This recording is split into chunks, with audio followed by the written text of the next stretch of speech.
A memory surfaces of a vast, sunlit archery stadium during a major competition. In the final set, with one last arrow inbound, his previous shots are clustered perfectly on the target. The announcer highlights the presence of the championship's youngest ever participant. Player Yu Sang-yoon stands with unwavering focus, preparing to take his decisive shot. In the commentary booth, two sportscasters confirm that Sang-yoon has achieved a perfect 10-point score on every shot. With intense concentration, Sang-yoon draws his bow to its absolute limit. He releases the string, sending the final arrow flying from his high-tech bow. The arrow soars through the air, glowing with focused, powerful energy. Thwack! The arrow smashes directly into the bullseye with immense force, shattering the target. Whoosh! The crowd erupts in a deafening roar as the announcer shouts, "Another bullseye!" The live feed replay shows the arrow perfectly piercing the camera's lens as his teammates celebrate his astounding victory. Beaming with pride, Sang-yoon is officially declared the youngest winner in the history of the national championship. Crash! The triumphant memory abruptly shatters as he collapses hard onto the office floor. A furious manager looms over him, yelling and demanding to know why he is so distracted at work. Back in the present, a weary Sang-yoon apologizes to his boss as his coworkers gossip in the background. His boss coldly orders him to redo the faulty documents, and Sang-yoon meekly gathers the scattered papers from the floor, his hand trembling with anxiety. Sang-yoon submits an envelope to his glaring boss. The boss scoffs about the damn Nepo hire, wondering aloud where he can even use someone with Sang-yoon's questionable skills. The office door clicks shut behind him, sealing his fate. Leaning against the wall in the hallway, Sang-yoon lets out a long, weary sigh of defeat. His past glory as a literal God-sent genius and the youngest national champion flashes through his mind. The image of his triumphant younger self glitches and fades, replaced by his current, downtrodden expression. Sitting at his computer, Sang-yoon bleakly reflects that a whole decade has passed since that glorious day. The scene flashes back 10 years, showing the exterior of the archery training grounds. He recalls how he lived alone with his grandmother and poured everything into archery just to win a scholarship. Montage shows his relentless and obsessive practice, shooting arrow after arrow without rest. His room was once filled with gleaming trophies and medals, a testament to his incredible past success. He remembers his unwavering belief that he had a promising future, with archery as his one true reward. But that bright future shattered into pieces, much like his treasured bow in a fiery wreck.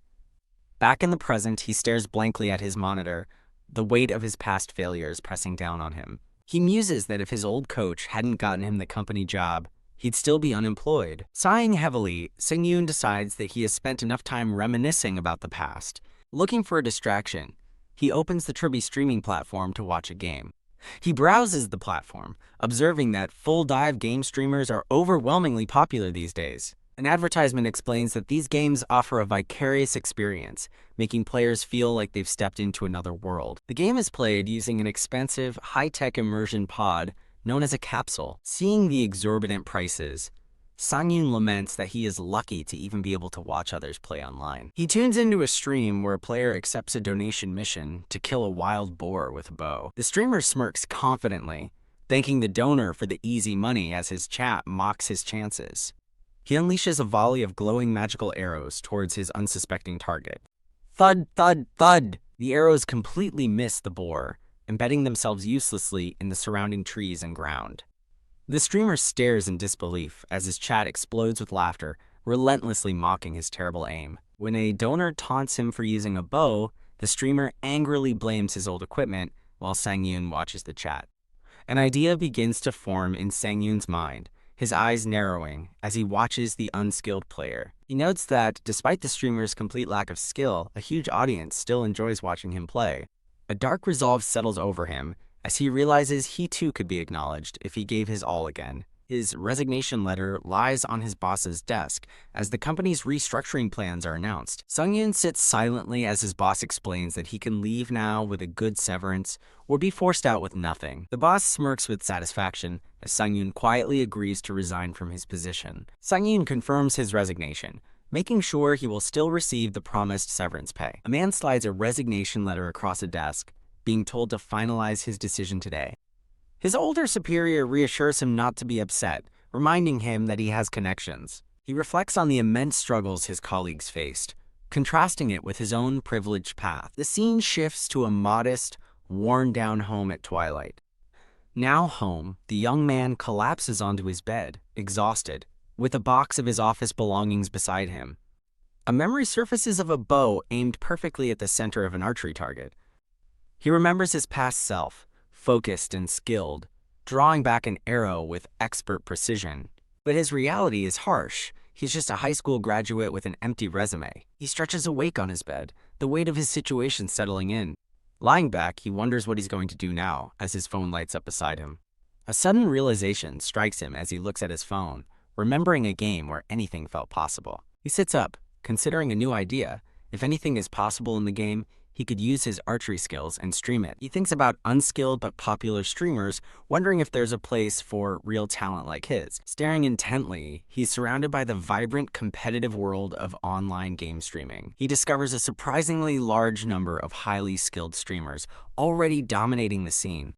His focus sharpens as he contemplates the nature of the world of sports. He considers all the unpredictable variables and connections that influence success in the real world. He realizes this new path is much like the life he loved when he was younger. It's a life of pure competition, where skill determines progress one level at a time. He concludes that it is a simple and fair world.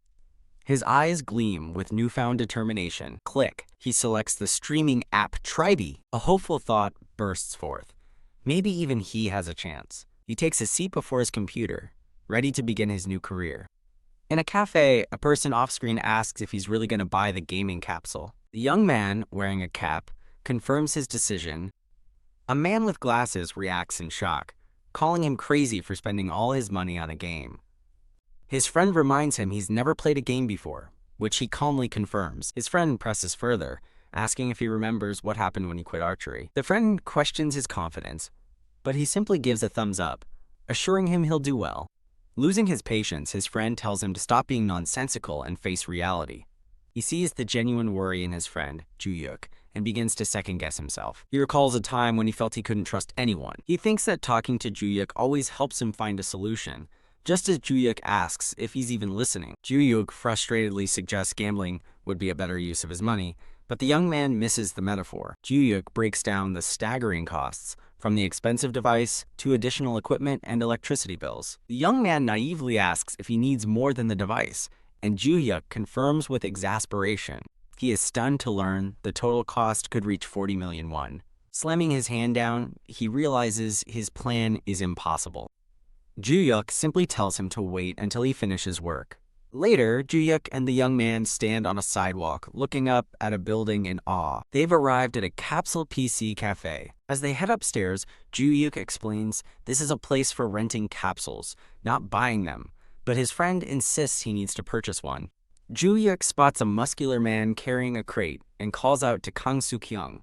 The man turns with a warm smile and introduces himself as Lee Kang-suk. Lee Kang-suk offers to sell them a cheaper leftover capsule and invites them inside, revealing he's the owner. The young man gives Ju-yuk an impressed thumbs up, amazed by his elite connections. They are led into a room filled with futuristic gaming capsules. He looks around in awe at all the capsules when Ju-hyuk gets his attention, calling him Sang-yoon. Lee Kang-suk leans in with an intense grin, offering Sang-yoon a chance to try a capsule before buying, making him jump. Lee Kang-suk cheerfully explains that biometric data is required, playfully dragging Sang-yoon to get started. Ju-hyuk sincerely thanks Lee Kang-suk, who humbly brushes it off as nothing. As a biometric scan begins, Ju-hyuk admits to Lee Kang-suk that he wishes he could stop Sang-yoon. Ju-hyuk explains that many people get inspired by streamers, underestimating the difficulty and expense of gaming. Lee Kang-suk agrees, noting that while many think they have talent, reality often proves otherwise. Ju-hyuk questions how different full dive games can be, and Lee Kang-suk confirms they are, allowing for the use of real physical skills. As the scan continues, Lee Kang-suk adds that without physical limits, mental strength becomes the true deciding factor. Lee Kang-suk predicts Sang-yoon will likely give up after one test game, and advises Ju-hyuk to be ready to comfort him. Ju-hyuk falls into a moment of silent, serious contemplation. As Lee Kang-suk helps him into the capsule, Sang-yoon confidently asks them to judge him by his score. A stream of digital code marks his entry into the virtual world. The digital immersion continues with another surge of glowing symbols. Sang-yoon floats through a data stream, remarking on the interesting sensation as he enters the game. His eyes open to a new reality as a stylized logo appears before him. Whoa. A brilliant flash of light envelops him completely. He materializes on a vast, sparkling green field set up for an archery competition. Stunned, Sang-yoon takes in the breathtakingly realistic virtual environment. He instinctively reaches out as a high-tech bow materializes in his hands. A system notification summons player Yoo Sang-yoon to the stage, noting his gifted status since childhood. Standing before a holographic crowd, Sang-yoon marvels that it feels just like the Olympics. The competition begins as the system announces the first arrow. He takes a steadying breath, preparing his form for the first shot. A wave of self-doubt hits him as he wonders if he can still do this, his hand hesitating. His uncertainty vanishes, replaced by a gaze of pure, sharp determination. He calmly prepares to nock an arrow, his focus absolute. Watching the monitor, Joo-yuk wonders about the delay, while Lee Kang-suk assumes it's just beginner's nerves. Joo-yuk finds it strange, knowing Sang-yoon is usually unflappable as the in-game archer takes aim. The familiar tension of the bowstring awakens a deep-seated muscle memory. He feels the solid grip of the bow, grounding himself in the moment. In a single fluid motion, Sang-yoon draws the bow, his form flawless. His focus narrows to a single point, the world fading away around him. The arrow flies true, striking the absolute center of the target for a perfect 10. Joo-yuk and Lee Kang-suk stare in utter disbelief, shocked by the perfect score. A system announcement praises his speed and accuracy as he immediately nocks another arrow. In a stunning display, Sang-yoon fires a rapid succession of arrows, each hitting a perfect 10. The target is completely shredded at its center, bristling with a tight cluster of arrows. The system declares the unbelievable result. Every single one of his shots scored 10 points. Joo-yuk is speechless, while Lee Kang-suk gasps in astonishment, questioning if what he's seeing is even possible in archery. Lee Kang-suk reminds Joo-yuk of his earlier warning, but Joo-yuk can only guess that Sang-yoon is adapting incredibly fast. Lee Kang-suk watches intently, realizing this is far beyond simple adaptation. A sudden insight strikes Lee Kang-suk as he notices Sang-yoon's entire demeanor has changed. He turns to Joo-yuk and demands to know what his friend's true identity is. The demonstration ends in a flash of brilliant light. Lee Kang-suk declares Sang-yoon's performance was amazing, while Joo-yuk quietly congratulates him as the capsule opens. Sang-yoon slumps forward, utterly exhausted, prompting a worried Joo-yuk to ask if he's motion sick. He clutches his head, looking pale and completely drained from the experience. Joo-yuk looks on with growing concern at his friend's condition. Joo-yuk's mind flashes back to a crucial piece of information. Sang-yoon was the youngest gold medalist. Lee Kang-suk seems to catch the thought, his mind echoing, "The youngest?" A somber memory surfaces of Joo-yuk, comforting a heartbroken Sang-yoon at a restaurant after a devastating failure. In a hazy memory, Joo-yuk supports a dejected Sang-yoon, his arm wrapped comfortingly around his friend's shoulder. Sang-yoon quietly confirms something with a simple yes, as Joo-yuk listens with a somber expression. The memory intensifies, showing Sang-yoon at his lowest point, overwhelmed by tears and despair. Joo-yuk's past voice echoes, questioning if Sang-yoon even remembers how to shoot an arrow after so long. In the present, Sang-yoon looks forward with a calm, confident smile. His past struggles behind him. His inner voice answers the past doubt with unwavering certainty. How could I forget? He recalls the traumatic memory of a sudden, violent car accident that changed everything. The memory shifts to a hospital room, where a doctor delivered the news with a cold, indifferent face. He remembers his bandaged hand, a symbol of the dream he was forced to give up.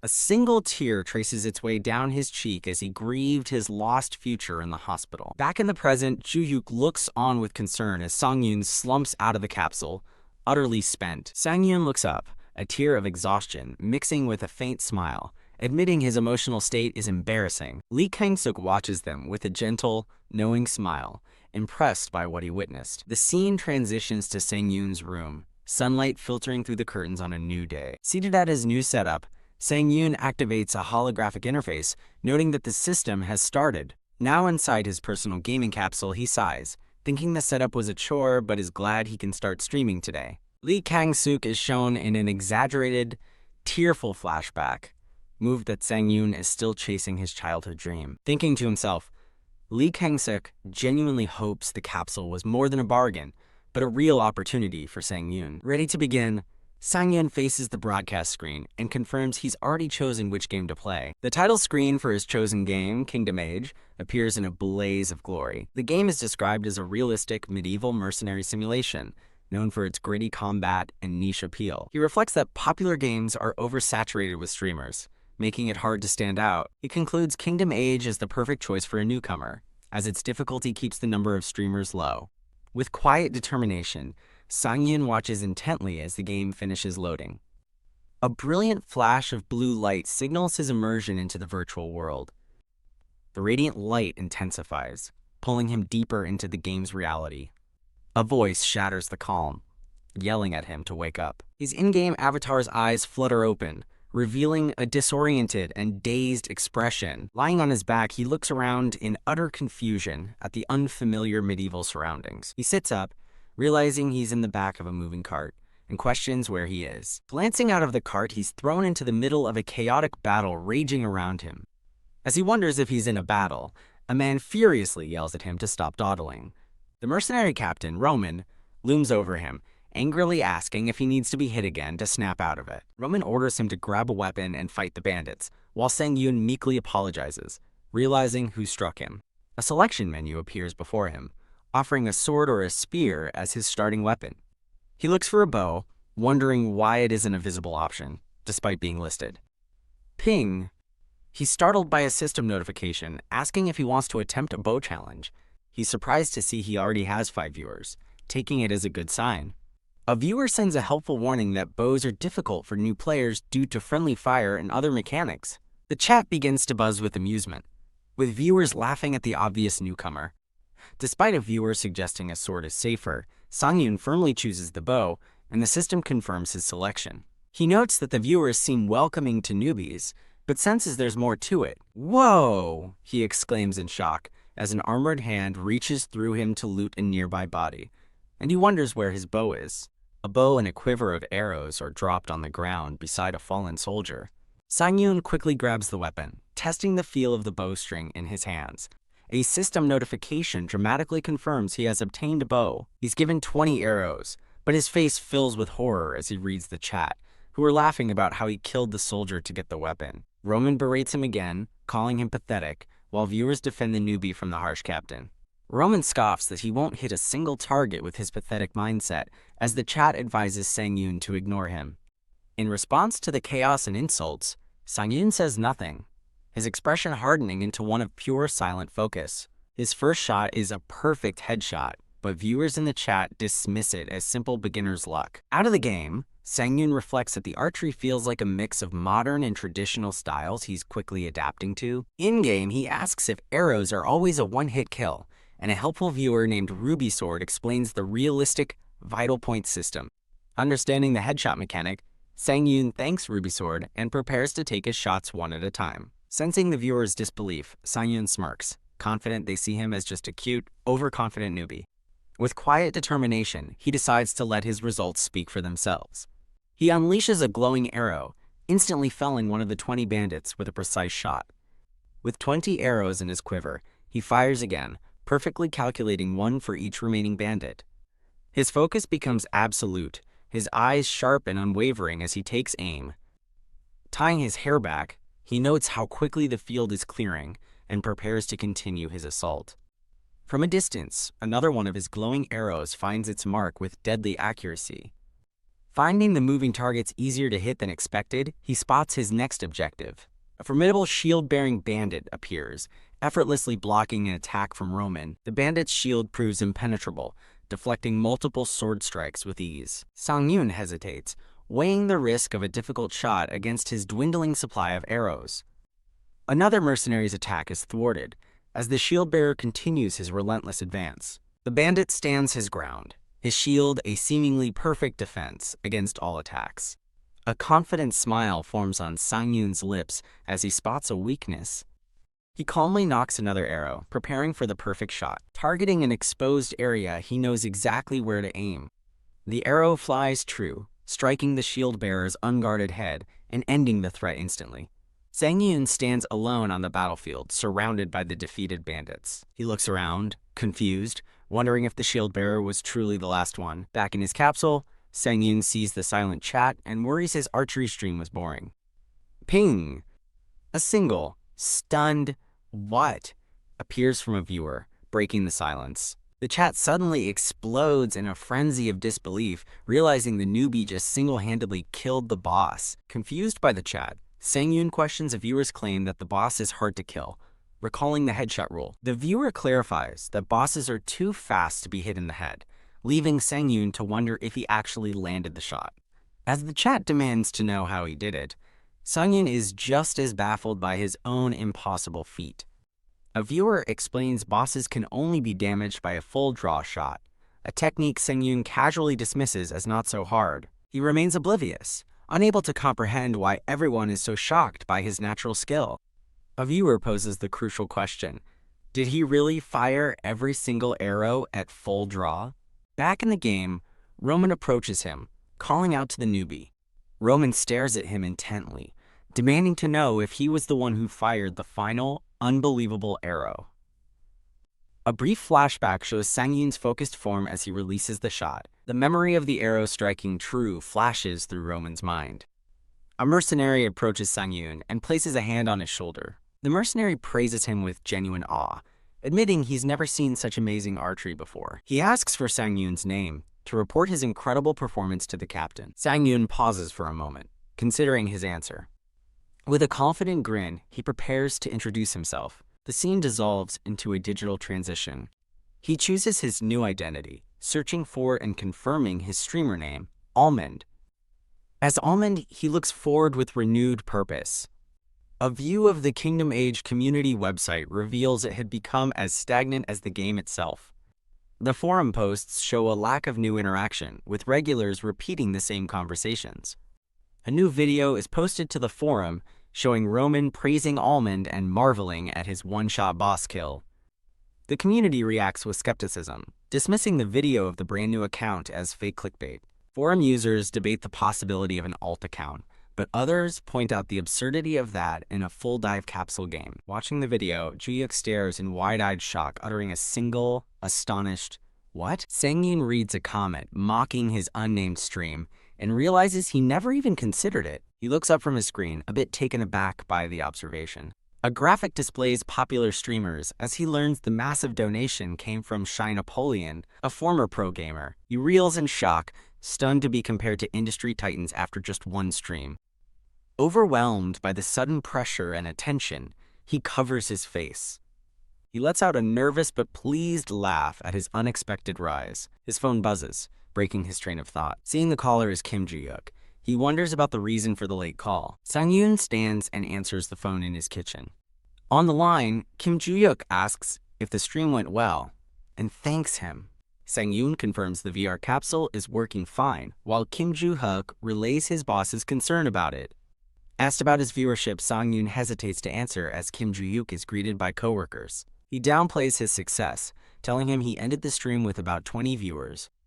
Kim Ju-hyuk calmly repeats the number, processing the information. He then erupts in shock, shouting 20 viewers and startling the entire cafeteria. Whispering now, Kim Ju-hyuk asks how he managed such a feat on his first day. Sang-yoon casually eats a snack, unfazed by his friend's intense reaction. Kim Ju-hyuk wonders aloud why someone with Sang-yoon's talent was working at their old company. Sang-yoon cheekily compares it to taking a guaranteed high-level job, which Kim Ju-hyuk admits is a fair point. Announcing he has to prepare for his stream, Sang-yoon surprises Kim Ju-hyuk with his early start.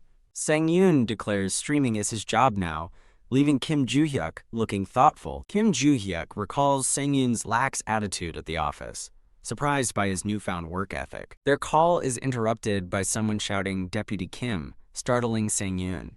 As the manager scolds Kim Ju-hyuk for slacking, he quickly tells Sang-yoon he has to go and hangs up. After the abrupt call, Sang-yoon holds his phone and a cup, looking pensive. He sighs, noting to himself that Manager Park hasn't changed at all. With a click, he activates the VR capsule. He stands before the open capsule, ready to dive back in.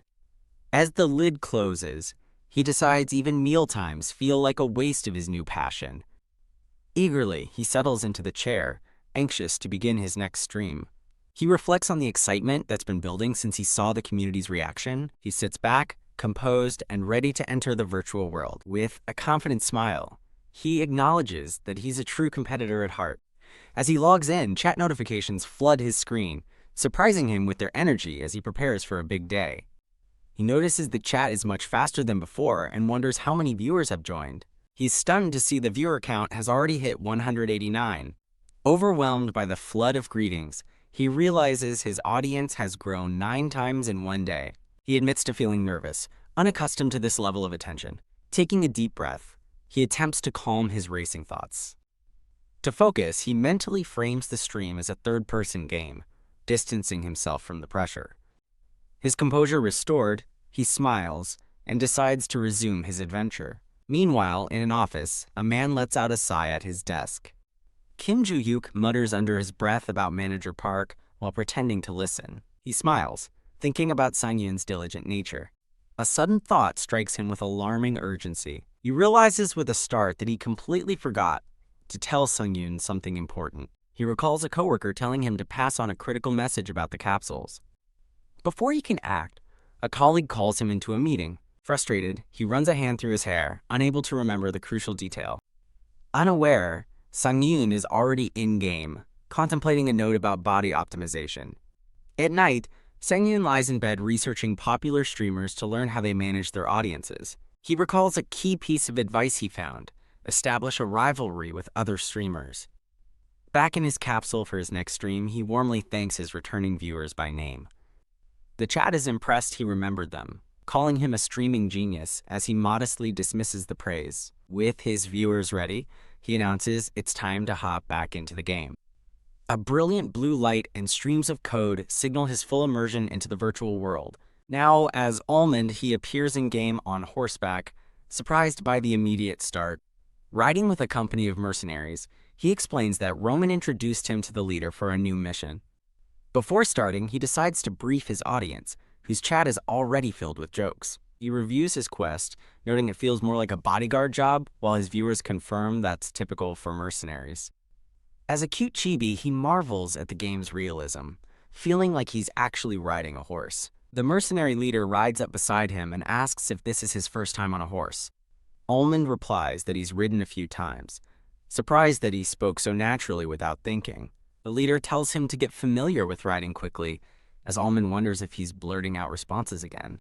With a bright, cheerful smile, the leader gives him a thumbs up, promising much more riding ahead. The chat erupts in utter confusion, shocked to see the typically stern character laughing. Viewers demand to know what Almond did to their Roman, leaving Almond completely baffled by their reaction.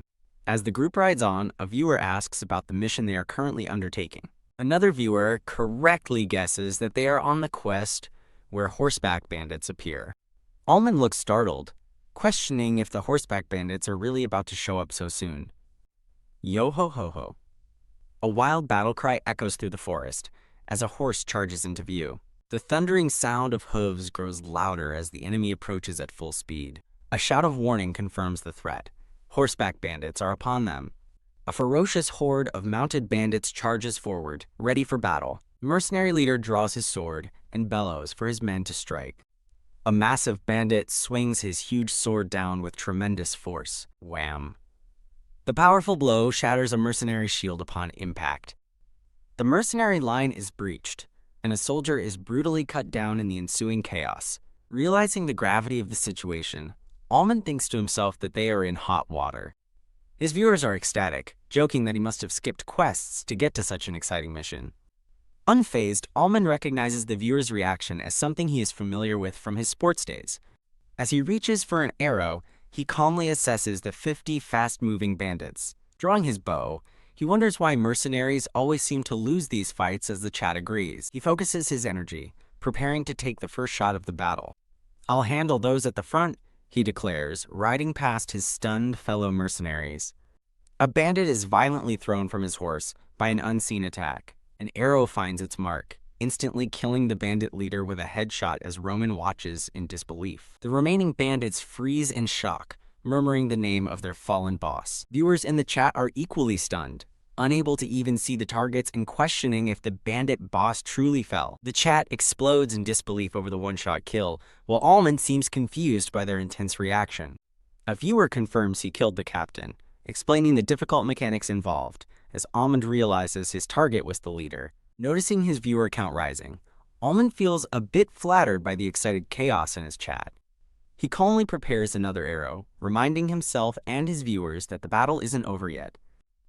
Almond takes aim, the tip of his arrow glowing with a crystalline blue light. Thwack! Another arrow strikes a bandit squarely in the forehead. He unleashes a volley of shots, each one a precise and deadly strike. A third arrow hits its target, continuing his relentless assault on the bandit horde. The surviving bandits stare in disbelief and terror, a viewer confirming that this is all happening live. A bandit screams for his men to retreat, unable to believe what's happening. Taking aim at the fleeing enemies, Almond calmly says, "Sorry," as he prepares to stop their escape. An arrow fells another bandit as Almond's viewers react with a mix of shock and excitement. From a distance, another bandit is struck down, leaving a viewer to wonder what they are witnessing. Almond's expression is one of pure, unwavering focus as he prepares his next shot. The mercenary leader sees the bandits flee and roars for his men to chase and kill them all. A system notification appears, updating Almond's mission to eliminating the bandits, much to his surprise. With renewed resolve, Almond decides to hunt down the remaining enemies and complete the mission. On the Kingdom Age community board, a new post about a newbie is rapidly gaining attention. Someone browsing the forum is confused by a post about a newbie opening the bandit extermination route. Scrolling through comments praising someone named Almond, a man wonders who this mysterious player is. A title card introduces the man as a streamer named Acorn Jelly. Intrigued, Acorn Jelly clicks on a video of Almond's gameplay, musing that this new player might be like him. He watches the video with a keen, analytical eye. Boom! His eyes widen in utter shock as he exclaims, "WH! What is this?" The video shows the boss being instantly killed as Acorn Jelly questions the impossible headshot. He observes that the enemies died immediately, without any time to react to the attack. His hand trembles as he realizes the profound implications of what he just saw. The unbelievable truth dawns on him. It must have been a perfect shot. Standing in disbelief, Acorn Jelly stares at his screen, questioning if he truly witnessed a perfect shot. The narration explains that critical hits instantly kill low-rank enemies in Kingdom Age. However, it clarifies that even critical hits are not enough to instantly kill a boss-level enemy. The narration hints that there is more to the story than the officially reported mechanics. A skill exists that can surpass even a critical hit. The legendary near-mythical skill is revealed, Perfect Shot. Most users don't know about perfect shots, and even veterans debate their existence, dismissing it as nonsense. Acorn Jelly scoffs, thinking that while others debate, the live streams provide the truth. He recalls the impossibly difficult conditions for a perfect shot, grabbing his head in frustration. He realizes, with dawning horror, that Almond not only met the conditions, but seems to land a perfect shot with every arrow. He briefly considers if Almond is using a hack, but dismisses the idea as foolish for such an old game. Puzzled, he wonders about Almond's true identity and what he is doing, even questioning if he's an Olympic gold medalist. Acorn Jelly stares silently at his glowing monitor, contemplating the mystery of Almond. Back in the game, Almond charges forward on his horse with fierce determination. Having regrouped, the fleeing bandits turn back, shouting orders to catch and kill Almond. Riding beside him, Roman questions Almond's plan to shoot from horseback, suggesting other weapons would be better. Almond acknowledges Roman's point, but calmly states his simple preference. "But I like to use my bow." Roman is momentarily struck silent by Almond's unwavering confidence. He processes the statement and quietly accepts Almond's decision. With a dazzling smile of trust, Roman tells Almond he's sure he can do it, baffling the viewers in the chat. Almond admits to himself this is his first time riding a horse and shooting at a moving target. Despite his inexperience, he feels an absolute certainty in his ability to succeed. From his perspective, he takes aim at the fleeing bandits while galloping at high speed. With fluid grace, he knocks an arrow, his fingertips glowing with a faint blue light. He releases the string with perfect form. Thwack! The arrow embeds itself in a bandit's back, a testament to his natural talent.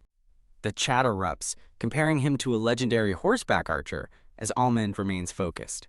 Internally, he criticizes his shot for hitting the neck instead of the head, vowing to do better. He analyzes his form, realizing he needs to perfectly match his movements to the horse's rhythm. He adjusts his posture, gripping the horse tightly to stabilize himself for the next shot. Spurring his horse on, he pushes to go even faster in his pursuit of the bandits. He draws his bow once more, his eye and the crystalline arrowhead glowing with intense, focused energy. His glowing arrow flies true, creating a devastating impact as he continues his relentless chase. As viewers note his improved skill, Almond draws his bow with renewed focus. He unleashes a blindingly fast volley, his glowing arrows felling bandits with overwhelming force. The glowing aftermath of his assault leaves another bandit lifeless on the ground. Staring at the carnage, Roman is in absolute awe of how quickly Almond wiped out the enemy. The mercenary leader claps him on the back, enthusiastically declaring him a god-given archer. The entire company erupts in cheers, comparing Almond to a legend and celebrating their luck in recruiting him. Almond's viewers find the mercenary's sudden and affectionate praise both hilarious and frustrating to watch. With a smug smile, Almond watches his chat praise his incredible talent and question why he's in such an old game. His confidence is cut short when a strange, glitching system window suddenly appears, leaving him confused. A massive donation from Acorn Jelly pops up on screen, questioning if his perfect shots are even real. After a quest completion notice, a well-dressed man laughs heartily and promises to remember Almond's name. Almond ignores the praise, his focus entirely captured by the shocking donation message on his screen. Stunned by the huge donation, Almond realizes from his chat's frantic reaction that the donor, Acorn Jelly, is incredibly famous. He freezes up as his viewers flood the chat, demanding he give a proper reaction to the generous gift. Flustered, Almond racks his brain, wondering what kind of reaction he should perform for his audience. A light bulb goes off as he decides on the perfect idea, a special shooting reaction. And show you right now, he declares, from his character's perspective, drawing his bow for the performance. He fires a glowing arrow straight up into the sky in a dramatic, showy display. While he seems satisfied with the result, his viewers are utterly baffled by his bizarre reaction. The chat continues to laugh at his strange stunt as a mysterious gloved hand reaches into the frame. With a wild grin, Almond watches the arrow disappear, only for it to fall and kill him in a bloody explosion. A massive, blood-red game-over screen confirms his spectacular and sudden self-destruction. Maniacal, stylized laughter fills the screen, underscoring the absurdity of the moment. Back at his desk, he watches his chat explode with laughter, pleased that his old pro gamer antics are a hit. Whack! A sudden sound from his VR capsule startles him, making him wonder if something bounced off it. Sweating, he realizes his outdated capsule has no cooling system and is quickly becoming an oven. His broadcast abruptly ends, but he's relieved to see his chat is still alive with chaotic energy and praise. Viewers flood the offline chat, calling him a legend and begging for him to come back. Reading the messages on his phone, he's pleasantly surprised that his stunt was received so well. He thoughtfully compares his stream to a variety show, concluding that unexpected incidents are good for business. Feeling incredibly lucky, he wonders if he's just accidentally created a perfect viral moment for his channel. He starts typing an explanation for his trick shot, but quickly deletes it, deciding it's better to maintain the mystery. Chat comments flood in, praising his unique, crazy, and hilarious style as an archer streamer. His stunt creates a wave of new dedicated fans who celebrate his priceless madness and turn on notifications. He overhears someone dismissing his small viewer count, but then realizes the gift from Acorn Jelly is a huge acknowledgement of his skill. Confirming that Acorn Jelly is famous, he decides to look up his channel to see what the fuss is about. As he loads the channel, his eyes widen in utter shock at what he discovers. He watches one of Acorn Jelly's videos, immediately impressed by his amazing gameplay and exclaiming his praise. While scrolling through the content, he notes that even the videos that aren't his style are incredibly well made. A new message notification arrives as he continues to wonder why such a famous streamer would watch his small broadcast. He discovers Acorn Jelly is a massive all-rounder streamer with 900,000 subscribers and mastery over many games. Realizing this is the career he wants, he reflects on the commercial advantages of being a versatile streamer. The daunting question hits him. How should he respond to a message from such a huge personality? He stares at his monitor, reading a direct message from Acorn Jelly himself, who praises his skills and offers a collaboration. Reading the casual invitation, he tiredly wonders why he would ever feel pressured by such a fantastic opportunity. He worries that accepting the offer will make it look like he's just trying to ride Acorn Jelly's wave of fame. Feeling he must make the decision alone, his thoughts are suddenly interrupted by his phone ringing. A man on a park bench is on the line, casually asking if he's the streamer Almond. After he confirms his identity, the caller smugly asks if the reactions to his stunt were good. With a sigh of resignation, Almond realizes he has to deal with this all-too-familiar smug caller. Annoyed, Almond asks if the call is just about his stream's reactions, but the caller calmly says no. On the park bench, the caller smiles brightly, surrounded by a celebratory aura. Almond is completely bewildered by the sound of his caller's triumphant laughter. Questioning his sudden good mood, Almond listens as the man reveals he just fought with Manager Park. He vents his frustration, wishing he had thrown an ashtray at his former boss. A shocking truth is revealed. The top elite, Kim Joo-yuk, is now a free agent. Now a highly sought-after talent, Kim Joo-yuk is free to negotiate a new contract with any team. Almond realizes the implications, agreeing that Manager Park was terrible, and Joo-hyuk had endured enough. A thought strikes him as he clenches his fist. He wants Kim Joo-yuk to be his manager. He dismisses the idea as nonsense, sighing over the impossibility of affording such a high-profile manager. Kim Joo-yuk makes a stunning declaration over the phone. Starting from today, I'll be your manager, leaving Almond speechless. Joo-hyuk asks if he dislikes the idea, prompting a flustered Almond to quickly agree that he loves it. Smiling, Kim Joo-yuk sits comfortably on the bench, ready to continue his proposal. Joo-hyuk teasingly brings up the time Almond cried using his VR capsule, making Almond blush and yell in protest. As Almond questions him, Joo-hyuk explains that seeing that raw emotion made him think. He recalls Almond's genuine passion for archery and realizes he's never felt that way about his own work. Inspired by Almond, Kim Joo-yuk declares that he too wants to find something he truly likes. Almond expresses concern that Joo-hyuk would be ruining a promising corporate career for his sake. Joo-hyuk waves off his worries, confident that a year-long break and a great contract will solve everything. When Almond questions his certainty, Joo-hyuk scoffs at the very idea of being unsure. Joo-hyuk boldly promises to make him rich and tells him to resign, prompting Almond to jokingly ask if he's copying his old boss. Almond mentions the collaboration proposal, and Joo-hyuk excitedly claims that finding such opportunities is his specialty. Kim Joo-yuk confirms his approval, and Almond agrees they can't pass up such a huge opportunity. Almond admits he isn't good at impressing people, but Joo-hyuk confidently tells him to leave that part to him. The two agree to meet up, transitioning the scene to a modern office building. The story moves inside a quiet, modern cafe where the meeting will take place. CSK, someone sighs while looking at Almond's modest social media page with only 324 followers. A woman, introduced as Acorn Jelly's manager Nayeon, wonders if meeting in a shabby place is a good idea. The streamer Acorn Jelly, Dojemok, reminds her he chose Almond for his potential, not his fame. Nayeon recalls that Dojemok nearly collapsed during his last collaboration, but he quickly dismisses her concern. Dojemok praises Almond's in-game physics, declaring them the best in the country. He calls the collaboration a future investment. But Nayeon seems unimpressed, believing only skill matters. Nayeon asks if Dojemok has ever actually met Almond in person. When he admits he hasn't, a shocked Nayeon questions his professionalism. They both panic, with Nayeon worrying that he's misjudged Almond and the broadcast will be a disaster. A voice calls out to Acorn Jelly, and Dojemok turns to greet his guest. From Almond's perspective, he sees Dojemok and Nayeon waiting for him as he approaches their table. A sharply dressed Almond appears, extending his hand and offering a polite greeting. Nayeon is immediately captivated by his handsome appearance, while Dojemok is stunned into silence. Dojemok stammers out a greeting and awkwardly shakes Almond's hand. After they all sit, Almond introduces himself, and Dojemok does the same. Dojemok then turns his attention to the person who arrived with Almond. With a confident smile, Kim Joo-yuk presents his business card.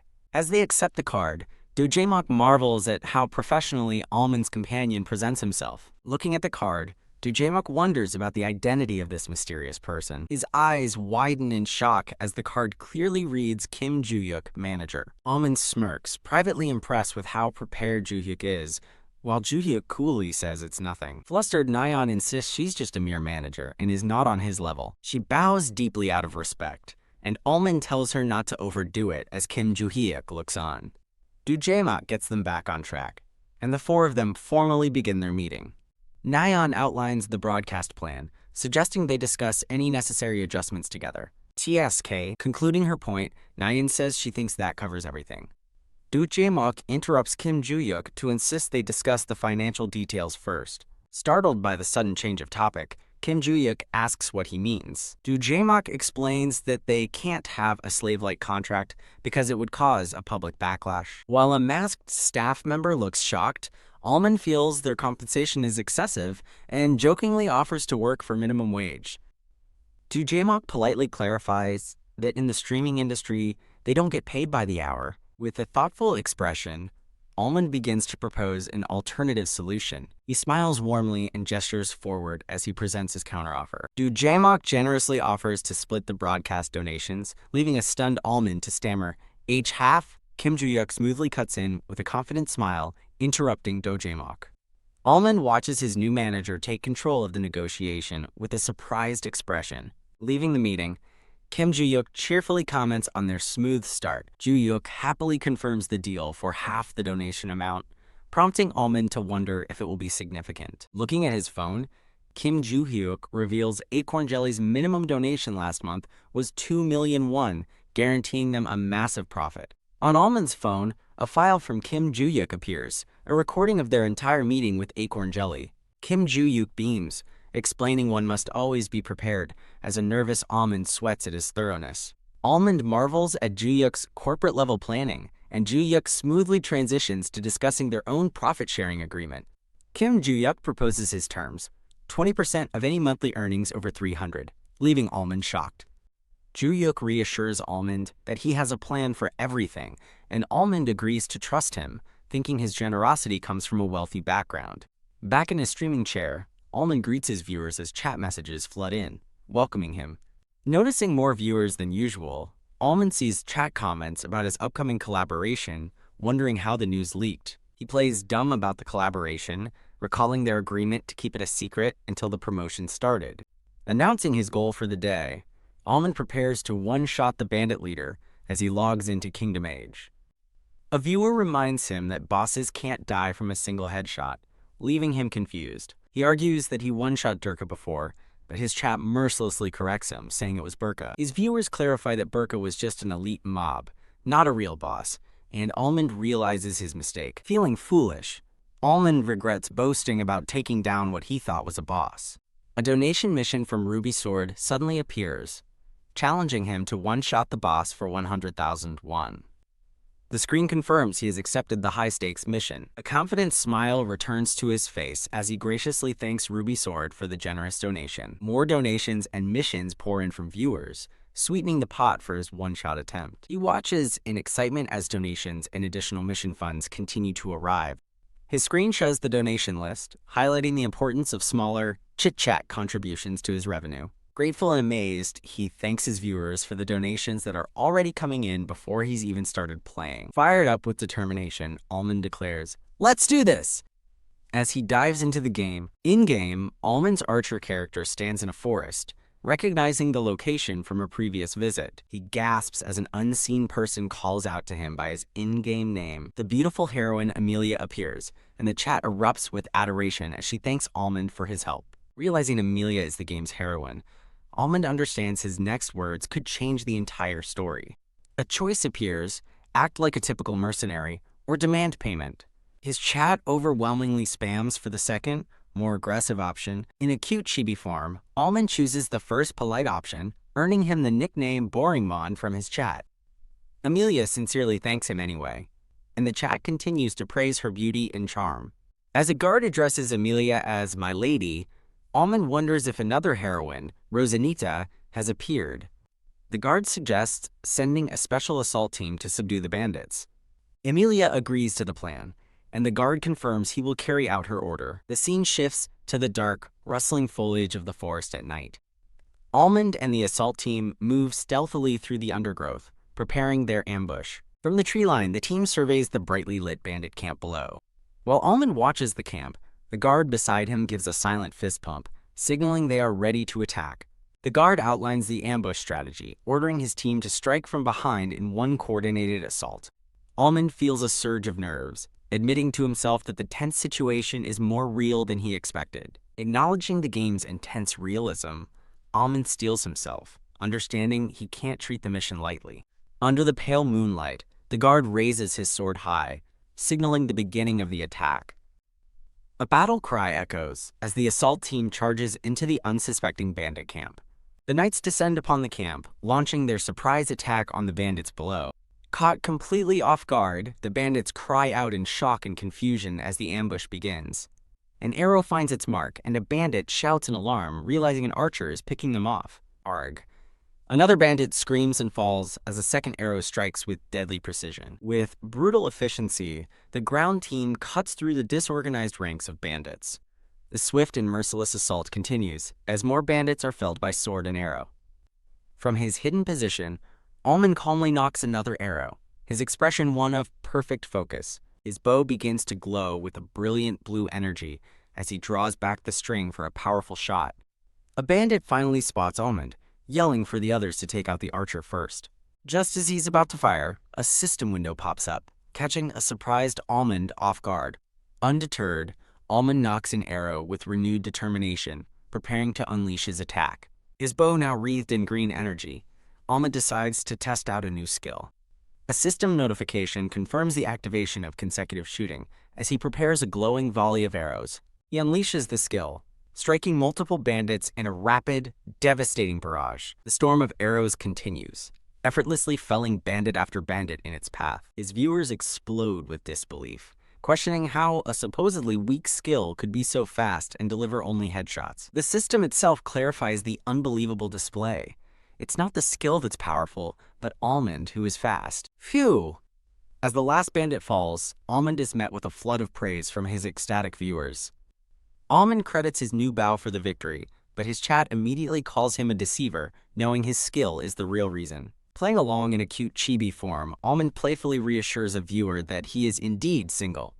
A small, genuine smile plays on his lips as Almond admits to himself, "This is fun." He reflects on how the combination of the game's realism and his audience's cheers is an addictive thrill. Almond's character stands proudly in the quiet forest, basking in the satisfaction of a clean victory. The guard suddenly claps him on the shoulder, calling out his name with excitement. The guard praises him enthusiastically, declaring he could be the best in the Empire, but Almond humbly deflects the compliment. As Almond begins to notice something, another member of the assault team calls out urgently for the commander. A soldier shouts that he's found the corpse of the bandit boss, pointing to a fallen figure nearby. The bandit boss lies dead from a clean headshot, leaving the chat stunned and skeptical that it was a one-shot kill. Confused about whether he failed his mission, Almond is suddenly interrupted by a triumphant ding from his system.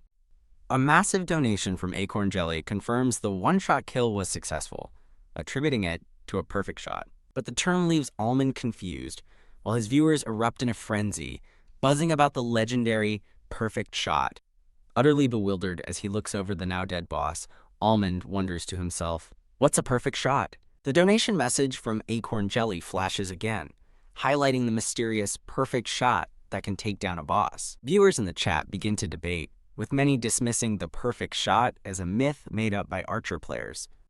Watching the stream, Dujamok clenches his fist in frustration, wishing he could prove the perfect shot's existence to the doubters. He stares at his monitor, hoping Almond will finally explain the legendary skill he just witnessed. Still in-game, Almond remains completely bewildered by the term, his confusion echoed by a chibi version of himself. Acorn Jelly donates again in utter disbelief, asking how Almond could possibly not know what a perfect shot is. Stunned, Dujamok realizes that Almond has been unconsciously using a legendary skill without even knowing it exists. He slumps over his desk in awe, muttering, "This guy," as his monitor displays a simple smiley face. His expression shifts to one of pure excitement as he wonders, just how much of a genius is he?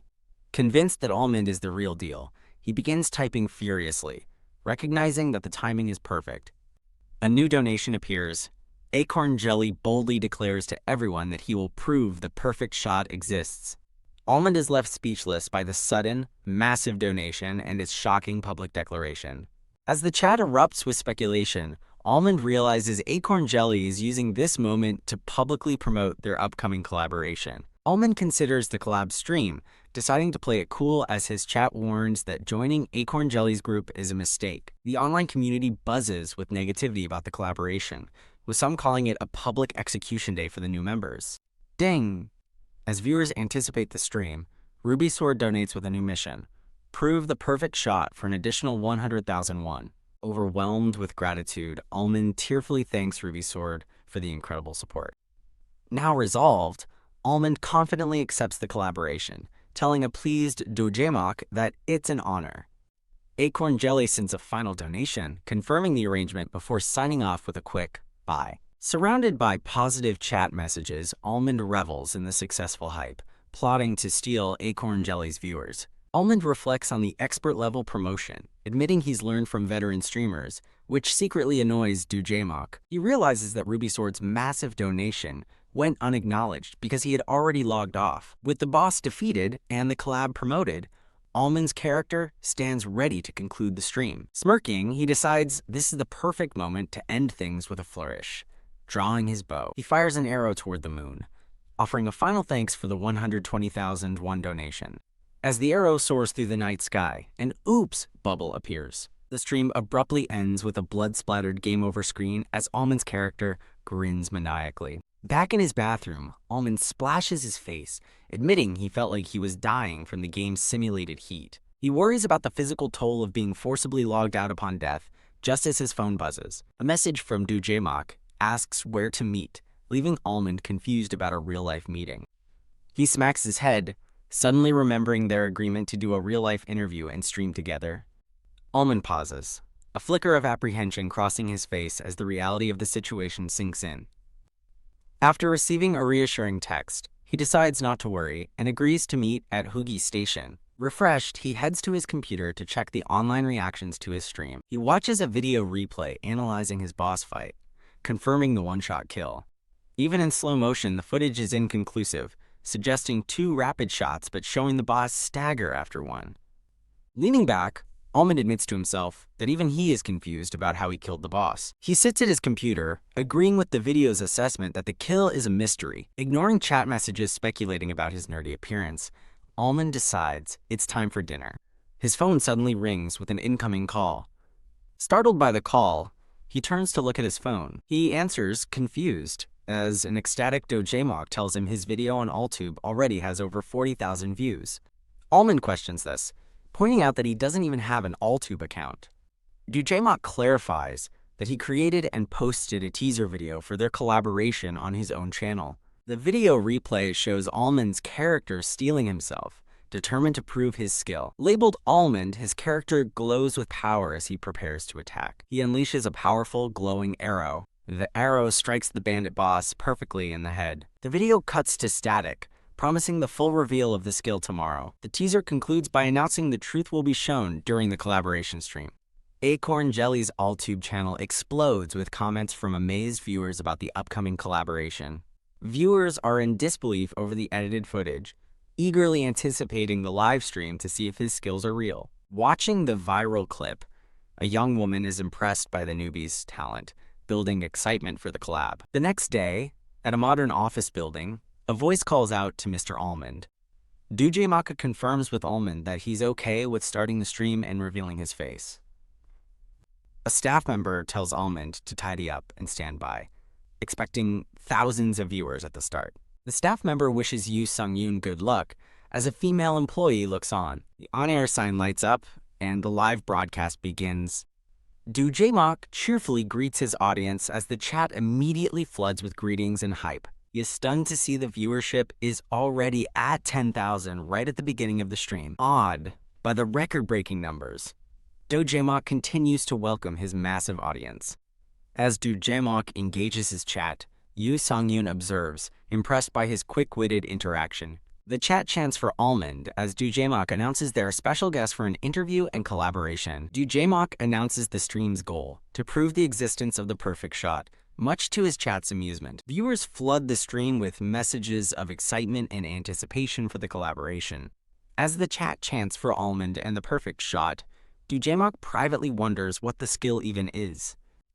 The live viewer count skyrockets past 40,000 as the hype for Almond's appearance reaches a fever pitch.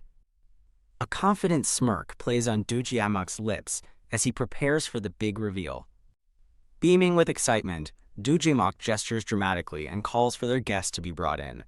Jaemock formally introduces his special guest as a silhouetted Yoo Sang-yoon steps into the light. The chat erupts with speculation and excitement for Almond's first ever face reveal, with some jokingly hoping he's ugly. With a calm hand resting on his knee, Yoo Sang-yoon greets the massive audience for the first time. Revealed to be incredibly handsome, Yoo Sang-yoon gives the camera a charming, sparkling smile. The chat explodes in a frenzy of screams and donations, stunned and captivated by his good looks. Jaemock proudly boasts about Almond's appearance, admitting he was also surprised when they first met. As the chat debates between an interview and gameplay, a donation demands they prove the perfect shot. Jaemock asks the rowdy audience to be respectful, while Yoo Sang-yoon is overwhelmed by the fast-moving chat. Ready to begin, Jaemock asks if they should start, and Yoo Sang-yoon calmly agrees. Jaemock kicks things off with a technical question, asking Yoo Sang-yoon for his optimization code, leaving him baffled. A confused Yoo Sang-yoon asks what an optimization code is, surprising Jaemock with his cluelessness. Jaemock explains it's a code that syncs the gaming capsule to a player's body, but Yoo Sang-yoon remains lost. When Yoo Sang-yoon admits he doesn't know it, a shocked Jaemock realizes the gravity of the situation. Jaemock marvels at the idea of Almond playing without optimization, comparing it to being severely handicapped. In another location, a man with glasses panics while a young woman looks on, completely bewildered. Recalling he was supposed to give Almond the code, the man realizes he completely forgot. As Yoo Sang-yoon reacts to Jaemock's shock, the man berates himself for forgetting to tell him, while Yoo Sang-yoon asks Jaemock what's wrong. Trying to play it cool, a slightly flustered Yoo Sang-yoon simply acknowledges the situation with an "I see." An embarrassed Jaemock apologizes to the stream, prompting a flood of confused messages from the audience. Jaemock reveals that Almond has been playing on a second-hand, unoptimized capsule, leaving the chat in utter disbelief. A viewer connects the dots, realizing his lack of optimization might be why his character was forcibly logged out. Jaemock asks if he's been forcibly logged out before, and Yoo Sang-yoon casually confirms that he has. Yoo Sang-yoon explains that he gets logged out every time he dies, leaving Jaemock speechless at his abnormal gaming experience. Dumbfounded, Jaemock declares that Yoo Sang-yoon must be a true genius to play under such conditions. Despite the shocking revelations, Yoo Sang-yoon maintains a perfectly calm and handsome smile. Internally, Jaemock is both impressed and amazed, thinking that Almond truly is one of a kind. The chat praises Almond's professional demeanor while Jaemock notes he seems experienced at handling people. A small smile creeps onto Yoo Sang-yoon's face as he admits to himself that he's enjoying the attention. Yoo Sang-yoon agrees to start as the chat eagerly tells them to begin the game. As his capsule finally optimizes with a flash of blue light, Yoo Sang-yoon wonders if the process is already complete. He's surprised by how fast it was, and his new optimization code appears on screen.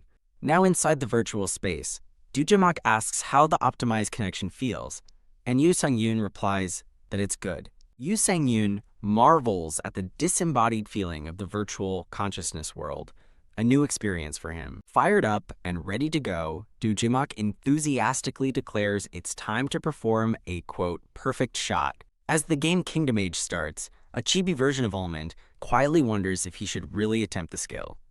In-game, a squad leader announces they have a new task from young Lady Amelia, exciting the viewers. The mission is revealed. They must find and eliminate goblins from a nearby cave that has been harassing local farmers. The leader rallies the troops for their new mission, and Acorn Jelly's avatar eagerly responds with a loud, "Yes, sir." The scene transitions, showing a wooden wagon rolling along a path as the group begins their journey. Inside the wagon, Acorn Jelly advises Almond that knowing when to use the perfect shot is key. Acorn Jelly begins explaining the first condition, simply hitting the target on an enemy's vitals, just like in archery. After Almond asks about the second condition, Acorn Jelly sighs, admitting that part is extremely difficult. He reveals the ultimate challenge of the perfect shot. It must be successfully executed on the very first attempt. With a look of quiet understanding, Almond's character processes the difficult conditions and simply says, "I see." Confused by Almond's nonchalant reaction, Acorn Jelly questions if that's really why it's called a perfect shot.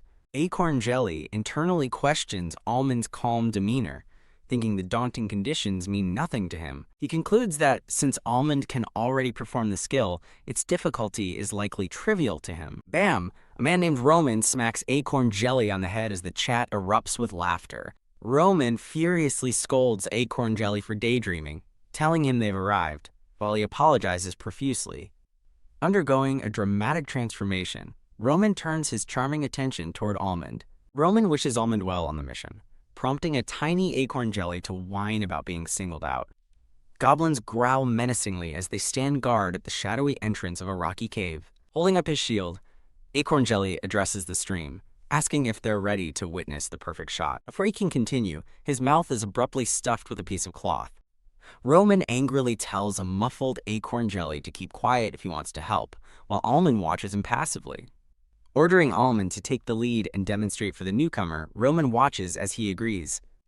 A lone goblin growls, its attention caught by a rustle in the nearby tall grass. Crouched in the foliage, Almond notes how much easier it is to move now that his character is optimized. His eyes glowing with focus, Almond draws his bow, preparing to strike from the shadows. Watching from a safe distance, Acorn Jelly wonders if Almond is truly planning to shoot from that position. Convinced of his skill, Acorn Jelly believes Almond can succeed as he pulls back the bowstring. An arrow finds its mark in a goblin's throat, causing a shocked Acorn Jelly to gasp. With deadly efficiency and a calm expression, Almond immediately knocks another arrow. A single arrow pierces one goblin's head and continues on to strike down another behind it. Acorn Jelly watches in awe, marveling that Almond's skill is even more advanced than he thought. He realizes Almond perfectly adjusted his shot to be quieter, executing a flawless ambush. An observation notes that beyond his physical prowess, Almond's speech and attitude are uniquely distinctive. Gazing with admiration, Acorn Jelly feels as though Almond is perpetually standing in the spotlight. Another arrow flies from the grass, striking a distant goblin dead center and pinning it to the ground. After clearing the guards, Almond lets out a quiet sigh of relief. With the goblins outside the cave eliminated, a system notification confirms the successful subjugation. Roman congratulates Almond and orders the party forward, leaving a dumbfounded Acorn Jelly behind. Acorn Jelly reflects in disbelief that Almond single-handedly cleared a stage designed for an entire team. He excitedly shouts to his stream about the crazy, instant death effect of the perfect shot, but chat is unimpressed. Roman orders his troops to block the cave entrance and set a fire to smoke out the remaining enemies. The mercenaries stand watch as a massive fire burns fiercely at the mouth of the cave. A blood-curdling shriek from within the cave startles Roman and a nearby soldier. A huge, clawed hand smashes through the rock wall of the cave. Through the smoke and flames, a hulking silhouette with glowing red eyes emerges. An enormous armored orc boss emerges from the cave, letting out a low growl. A soldier cries out in alarm as the massive boss makes its appearance. While chat speculates about the boss, Roman rallies his troops, telling them to get ready for battle. Acorn Jelly excitedly reminds Almond that the perfect moment to fulfill the first condition has arrived. With the chat urging him to prove the skill's power, Almond draws his bow, ready to face the boss. Almond's glowing eye widens in surprise as he suddenly hesitates mid-shot. He pauses his attack, lowering his bow slightly as the confused chat asks why he stopped. Almond squints, noticing a critical detail about the approaching monster. A close-up reveals the orc boss is wearing a protective, skull-like helmet. The realization hits. The boss is wearing an iron mask. Almond considers that aiming for the forehead is no longer an option and contemplates a different target. He reaffirms his strategy, deciding the head is still the most vital and easiest target to hit. Almond aims his bow straight up into the sky, baffling the chat, who wonders if he's ending the stream again. As the arrow soars toward the full moon, the chat erupts, questioning the bizarre move. The soaring arrow collides with two others mid-air, a reflection of the maneuver captured in Almond's focused eye. The ricocheting arrows strike the orc's metal shoulder guard with a brilliant flash. Realizing the head isn't the only target, Almond's calculated shot slams into the boss's shoulder with explosive force. Wham! A devastating impact shatters the orc's armor, sending the massive creature reeling backward in shock. Roman stares in disbelief as a viewer's message appears, calling Almond a one-man fortress. In Almond's determined eye, the reflection of the staggering, wounded orc boss is perfectly captured. The armored orc looks up, its formidable helmet now fractured from the powerful blow. The mercenaries watch in stunned silence as the colossal boss stumbles back under a shower of rock and debris. Boom! The final, decisive blow lands with incredible power, shaking the entire battlefield. The massive orc boss lies defeated on the blood-soaked ground. As the victorious party stands in speechless awe, Woe Acorn Jelly erupts in celebration as the chat explodes with congratulations, confirming his wish came true. Ding, a notification appears as a user named Rubusword donates 200,000 won to congratulate Almond on his victory. As Acorn Jelly shouts, "I told you," a calm Almond politely thanks Rubusword for the donation. Startled by a series of dings, Almond watches as a cascade of new notifications begins to fill his screen. Overwhelmed, he realizes he's receiving a flood of donations from Chidori, Goose, Domino, and the Perfect Shot believers. Phew! Back in reality, an overheated Yu Sung-yoon exits his capsule, pulling at the collar of his shirt. Overcome with emotion, Do Jae-mak cries tears of joy, asking Na-yeon if she saw his triumph, while Yu Sung-yoon complains about the capsule's heat. Do Jae-mak celebrates wildly with Na-yeon, laughing that he finally achieved his goal. A man with glasses notes that the stream glitched from the sheer volume of activity and suggests they start an interview to capitalize on the donations. Asked for his opinion, an ecstatic Do Jae-mak eagerly agrees to the interview. Seeing a tear on Yu Sang-yoon's cheek, a chibi Na-yeon gives him a thumbs up, telling him he looks good, showing his emotions. Now sitting before the camera, Do Jae-mak and Yu Sang-yoon greet their audience as the chat announces their return. As the chat eagerly awaits, Do Jae-mak officially begins the interview portion of the stream. Yu Sang-yoon admits he initially knew nothing about the perfect shot, while viewers in the chat praise his handsome looks. A viewer teases Do Jae-mak about crying, prompting an angry, flustered denial from him. More donation alerts from Doran and CO Inha pop up as the chat continues to poke fun at Do Jae-mak. Do Jae-mak struggles to keep up with the flood of donations, while Yu Sang-yoon graciously thanks everyone for their support. The man with glasses watches the stream from a separate monitor, taking note of the donators' names. He realizes with a start that over 40 people have already donated, and nervously wonders what the grand total is. He abruptly stands up in shock, startling Na-yeon, who is sitting nearby.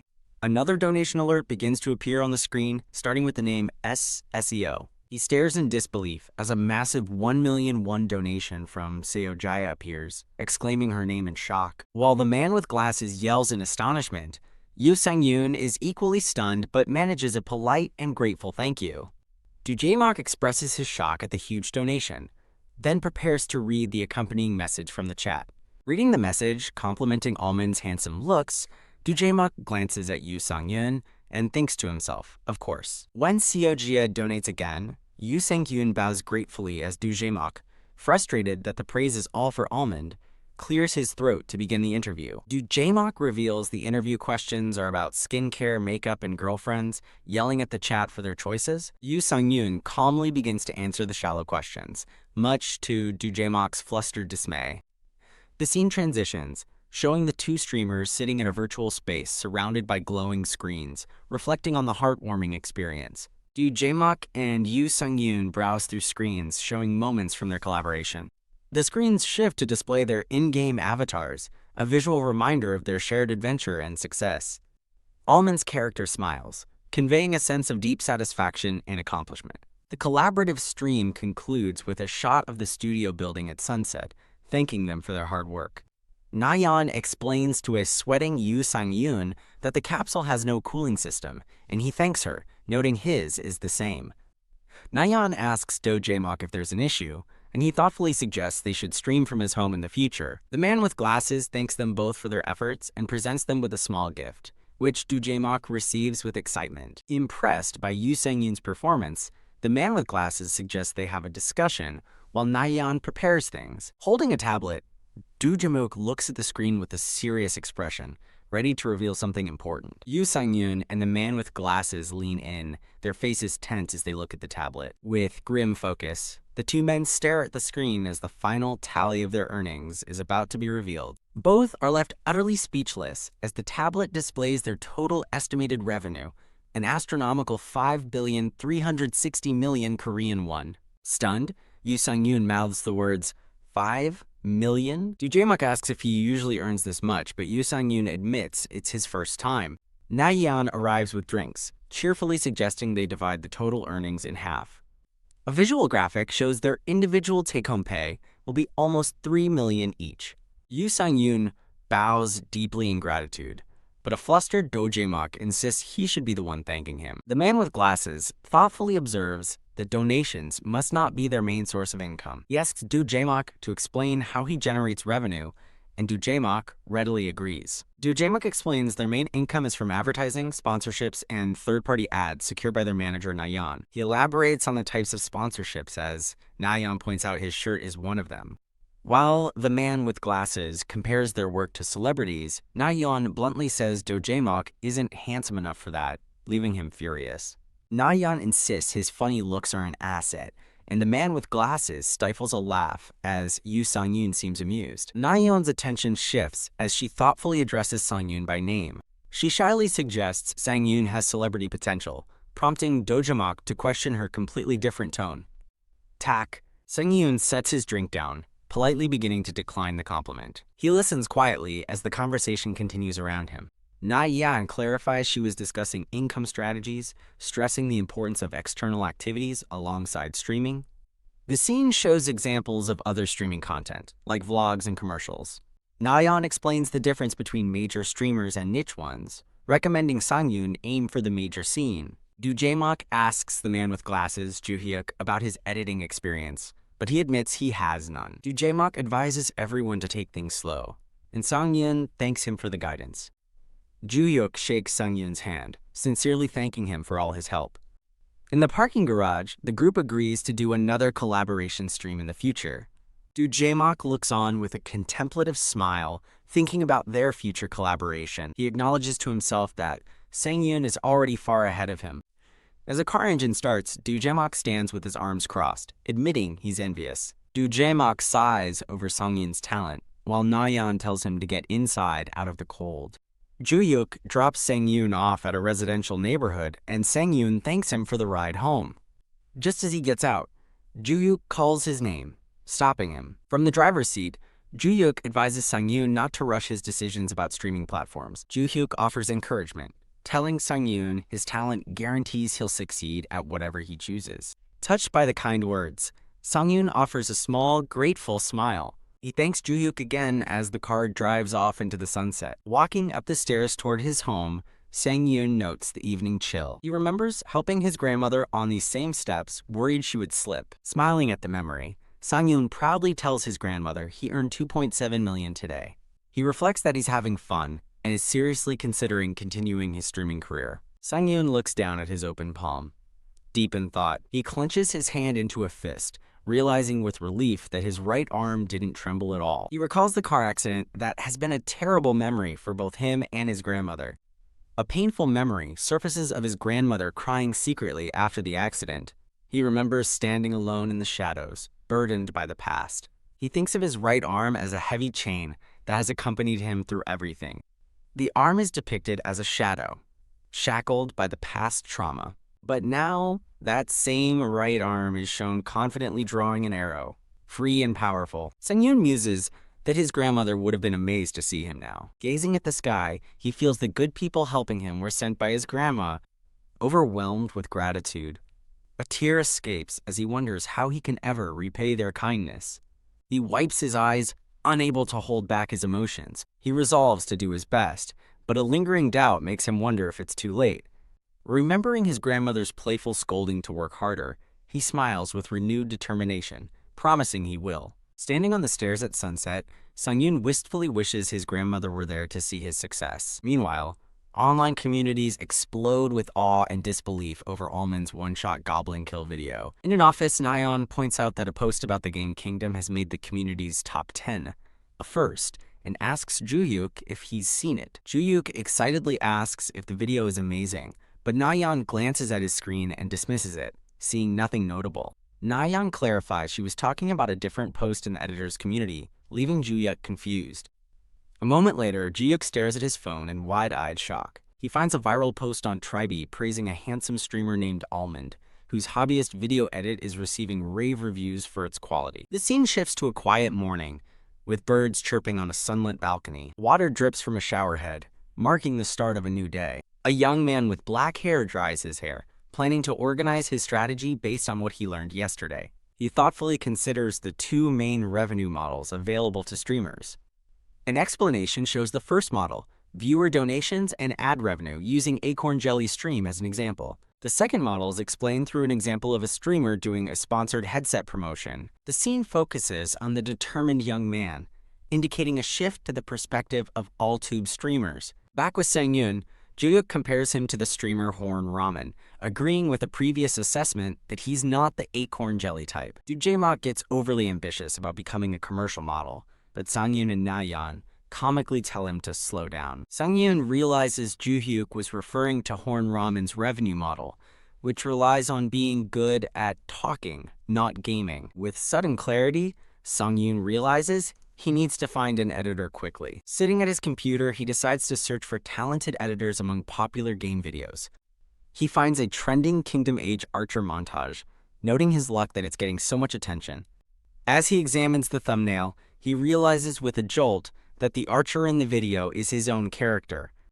He checks the channel name, Almond Fan Seojia, and recognizes the last name with surprise. He wonders if this is the same Seojia who donated 1,000,000 won during his stream. Click. He plays the video, eager to see the fan's creation.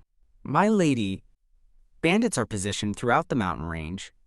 Another character with a villainous grin suggests sending a special attack force to deal with them. The scene cuts between the villain's menacing smile and a swift, decisive action. Watching from his room, Sang-yoon is left completely speechless by the video's quality. The video transitions with a dramatic flair. He's amazed by the professional use of music, color, and editing to create a compelling narrative.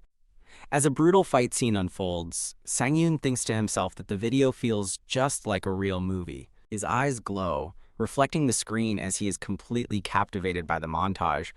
The video showcases his archer avatar drawing a bow with intense, heroic focus. The arrow is released in a dramatic slow-motion shot. In a clever edit, the arrow transforms into a shovel to strike down a foe.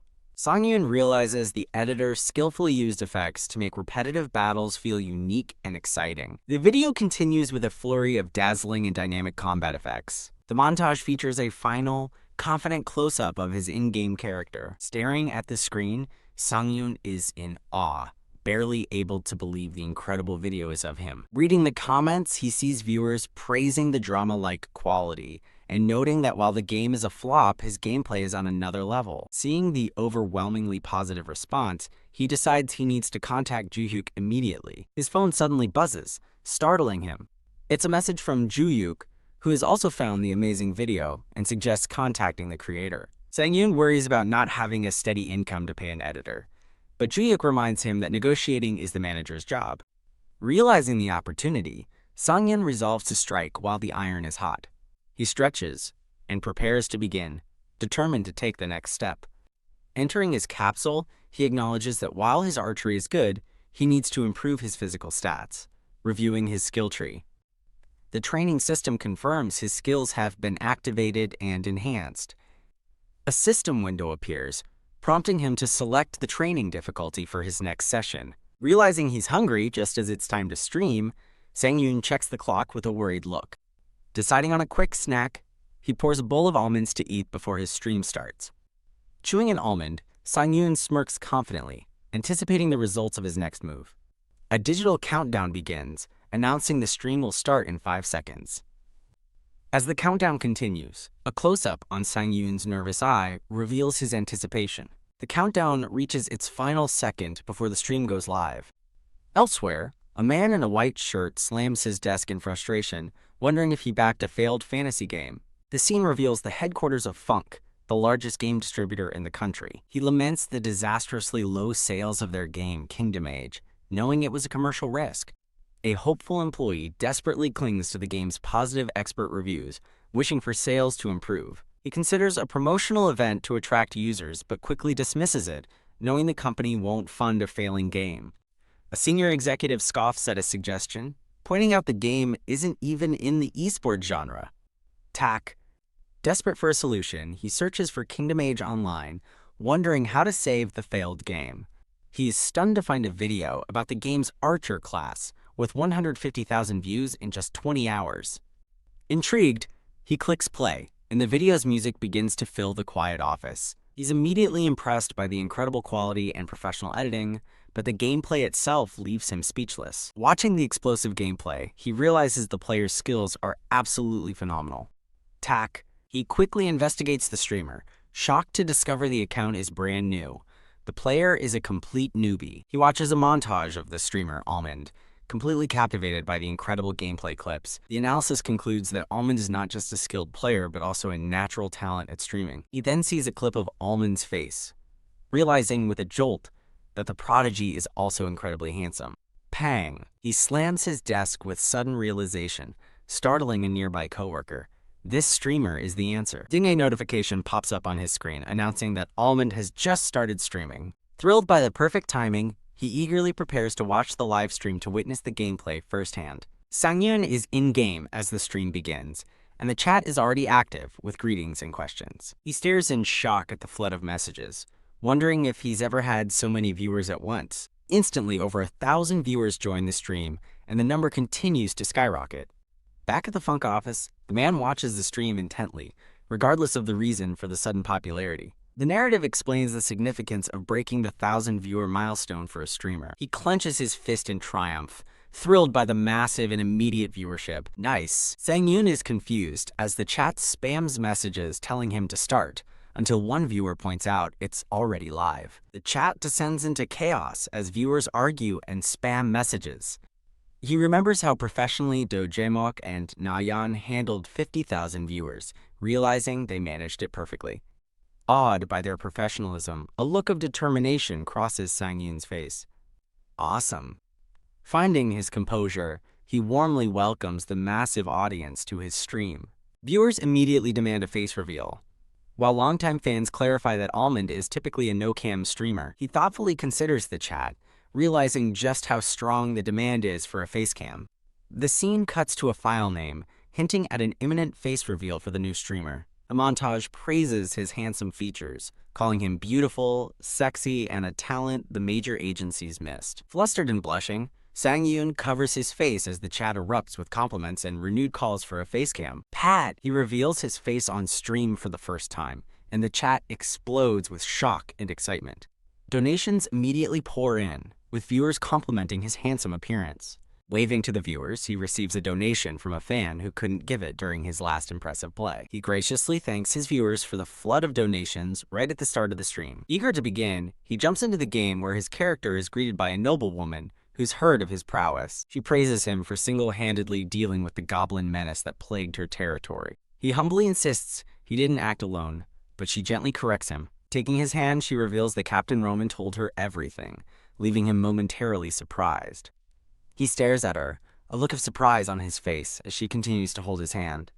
The chat explodes in confusion and amusement over the sudden romantic development with the NPC. Still holding his hand, the noblewoman gives Sang-yoon a new mission with a serious gaze. The chat erupts in laughter, joking that he's being used for more physical labor. In a cute chibi cutscene, she tells him this mission must be done alone. Pointing toward a distant castle at sunset, she asks if he sees it, and he optimistically assumes it will be simple. The mood darkens dramatically as she looks at him with terror in her eyes, pleading for him to, please, kill the lord of that castle, she finishes, leaving Sang-yoon's character completely stunned by the assassination request. Returning to a calmer demeanor, she explains that the lord never leaves, so he'll have to sneak inside. The chat is bewildered by the sudden turn in the NPC's personality, questioning why the character named Emilia is acting this way as Sang-yoon stands silently. Amelia encourages him with complete confidence as a viewer donates in support. Donations flood in, with one viewer showing immense trust and another playfully role-playing as a rival noble. A system prompt asks if he will accept the mission, and Sang-yoon's avatar sweats nervously. Watching his own stream, Sang-yoon gasps in shock at the high-stakes quest to kill a lord. The executive at Funk watches thoughtfully, convinced that completing this quest with a bow is impossible based on his own experience. His real-time chat debates the mission's difficulty, with fans joking that a large donation is the only thing that can kill Almond. The executive agrees with the chat's assessment, knowing that Kingdom Age sieges are notoriously hard. The narration explains the difficulty of sieges, showing players attempting to scale massive castle walls under a barrage of arrows. It's further explained that the advanced enemy AI makes sneaking in almost impossible, as any player spotted is immediately swarmed. The executive gravely considers the single biggest obstacle in the quest. The target is revealed: the imposing, helmeted Lord Talorant. A breakdown shows Lord Talorant is heavily armored, making him the absolute worst type of opponent for an archer. Clenching his fist, the executive considers the massive implications if Almond somehow succeeds with just a bow. As an image of a handsome Sang-yoon appears, narration notes that skill and looks are undeniable assets. However, the narrator clarifies that in the competitive streaming industry, those qualities alone are not enough to guarantee stardom. A flock of doves flies through a heavenly light, suggesting that success requires a little bit of magic. Back in the game, Sang-yoon accepts the dangerous mission as Emilia smiles knowingly. Emilia says she knew he would accept, her expectations met. As the chat cheers him on to what they assume is certain death, Sang-yoon smirks, acknowledging the challenge ahead. With focused determination, he resolves to see the mission through, knowing he must succeed to make it big. He playfully explains to his viewers that real medieval castles aren't as large as they imagine. He declares his confidence to Emilia, while the chat explodes with laughter, joking about his odds. Watching her leave, he wonders about her true motive for ordering an assassination. He muses that despite being an NPC, she doesn't seem like a character who would harbor such hatred. A ghostly image of his manager appears as Sang-yoon notes the game's fast pace gives him no time to question the quest. Sang-yoon remains silent, processing the sudden, dark turn of events. Emilia reveals the Lord is a cruel moneylender who enslaves his debtors for life. The truth is even darker. Lord Talorant enslaves women and children, a fact illustrated by blood-stained coins. She explains that with the Lord dead, her family can save the victims, admitting she lacks a just cause for open war. Sang-yoon listens intently, his expression hardening with resolve. With a nod, his character quietly confirms that he understands the gravity of the situation. The official quest is accepted: assassinate Lord Talorant. Night falls over the land. A lone wolf howls at the moon, with Lord Talorant's castle looming in the background. In-game, Sang-yoon wonders aloud if the game can hear him talking to himself, and the chat playfully confirms it might. Approaching the castle through a cornfield, he realizes the game's sound detection is active. Valuing the game's realism, he dismisses the idea of changing the settings and proceeds with caution. He moves like a phantom through the cornfield, his steps perfectly silent. His viewers are stunned by his flawless stealth, marveling that he can move through a dense cornfield without making a single sound. The chat notes that his movement seems significantly better than it was before. While viewers speculate on the source of his skill, Sang-yoon feels the clear improvement in his character's agility. He smiles, crediting the training program for his enhanced abilities and feeling his 3 hours of practice have paid off. The castle stands silent under the deep blue, starry night as Sang-yoon begins his infiltration. He moves through a dense cornfield surrounding the castle, completely concealed by the darkness. From a rooftop, Sang-yoon watches 2 torch-wielding guards patrolling the cobblestone street below. He carefully considers his next move, knowing he must find a way to scale the walls without being spotted. He understands that a reckless attack is not an option, as it would immediately summon reinforcements. Wow, he visualizes the textbook stealth method, approaching from behind for a silent, clean takedown. However, he hesitates, admitting to himself that he is only truly confident with a bow. The chat erupts in disbelief at his plan to use a bow, but he quietly confirms his intention. As his viewers continue to mock the idea of killing 2 guards at once, Sang-yoon hints that he has a plan. With a glint in his eye, he interrupts the doubtful chat, announcing that he has an idea. A confident smirk spreads across his face as he declares he has already thought of a way. The camera focuses on a single, specially crafted arrowhead, gleaming with a faint light. He reiterates his seemingly impossible plan to kill them simultaneously with a bow, baffling his viewers. As he draws his bow, the chat argues about the insane odds, agreeing that one sound means failure. Ignoring the noise, he focuses his mind with a single, powerful thought: I can do it. His golden eyes narrow with intense concentration as he prepares to make the impossible shot. Creak! He explains his strategy aloud, aiming a high-arcing shot at the left guard to delay its landing. Swoosh! The first arrow soars high into the night sky, beginning its long, calculated trajectory. Before the first arrow even reaches its apex, he has already knocked the second. His focus is absolute as he instantly locks onto his second target. He releases the second arrow, sending it flying on a direct and deadly path. Just as the second arrow flies true, the first begins its rapid descent toward the first guard. His timing is perfect as his mind declares the single word, now. Having unleashed both parts of his audacious plan, he watches from the rooftop. Thwack. In a breathtaking feat of skill, both arrows strike their targets at the exact same instant. Both guards collapse silently, their torches extinguished as they fall to the ground. The chat explodes with pure astonishment, calling him a monster for achieving the impossible. As viewers ask if he's a god, Sang-yoon calmly scans the area, checking for any more threats. Ding donations pour in from awestruck fans named Ruby Sword and Crazy Man, whom he gratefully thanks. In a moment of honesty, he admits to himself that even he didn't expect it to work so perfectly. Back at the funk office, Tak runs a hand through his hair, completely stunned by what he just witnessed. He reflects on his years in the industry, realizing he has never seen a player with Almond's level of skill. Thump. His mind made up, he decisively grabs his phone from the desk. He immediately calls Director Now, scheduling a meeting for the next day to discuss the streamer.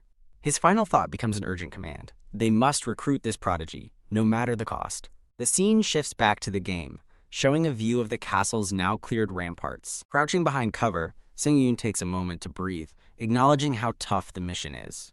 Phew. He remarks that the game is hellish, aside from the archery, prompting the chat to point out that archery is the hardest part. He recalls his intense training, revealing he practiced this exact scenario on the highest difficulty because repetition is key. He moves to hide the bodies but suddenly freezes, alerted by an unseen presence. A new guard approaches, calling out into the darkness and wondering where his comrades are.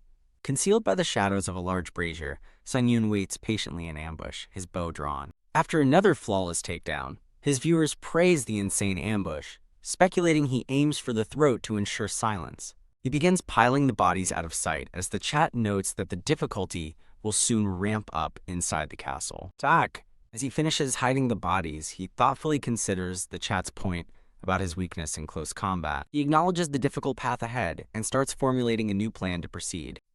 Peering down from the ramparts, he observes the guards patrolling the inner courtyard below. In a bold move, he strides forward with confidence, now disguised in a fallen guard's uniform. He's immediately spotted by another guard who shouts at him, sending the chat into a frenzy of laughter and confusion. As his viewers remind him, the goal is to kill the Lord, not the entire garrison. An idea sparks in Sang-yoon's mind. A system notification gleefully announces that he has now been spotted. Unfazed, Sang-yoon stands ready in his new disguise, bow in hand. He reflects on how the intense situation feels nostalgic, reminding him of his past competitions. Drawing his bow, a powerful golden light erupts around him. His eyes gleam with absolute focus, undeterred by the unfolding chaos. He breaks into a full sprint, charging directly into the courtyard. His viewers panic, noting the loud noise and questioning his assassination, while he ignores the chat completely. A guard yells for him to stop, as the cat realizes his stealth has officially failed. A boot stomps down, pinning an arrow to the ground as a guard cries out in pain. The chat assumes Almond missed. Sang-yoon smirks, revealing the supposed mistake was all part of his plan. Another guard calls out to his comrade, Damien, pointing out the fleeing archer. Damien yells for Sang-yoon to stop, right there, giving chase. In a swift motion, Sang-yoon plants his foot and pivots. Without breaking stride, he turns and draws his bow on his pursuers. Thump! He shoots Damien, using his body as a human shield to block another guard's spear. The second guard stops in shock, unable to comprehend what's happening. With both guards down, the chat erupts in awe, realizing he used one as bait and joking about his military training. With the courtyard guards handled, Sang-yoon declares it's time to enter the castle. On the ramparts above, another guard spots him and expresses his confusion. Thwack. Before the guard can react, Sang-yoon lands a perfect long-distance shot. As the guard falls, his comrade is alerted to the attack. The alarm is raised as a soldier screams that there's an intruder. The sharp blast of a warning horn echoes through the night. Guards begin to swarm the area, shouting that they've located the enemy. Sang-yoon finds himself surrounded, the target of multiple archers. He expresses his disbelief, wondering how they could have been caught so thoroughly. He now faces an entire platoon of heavily armed guards on the castle wall. A soldier charges, yelling, "Die," as the chat laments that this is no longer an assassination. As a notification confirms he's completely exposed, Sang-yoon declares it's fine and activates his consecutive shooting skill. He rapidly pulls arrows from his quiver, preparing for a full-scale assault. In a flash of light, he unleashes a devastating volley of glowing arrows. His barrage of deadly projectiles finds its mark, striking several guards at once. An arrow pierces a guard's helmet with lethal force.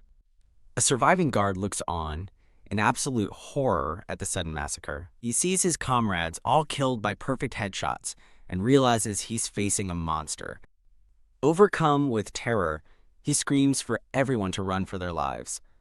The lone survivor turns and flees in a desperate panic. Sang-yoon coldly takes aim at the fleeing soldiers, turning from the hunted into the hunter. He effortlessly chases down the terrified guards, who scream for each other to run faster. He explains that since his arm is unhindered in virtual reality, he can perform at his peak. His true power is revealed, an unwavering concentration that imbues his arrow with blinding light. His golden eyes glow as he enters a state of absolute focus. He fires a single arrow that pierces one guard's head and continues on to kill the soldier behind him.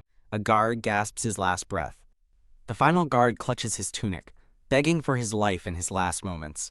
Sang-yoon stands victorious atop the stairs, surrounded by the bodies of his enemies. He turns to his stream with a killer smile, asking his viewers how it was, and the chat explodes with donations and praise. As donations from fans pour in, he feels a sense of satisfaction, realizing his stream is finally taking off. His mission on the ramparts complete, he descends a dark staircase. Standing before a great door, he confidently announces it's time to go kill the Lord. Dark, bloody footprints trail across a scratched stone floor, marking his path into the throne room. Sang-yoon draws his bow, his target finally in sight, a lone armored figure on a distant throne. He wonders aloud to his stream, questioning if the imposing silhouette is truly the Lord. He's surprised to find a formidable warrior in full plate armor instead of the fat old man he'd expected. Realizing the Lord was waiting for him despite the secret infiltration, Sang-yoon is confused, while the chat mocks the obvious scripted event. A vision of instant defeat flashes through his mind as a massive sword smashes the ground where he stands. He silently assesses the Lord, a brief vision of another confident warrior flashing through his mind. The Lord's gauntleted hand tightens around his greatsword.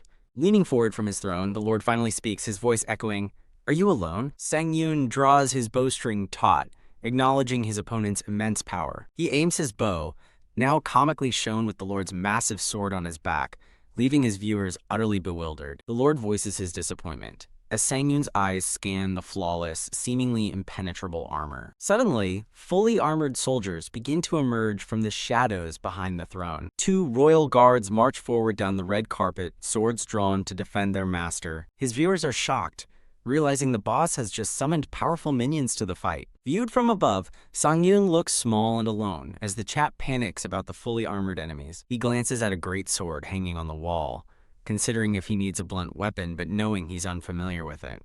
Deciding it's too risky to use an unknown weapon, he stands firm with his bow as the chat urges him to run. A complex skill tree appears, illustrating his deep and exclusive specialization in archery. He activates a skill to observe, his golden eye gleaming as he analyzes his new opponents for a weakness. He holds his ground, bow drawn, as the 2 armored guards steadily advance on him. The guards and the Lord pause for a moment, waiting to see what the lone intruder will do. A sly smirk forms on Sang-yoon's face as he figures out a new strategy. In a flash, he looses an arrow, aiming directly for a guard's helmet. He twists his body to dodge a sword strike while simultaneously preparing his next shot. With absolute concentration, he releases the arrow with precise and calculated aim. The arrow strikes the guard's chin strap, sending his helmet flying as the chat erupts in disbelief. The dislodged helmet soars through the air, startling the second guard who watches it fly past. As the first guard stumbles back, stunned, Sang-yoon confirms his trick worked, while viewers ask if he's even human. The now unhelmeted guard curses him, clutching his jaw before charging forward in a rage. Sang-yoon gracefully ducks under a wild swing, while already knocking his next arrow. His arrow finds its mark, landing a perfect and lethal headshot on the now exposed guard. "Too late," he declares coolly, turning his attention to the last advancing soldier. He drops low to the ground, narrowly evading a devastating horizontal slash. Using the floor for leverage, he kicks off the ground, pivoting to face his final foe.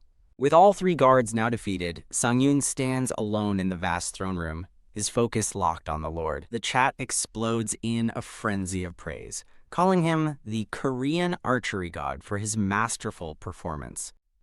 The Lord calmly comments, "Not bad," as the chat realizes his helmet lacks the same weakness. His greatsword glowing with power, the Lord rises from his throne and begins his slow, menacing advance. Sang-yoon smirks, revealing that the 3 headshots were a necessary condition to activate his true plan. As the Lord's sword ignites with blue flame, Sang-yoon prepares to test the breakthrough he discovered. A torrent of brilliant blue energy surrounds him as he confirms his theory. "Is the right way," he declares, as a notification announces that consecutive shooting has been activated. A special quiver of arrows bursts from the floor at his feet, surprising his viewers who had forgotten them. In a single fluid motion, he knocks multiple glowing arrows, preparing a massive volley. The Lord continues his steady, unfaltering approach down the center of the throne room. How pitiful, the Lord taunts, declaring that arrows cannot possibly kill him. Unfazed by the mockery, Sang-yoon calmly reassures his anxious viewers.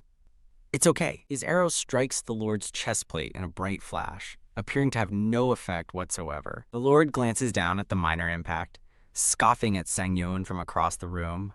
"I said it's useless." The Lord is stunned as an arrow hits his chest, questioning who would dare make a mess of his castle. Another arrow strikes his arm guard as he angrily asks what Sang-yoon is doing. A third arrow hits his leg with a clang, and the Lord declares this attempt foolish. As Sang-yoon prepares another volley, the Lord taunts him, asking if he thinks this will accomplish anything. Thwack, thwack. More arrows strike the Lord, whose surprise grows with each impact. With intense focus, Sang-yoon thinks to himself that his arrows must be faster, sharper. A brilliant golden light erupts from the Lord's chestplate, indicating Sang-yoon's focused attack on his heart. The Lord curses Sang-yoon as sparks fly from his armor under the relentless barrage, while the chat jokes about him being a welder. A close-up shows an arrowhead grinding against the armor, and the chat excitedly points out the sparks to Almond. As the volley continues, the chat laments the arrows being so close yet ineffective, while Sang-yoon stands ready by his special quiver. "No," Sang-yoon says with grim determination, taking aim with a single glowing arrow. A glowing arrow pierces the Lord's upper armor, embedding itself near his collarbone. Cracks spread from the point of impact as the Lord looks down in disbelief, uttering, "How?" As another glowing arrow speeds past his helmet, the Lord struggles to understand how this is happening. With a final devastating shot, the arrow pierces through the weakened armor, drawing a spray of blood. Sang-yoon stands victorious as the defeated Lord crashes to the throne room floor. Almond, almond, almond. As praise, memes, and huge donations flood the screen, Sang-yoon smirks at his overwhelming success. He clenches his fist in satisfaction, thinking to himself, "I did it again." Despite his tiring schedule, he smiles, feeling the joy of success energize him once more. Sang-yoon thanks his viewers and explains it took about 40 precise shots, as the chat hails him as a pro streamer. He eagerly anticipates seeing the surprised face of Lady Amelia. His thoughts are interrupted by a massive 300,000 won donation from a user named Seojia. The chat goes wild over the donation, with some recognizing the wealthy fan, while Sang-yoon mutters for Jia to shut up. Sang-yoon stares in shock, overwhelmed by the huge sum and the chaotic chat. A final chat bubble expresses jealousy over the silver spoon donor. The scene shifts to the real world, where people wait on a subway platform. A young woman with a red cap is jostled by a dense crowd inside a train car. She panics, getting pushed around by boarding passengers while trying desperately to get off. Having finally escaped the train, she leans over on the platform, catching her breath. She closes her eyes, weary of the irritating noises and crowds of people. Walking up a dark staircase at night, she wonders how long she must be swept away by life. Her thoughts continue as she approaches a building, deciding she won't just embrace this wave. She enters her quiet, dark apartment, the light from the hallway illuminating her path. A look of grim determination crosses her face. She drops her backpack and immediately heads for her computer desk. Her expression transforms into one of pure delight as she exclaims, "Ah, it just started." Relieved, she watches Sung-yoon's stream begin, feeling lucky to have made it in time. While eating almond snacks, she reflects that his stream is her only joy, one she found because of his nickname. She watches Sang-yoon accept the quest, thinking the mission seems impossible to clear. Leaning in, she's shocked he accepted it, and wonders if he's actually serious about winning. She smiles, completely absorbed as she watches Sang-yoon's powerful skills light up the screen. Giggling with delight, she watches his unorthodox strategy unfold. The scene shows her perspective of Sang-yoon shooting a guard's helmet strap off. She watches the stream with a captivated and slightly flushed expression. Her screen displays Sang-yoon's ultimate victory over the fully armored lord. Her eyes sparkle with absolute awe, completely starstruck by his incredible feat. Throwing her arms in the air, she cheers, "Wow, he actually cleared it."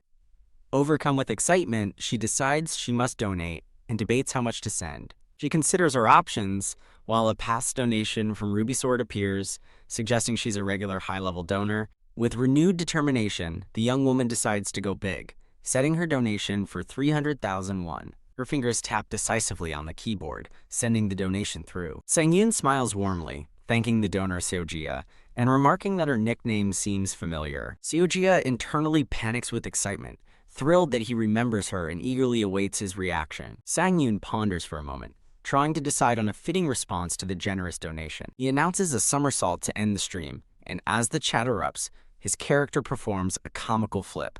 A dark, jarring transition signals an unexpected event. Suddenly revived at a checkpoint, Sang-yoon is bewildered by a "you have died" message.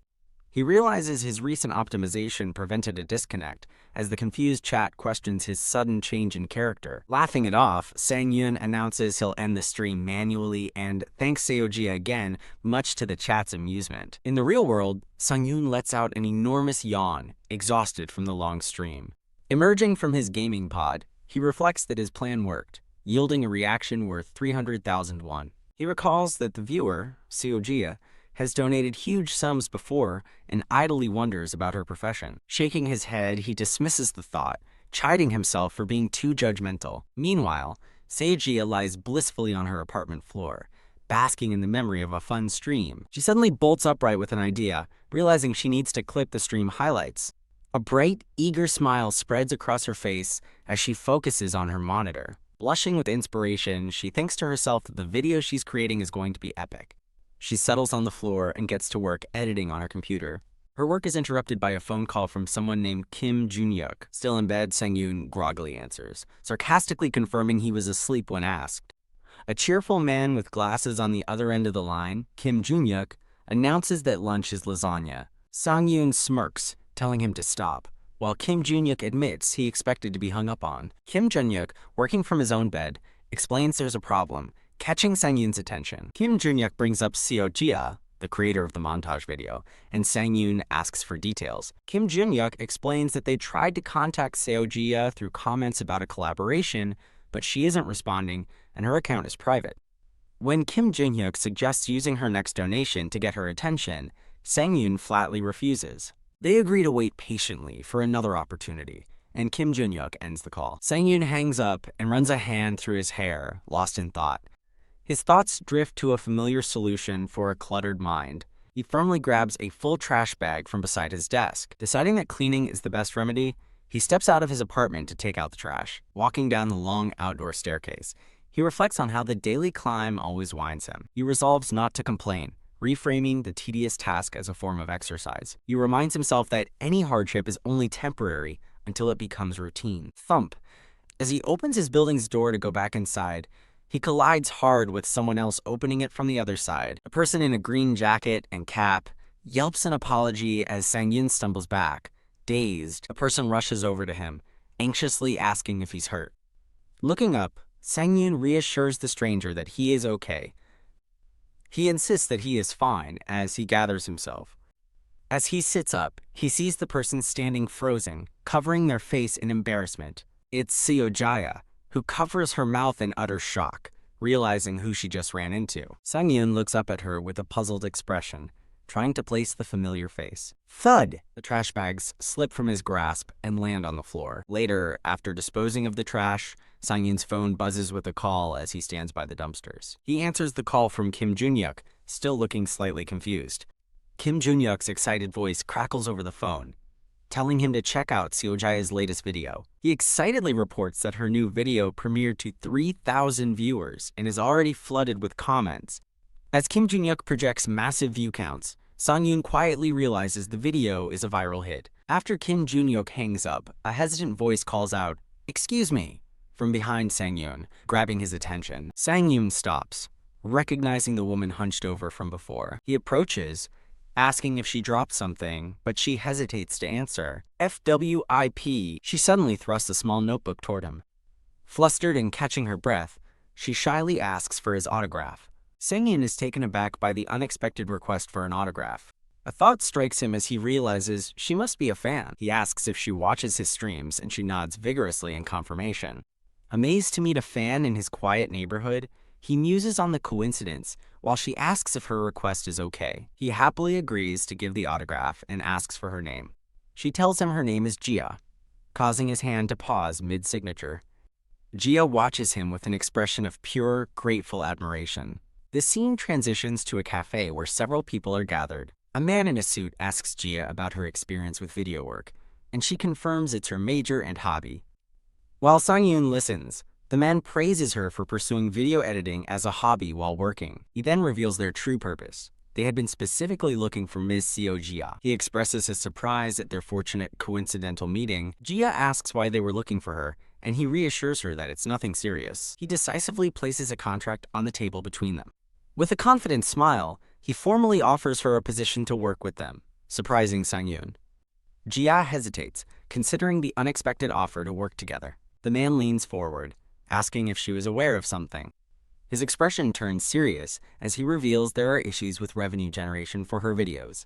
Shocked, Jia questions what kind of issues he's talking about. He explains the legal complications of copyright and how fan channels fundamentally cannot generate revenue. Jia recalls her massive 1 million won donation, realizing its implications. She quietly acknowledges the truth in his statement. Sang-yoon confirms her realization, stating that no revenue has come in yet. The man clarifies that his suggestion is for them to create videos together to legally generate revenue. He inwardly notes her lack of interest in profits, wondering if money isn't her motivation. Sang-yoon concludes that her large donations were genuinely just to support the streams she enjoys. Hearing this, the man in the suit seems to have a sudden insight. Sang-yoon thinks to himself that his channel desperately needs editor Seo-jia's skills. Jia looks up, her expression thoughtful as she processes everything. Sang-yoon starts to panic, but Jia realizes what's being implied.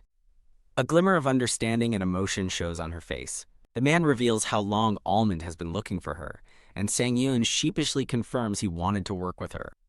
Overwhelmed by the revelation, Jia feels a sense of pressure. She holds her drink, quietly contemplating the serious offer. A brief, somber memory flashes of her standing amidst scattered papers on the floor. Returning to the present, Jia politely asks for some time to think. Sang-yoon seems about to interject with a thought. Jia interrupts, stating that there is one problem with the offer.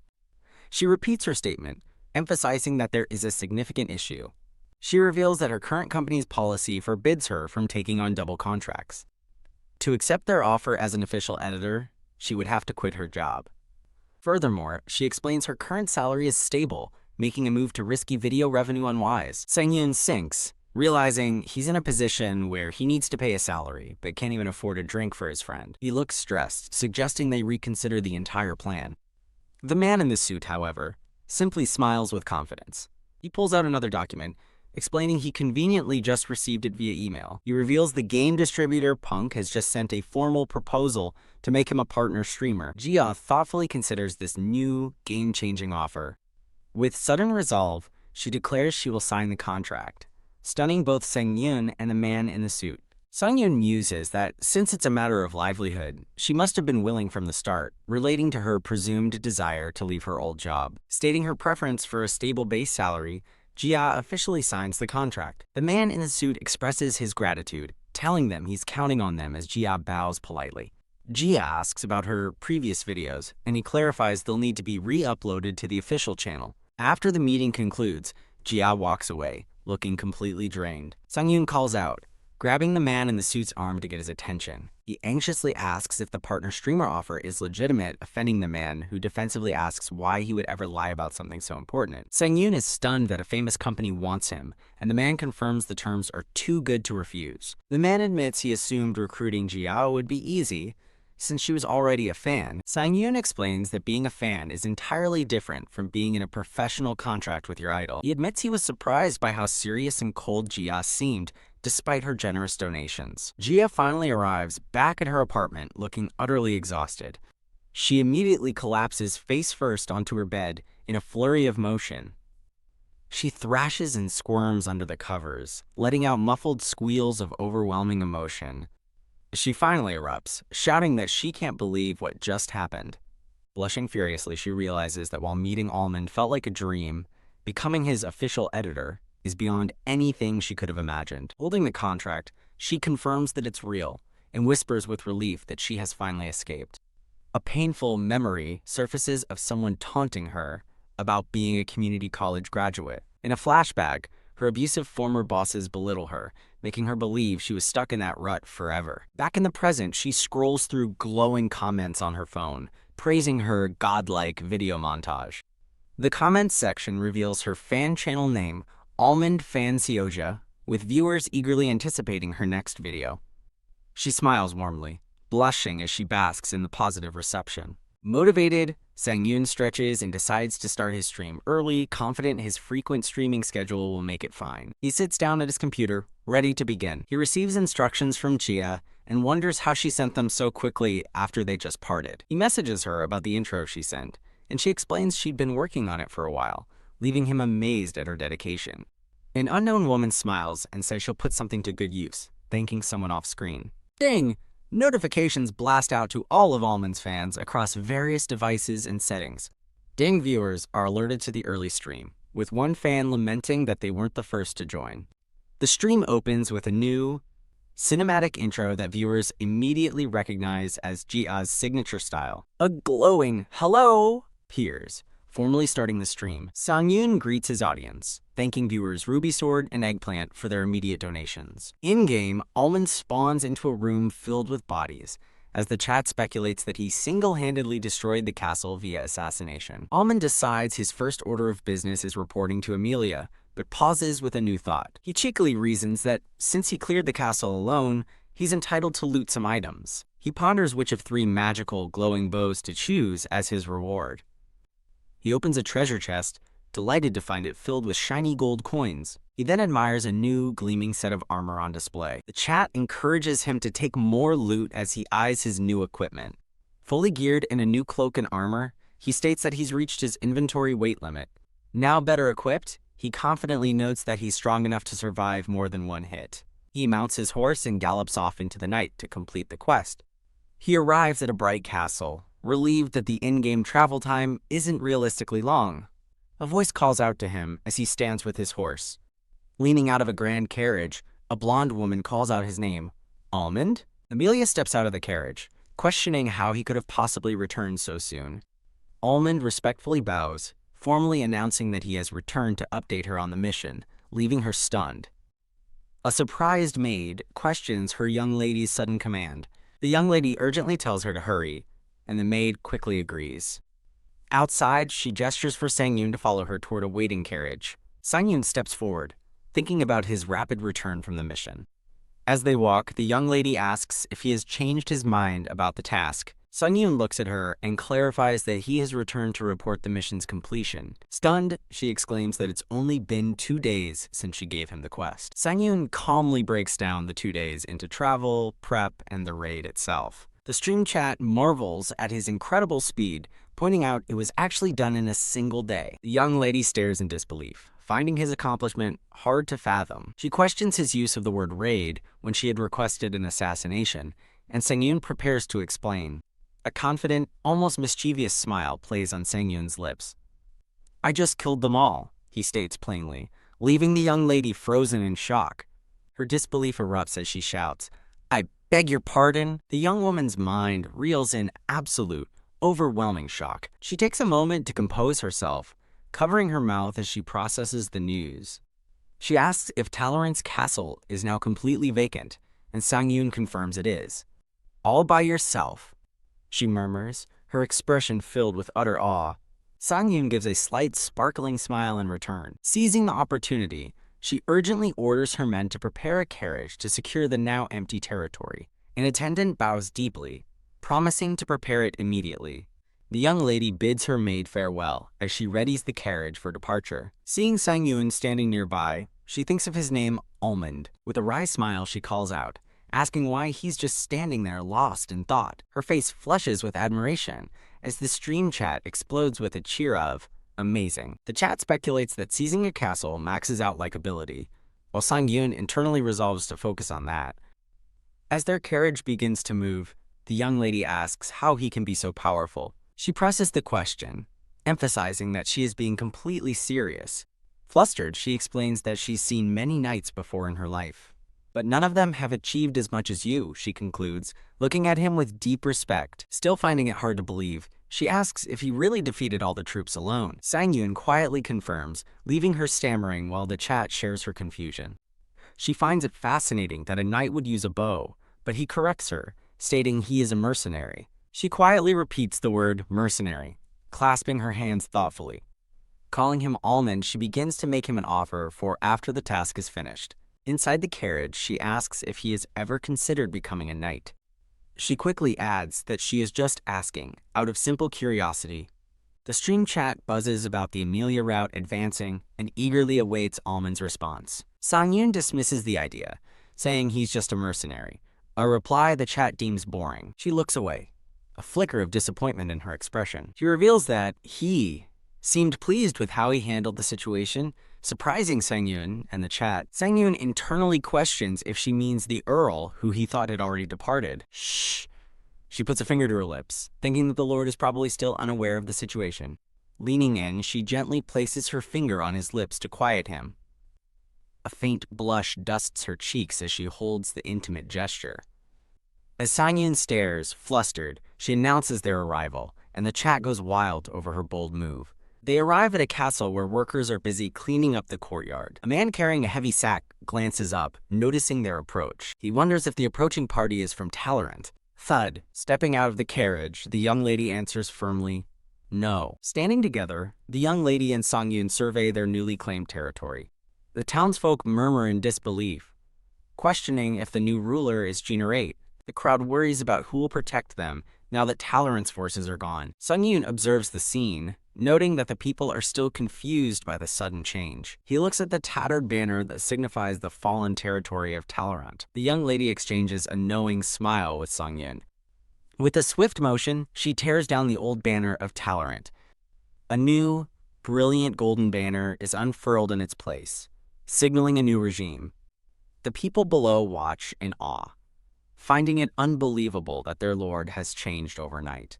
A worker decides the event is anticlimactic and resolves to just go back to his job. Two men discuss the situation. One heard Genre's rule is better, but the other remains cynical, believing all nobles are the same. Almond turns to the young lady, asking if she thinks it's okay to just leave things as they are. When she asks what he means, he suggests she give a speech to inform the people of their new leader. The young lady gives him a confident, knowing smile. Looking down upon the people below, she simply states that it's fine. She calmly explains that the people of the territory will adapt soon enough. As the new banner waves, the stream chat praises the majestic cutscene, while Song-yoon admits he only wooed Amelia to show them this. The castle stands under a clear sky, a symbol of the newly established order. A narration explains that those once facing slavery can now repay their debts with labor as a knight removes a man's shackles. As a result, the once lifeless territory began to teem with vitality as people worked productively. Sang-yoon, now dressed in finer clothes, looks on with satisfaction, knowing this will yield great benefits. A hand gently rests on his shoulder, as a chat bubble simply says, "Oh." Amelia, now in a red gown, greets him as the chat wonders about the strange atmosphere between them. Taking his hand, Amelia reminds him of their visit to see father tomorrow, sending the chat into a frenzy. Song-yoon calmly reassures her, "Of course, Amelia." The stream chat explodes with excitement, declaring the Amelia route a success and joking about seeing a grandchild soon. At Chibi, Song-yoon muses about the happy ending, but in awe, in a system box, hints at an interruption. How? A sudden powerful sound shakes the castle, startling Sang-yoon. Amelia gasps in shock, recognizing the ominous sound. An army of knights, led by a formidable white-plumed commander, stands assembled outside the castle. The imposing helmet of the enemy commander glints in the light. Sang-yoon and Amelia look on grimly, suspecting Talorant's allies have come to retake the fortress. With unwavering determination, Sang-yoon declares, "I can stop them." Amelia grips his arm tightly, her faith in him evident. With a pleading look, she entrusts the defense to him, saying, "Almond, please." The golden banners of Jeannere's forces flutter defiantly in the wind. As the commander shouts, "Form up!" Almond stands ready among the ranks of their soldiers. A man rallies the troops, declaring that they will defend the fortress of Talorant. He finishes his speech, shouting that they fight for the Honorable Lady Jeanneret, who employed them. Wah! The soldiers roar in unison, raising their weapons and vowing to win the war. From the castle walls, Sang-yoon and Amelia watch their army prepare for battle. They share a moment of tense silence, their expressions serious as the confrontation looms. As rain begins to fall, Sang-yoon's gaze hardens with resolve. A system quest appears, commanding him to lead the war to victory. The battle is about to commence. A battle cry rings out, promising a definitive victory in the coming war. Their soldiers charge forward as the stream chat explodes with excitement over the large-scale war. The chat marvels at the top-tier game feel and how quickly Almond has reached this epic stage. Viewers praise Almond, claiming that even a famously persistent streamer named Bubblegum couldn't have accomplished this. Ichibi Almond politely asks the chat to refrain from mentioning other streamers, and they quickly agree to be considerate.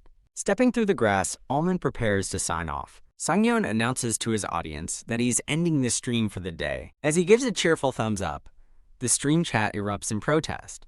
Shocked that he's stopping at such a crucial point, he smiles as his viewers desperately spam his name, begging him not to go.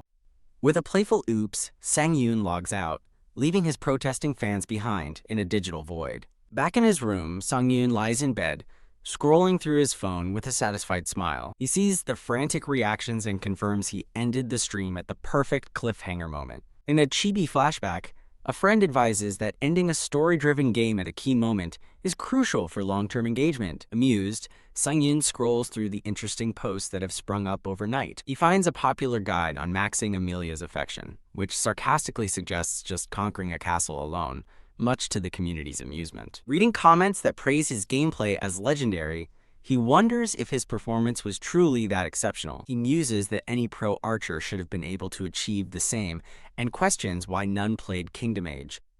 A thought suddenly strikes him as his eyes widen in realization. Recalling his friend praising his top-tier focus, Sang-yoon wonders if he has a natural talent for virtual reality games. He considers that while archery needs high concentration, that skill isn't exclusive to archers. Deciding to investigate further, he starts searching for other popular posts about his stream. He spots a post specifically analyzing Almond's archery skills and decides to check it out. As he reads, he's surprised by the post's professional-level detail. He concludes the author is no amateur, their analysis is far too insightful. Thump. His eyes widen in shock as he continues reading. He scrolls down, completely engrossed and startled by the content. A comment from a former archer player confidently claims Almond's skills surpass those of professional players. His hand trembles as he wonders who the anonymous expert could be, certain he would know any archer of that caliber. The thought lingers as he stares intently at his phone screen. He lowers his phone, his expression turning serious and contemplative. Lost in thought, he continues to ponder the identity of the mysterious analyst. Lying in the dark, the phone's glow illuminates his pensive face. A memory surfaces of a younger Sang-yoon with a backpack, looking back with a heavy heart. A young woman confronts him, angrily asking if he's truly quitting. He states that archery isn't fun anymore, but she challenges his simplistic reasoning. She passionately argues that everyone looks up to him and questions who will lead if he gives up. "Are you serious?" she exclaims, unable to believe he's quitting just for fun. With his back to her, Sang-yoon quietly confirms that he is indeed serious. Defeated, she whispers, "I see," and begins to walk away. Tears welling in her eyes, she casts one last, pained glance over her shoulder. He remains still, watching her walk out of his life. A single tear escapes his otherwise stoic expression as the memory fades. The scene transitions, showing a quiet, sunny day in the present. Sang-yoon walks down the street, finding the online discussions about his gameplay interesting. He notes that, while there are negative posts, any attention is good when viewership is low. Arriving home, he stops, surprised to see a familiar person waiting near his door. A woman in a hoodie looks up and addresses him as Mr. Sang-yoon. Sang-yoon notes that Jia is exercising, and she asks if he is too. He explains he's just heading nearby. Jia shyly asks to join him on his walk, and he casually agrees. The scene shifts to a tranquil streamside path where they walk together. After their walk, they stop at a park bench, where Jia looks visibly exhausted. Sang-yoon kindly offers her a water bottle, which she gratefully accepts. He asks what she wanted to show him, and she suddenly remembers the reason she sought him out. Jia presents her phone, revealing she has completed several video edits for their new channel. As Sang-yoon looks on in surprise, Jia turns away, blushing with embarrassment. The story begins with the title card for Kingdom Age. Episode 1, Are Newbies Not Allowed to Pick a Bow? For his first live stream, a player in a green cloak faces a weapon choice, as his chat questions if the bow is a bad option. He defiantly chooses the bow, prompting the chat to call him a cute, sharp-tongued newbie who is already doomed. With focused intensity, he lands a perfect headshot, shocking the chat and making one viewer question if it's a hologram. As he unleashes a rapid barrage of arrows, the bewildered stream chat loses count of his non-stop headshots. In a park, Sang-yoon scrolls through his phone, smiling as he enjoys the chat's ridiculous reactions to his gameplay. His phone screen displays a clear image of his confident in-game avatar, Almond. Jia looks up at him with a blush, nervously asking for his opinion on her work. Staring at the phone, Sang-yoon is genuinely stunned, declaring her video edit a masterpiece. Flustered by his praise, Jia explains her editing choices, detailing how she condensed the stream, added helpful graphics, included chat reactions, and perfected the pacing. While he remains slightly bewildered by her shy reaction, she quietly thanks him for the compliment. Eagerly, Sang-yoon asks if they can upload the video to YouTube immediately, but she tells him not yet. Sitting together on the bench, Jia explains that it's strategically better to release 3 or 4 videos simultaneously. As a cute chibi, she asks if it's okay for her to continue editing in this impressive style. He eagerly agrees, telling her to please continue with her excellent work. Back in her room, Jia collapses onto her bed, completely exhausted from the day's efforts. The memory of Sang-yoon's amazed reaction and his high praise replays in her mind. She smiles warmly, feeling a sense of pride and accomplishment from his words. Leaning back, she closes her eyes, contentedly soaking in the moment of success. Ding! A sudden phone notification breaks her peace as she wonders who could be messaging her. Her eyes widen in a flustered panic, as she immediately wonders if the message is from Almond. A determined look crosses her face as she focuses on the phone. The room seems to darken around her as she sits silently, staring at the screen. She remains motionless, her attention completely captured by the phone in the dim light. Her hand goes limp, and the phone slips from her grasp onto the bed. Deciding she needs to shower, she glances down at her phone, which displays a new message from a contact named Psycho-Bastard. Elsewhere, a fan types excitedly about the world's first Archer Siege challenge, planning to watch it right after school.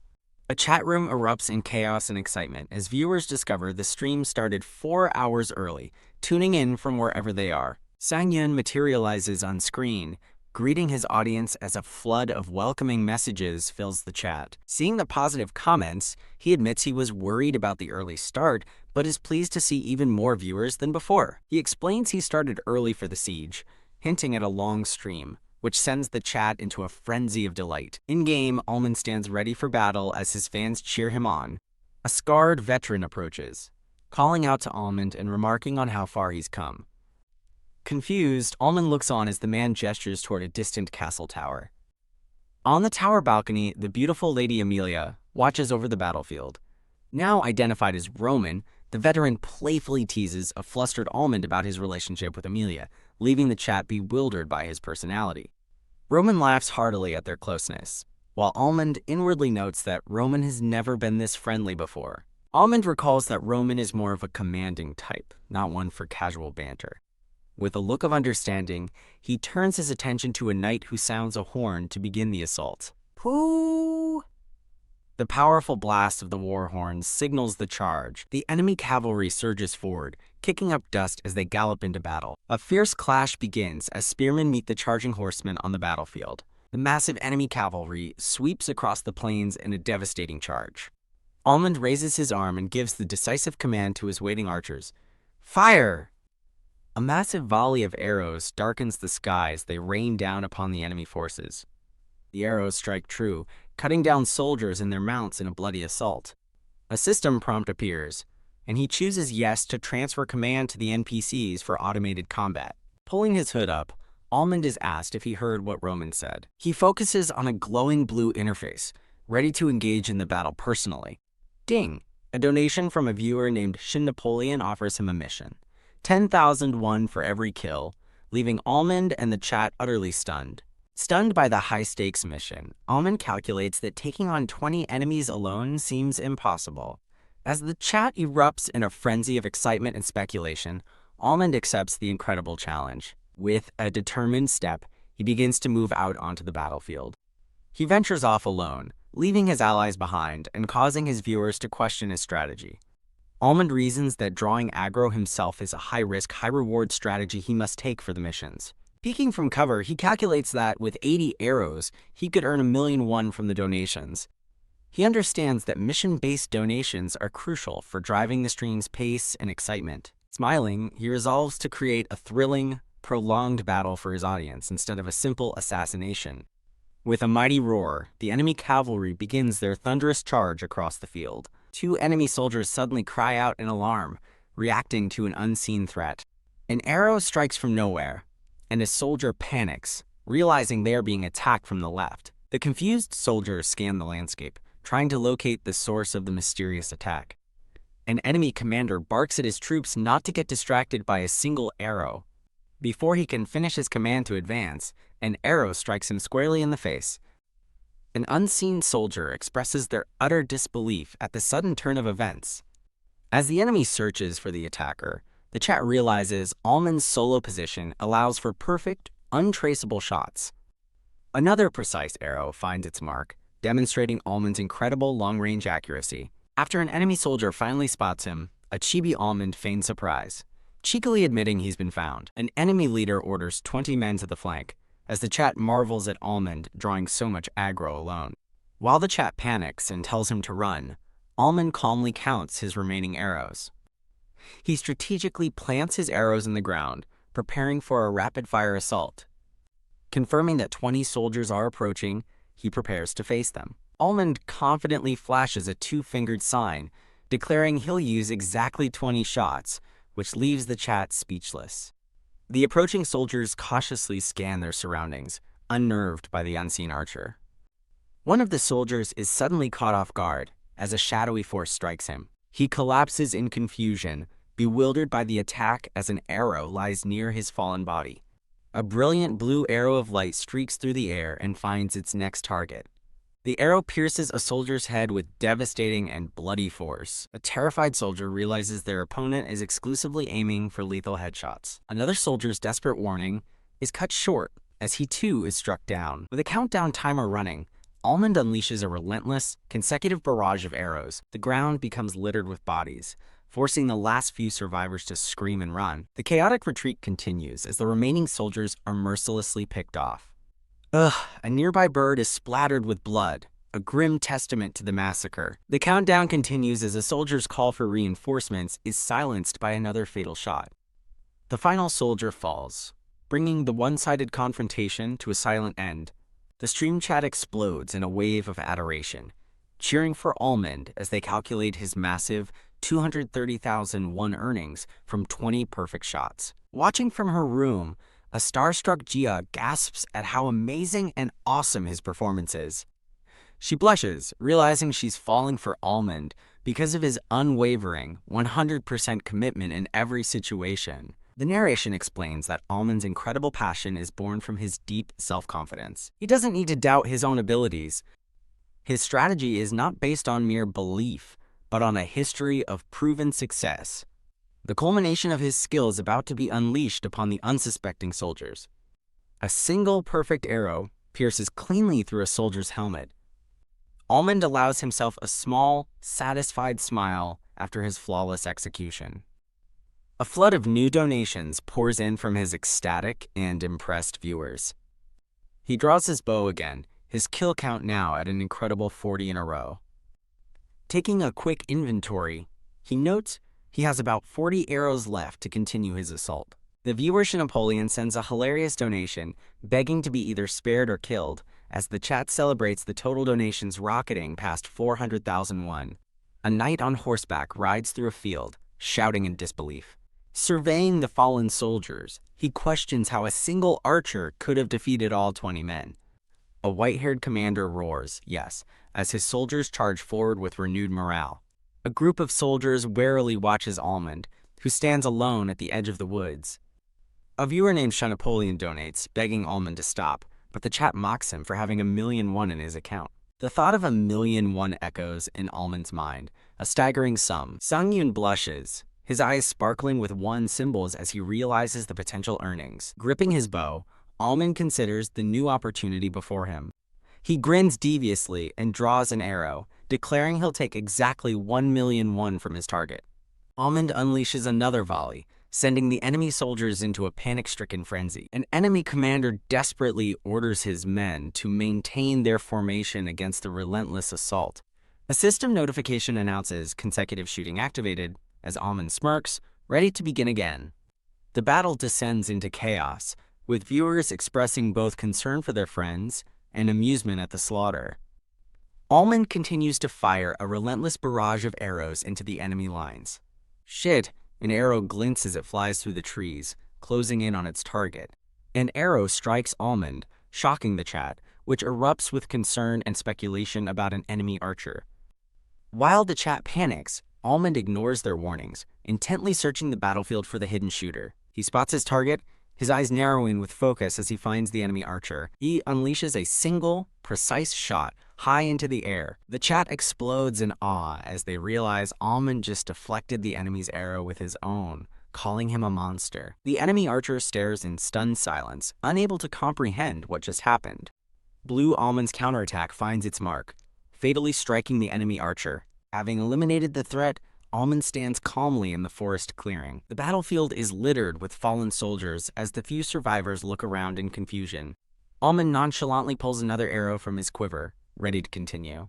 He takes aim, his expression calm and focused. A trembling soldier grips his sword, cursing in frustration. He spots Almond in the distance and shouts in rage. Before the soldier can react, another of his comrades is struck down by a headshot. The remaining soldiers are horrified by Almond's incredible speed, watching helplessly as their numbers dwindle. Eek, a terrified soldier flees, as the chat points out he's running away, but Almond simply prepares another shot. Almond's confident expression falters as he notices something unexpected. He glances at his empty quiver, realizing he's out of arrows just as a viewer tells him to halt the slaughter. Napoleon expresses his relief in a donation, and the chat agrees he had a narrow escape while Almond ponders. Huff, huff, the lone surviving soldier stops running, panting as he wonders if he finally escaped. Whoa. He turns around to find Almond standing directly in his path. The soldier screams in terror, a reaction the chat praises as part of the game's amazing AI. He begs Almond to stop chasing him, just as a final arrow finds its mark in his back. Almond takes aim one last time to ensure his mission is complete. He fires the finishing shot into the last enemy soldier. Almond stands alone in the woods, his battle finally over. The last body falls to the ground, bringing an end to the massacre. Phew! Almond lets out a sigh as his chat celebrates the insane kill count, predicting he'll set a new record. Sang-yoon looks at his stream interface with a deeply satisfied smile. A mission accomplished banner flashes, confirming Shy Napoleon's massive 1,000,001 donation. A cheerful Almond admits clearing the mission is the most satisfying part, surrounded by the ascending souls of his victims. Whoa! His celebration is cut short as he looks up, surprised by a sudden noise. A knight in shining armor named Robin arrives on horseback as soldiers cheer his name. Two soldiers credit Sir Robin's leadership for the victory, oblivious to Almond standing just behind them. Tisk. The chat scoffs at the clueless fools, annoyed that Robin is taking credit for Almond's hard work. Almond thinks to himself with a smirk that he killed 100 enemies, but no one seems to have noticed. He turns to a cloaked man and formally apologizes for the behavior of his comrades. A bearded mercenary looks on, flustered and sweating, at the unfolding situation. Almond coolly asks if there's a problem, while the mercenary sighs in exasperation. He explains that the knights are trying to send the mercenaries away with just their basic pay. After he questions what the mercenaries even accomplished, Almond asks if their payment is the source of his dissatisfaction.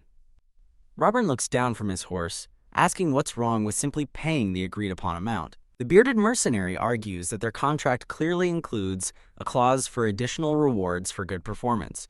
Robin scoffs at the notion, questioning if the mercenaries actually believe they performed well. He asks what kind of performance the mercenary units have even shown, as his fellow knights snicker behind him. Robin scornfully accuses the mercenaries of fighting timidly, using the excuse of preserving their bodies as their only asset. Crack! The mercenary clenches his fist, enraged by the blatant and demeaning insult. Almond glances over at the fuming man, calmly asking what's wrong with his face. With a smug grin, Robin looks down and condescendingly asks, "Am I wrong?" A credits page marks the end of the chapter. Robin's insult about mercenaries protecting their bodies as their only asset echoes. While Robin smugly asks if he is wrong, Almond internally muses that this is the typical perception of mercenaries. The bearded mercenary seethes, believing this system of disrespect from the knights cannot be sustained. Almond interjects, stating it's dishonorable to discard respect now that the war is over, which infuriates Robin. The bearded mercenary suddenly shouts that Almond alone killed 100 men, leaving Almond momentarily shocked. He confronts Robin, challenging whether he still believes the mercenaries simply protected their assets and did nothing. A wicked grin spreads across Robin's face as he repeats the claim, "So he single-handedly dispatched 100 men? Wah!" Robin erupts in laughter, telling his knights about the archer's claim, while thinking he'll kill him to find out the truth. The stream chat observes the tension, with one viewer noting that a man named Roman seems most upset but is restraining himself. TSK. Roman makes a sound of frustration as he and Almond watch Robin start to ride away. As a soldier grabs Roman's arm, he furiously shouts to be let go, insisting he can walk on his own. A thought bubble appears, focusing on a newcomer. That person, an imposing figure in a golden helmet and fur-lined cape, observes the scene, remarking on their arrogance. The figure notes that they won't be dragged away quietly, recognizing the presence of noble blood amidst the group. Robin turns to Roman and mockingly declares him the victor, leaving Roman utterly confused. The golden helmeted figure speaks of their castle being unjustly taken. They continue, clenching a gauntlet in anger while recounting how all their soldiers were killed without a second thought. Almond notices Robin's terrified expression, realizing the person in the golden helmet must be a high-ranking officer from Stars. Robin stammers nervously, trying to address the people the Tolerant has treated. The golden helmeted figure interrupts him with a sharp question, their intense eye glaring from behind the visor. The figure's attention shifts, now focusing directly on Almond and Roman. A surprised Almond notes that the game's automatic dialogue system has been triggered, startling him.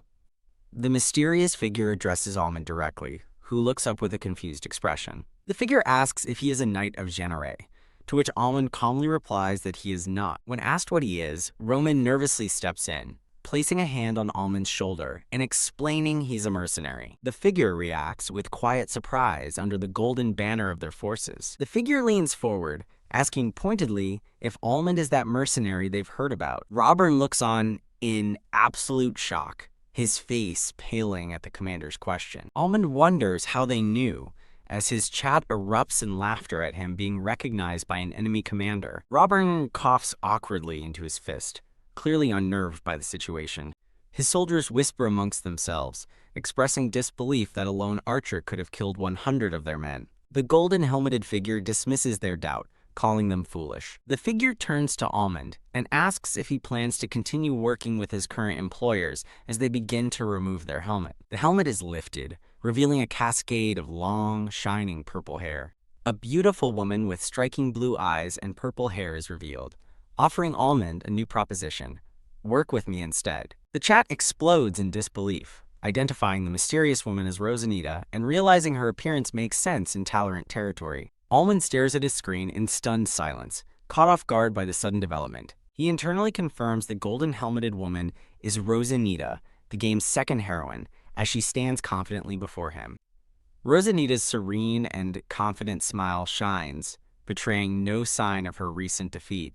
Almond observes that Rosanita has an unsettling but fascinating aura, completely different from Amelia's. Impressed by the developer's design, he notices the Knights of Genere are completely bewitched by Rosanita's presence, blushing as he wonders if they're okay. A bead of sweat forms as Almond nervously eyes the dialogue options that have appeared before him. Realizing he must choose, Almond panics while his chat erupts into a fierce debate over whether he should pick Rosanita or stay with Amelia. Almond hesitates, feeling it's not the right time to switch heroines given his progress with Amelia, even as he mulls over the first option. He fondly remembers a vision of Amelia, smiling gently amidst a field of flowers. His thoughts linger on Amelia, recalling that he has known her since the very beginning of his journey. A montage of memories flashes through his mind, reinforcing the attachment he's grown to feel for Amelia. Impatient, Rosanita demands an answer, asking if he intends to just leave her hanging like a fool. Overwhelmed by the pressure, Almond stares at the choice as his viewers frantically spam their votes for each heroine. The chat's furious spamming for Amelia and Rosanita intensifies as Almond's decision hangs in the balance. With a cheerful smile, Sang-yoon announces the end of the stream, preparing to log out and leave his audience on a massive cliffhanger. A title card marks the end of the chapter and the stream. The viewers' chat messages express their collective outrage and amusement at Sang-yoon's perfectly timed, infuriating cliffhanger. Back in his room, Sang-yoon ends the stream and reflects on the dedicated fans who curse him yet show up for every broadcast. He muses on his manic fans, the loyal viewers who are always the first to arrive and tune into his streams. Sang-yoon sits at his desk, contemplating the sheer number of dedicated fans he has managed to attract. He analyzes his audience demographics, noting that while his general fan base is male, his most hardcore fans are evenly split by gender. Thinking it's too early to rely on the statistics, he considers that the sample size is still too small. Reviewing his metrics, he decides that for his next game, he should partner with the distributor known as Funk. As a plan begins to form, his eyes widen with a sudden game-changing realization. His thoughts are cut short as he notices his parents standing grimly in the doorway of his room. A furious man storms in, held back by a worried woman, and demands to know what Sang-yoon has done. The man confronts his son, angrily questioning his decision to quit the company as Sang-yoon stammers nervously. Getting in his face, his father yells, asking if Sang-yoon is out of his mind. His father continues his tirade, revealing the director told him of the resignation and asking if his son considered his reputation. Sang-yoon looks shocked as his father orders him to come into the office the next morning. His father glares at him intently, demanding to know if he has anything to say for himself. Defeated, Sang-yoon stands silently before his parents and admits he has nothing to say. With his head lowered, Sang-yoon quietly agrees to do as his father has commanded.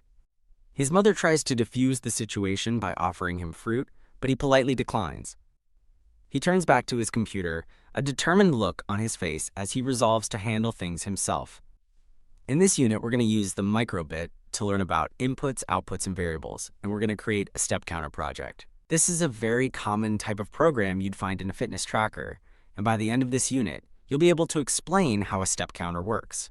You'll also learn to write a program that can detect steps and count them, and you'll be able to use variables to store information in your program. Sang-yoon reflects on his journey so far, admitting he hasn't earned a great fortune. Looking back on a happier memory with his father, he acknowledges he hasn't gained any major achievements either. He stares at his desk and wonders if his recent success was all just a fleeting dream. Putting his glasses on, he concludes that the experience felt far too real and lasted too long to be a simple dream. Ugh. Sang-yoon groans as the sound of his doorbell repeatedly ringing wakes him from his sleep. Wait, still groggy, he stumbles towards the door, wondering who could be visiting so early in the morning. Peeking through the peephole, he tiredly wonders what the matter could be. Sang-yoon's eyes fly open in shock as a cheerful voice from outside calls out his full name, Yu Sang-yoon, and urges him to open up. He begins to realize who his unexpected visitor might be. Yup, a man with glasses and a suitcase bursts in with a wide grin, confirming Sang-yoon's suspicion. The surprise visit came with a peace offering, a large box of delicious, crispy fried chicken. His friend happily digs into the chicken, enjoying it with a can of soda. As they eat, the man asks why Sang-yoon isn't drinking, but Sang-yoon explains he avoids alcohol before streaming.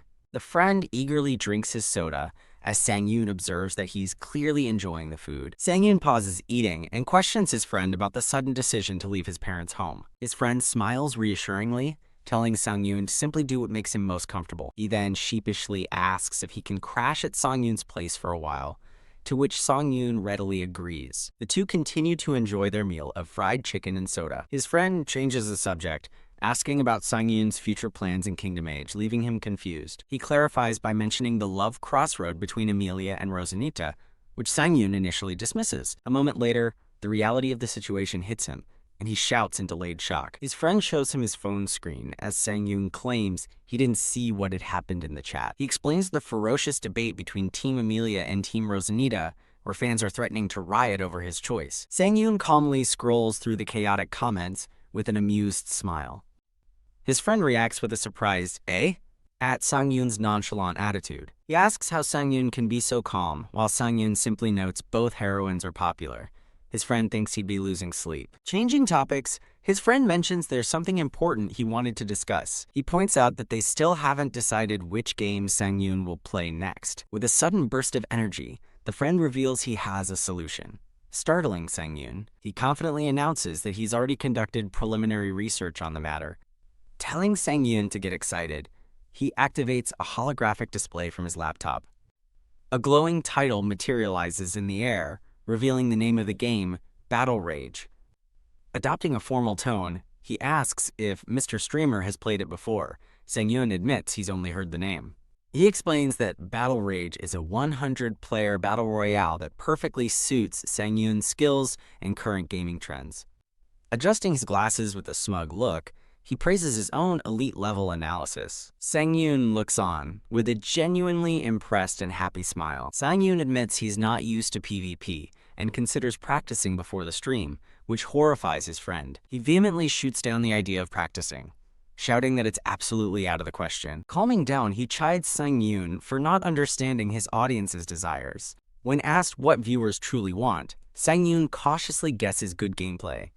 His friend shakes his head, explaining that any skilled player can provide that. He reveals the real answer his viewers crave, watching an unrivaled genius. He reminds Sang-yoon of his first stream, where his overwhelming performance without any practice is what captivated everyone. With a knowing smile, he rests his case. Sang-yoon contemplates his friend's point, looking thoughtfully into the distance. He expresses doubt, stating that his skills are in archery and won't transfer to unfamiliar mechanics without practice. His friend simply tells him to watch this as he pulls up a video feed.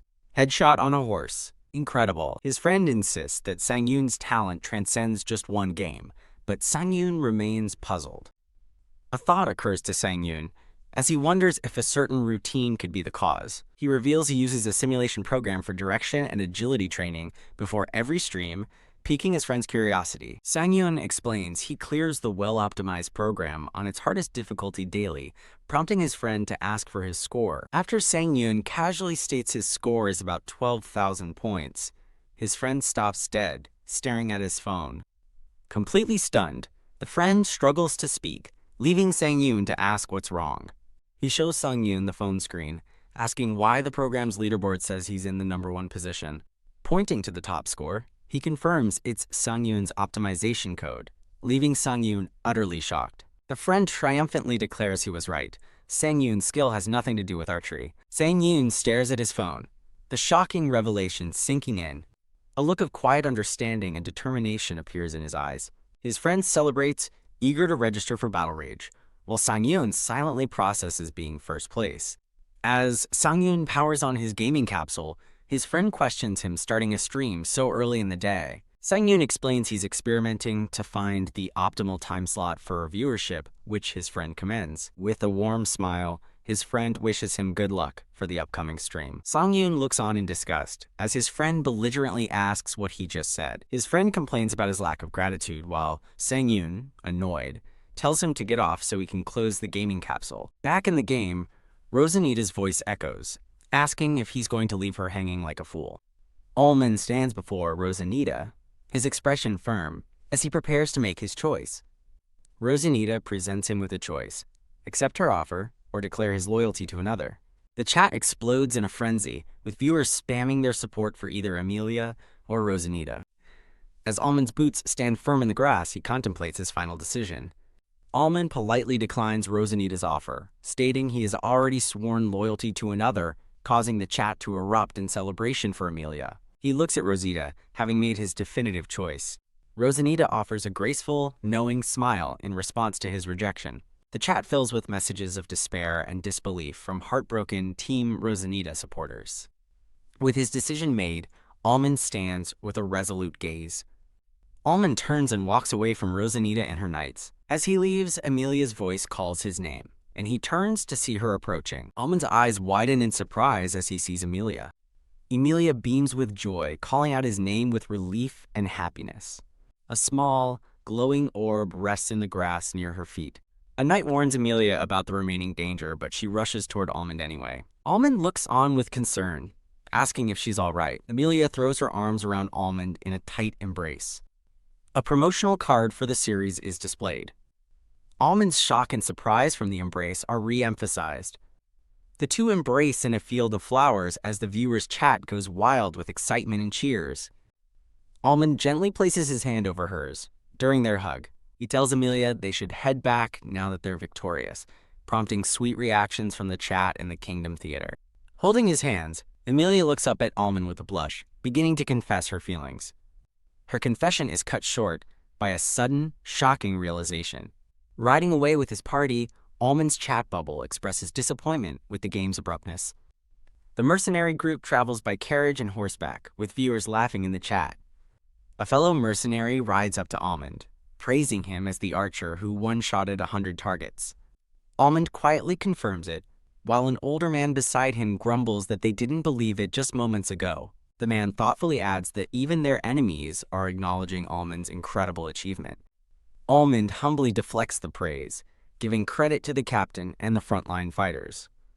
The man is taken aback, questioning why Allman speaks as if he isn't one of them. He corrects himself, telling Allman that, since he's no longer a mercenary, he's now free to do as he pleases. The man sincerely thanks Allman, saying his actions earned everyone a 4-month holiday, which prompts the chat to jokingly question his identity. The scene shifts to a majestic castle basking in the warm light of the setting sun. Allman rides his horse through the castle's main gate.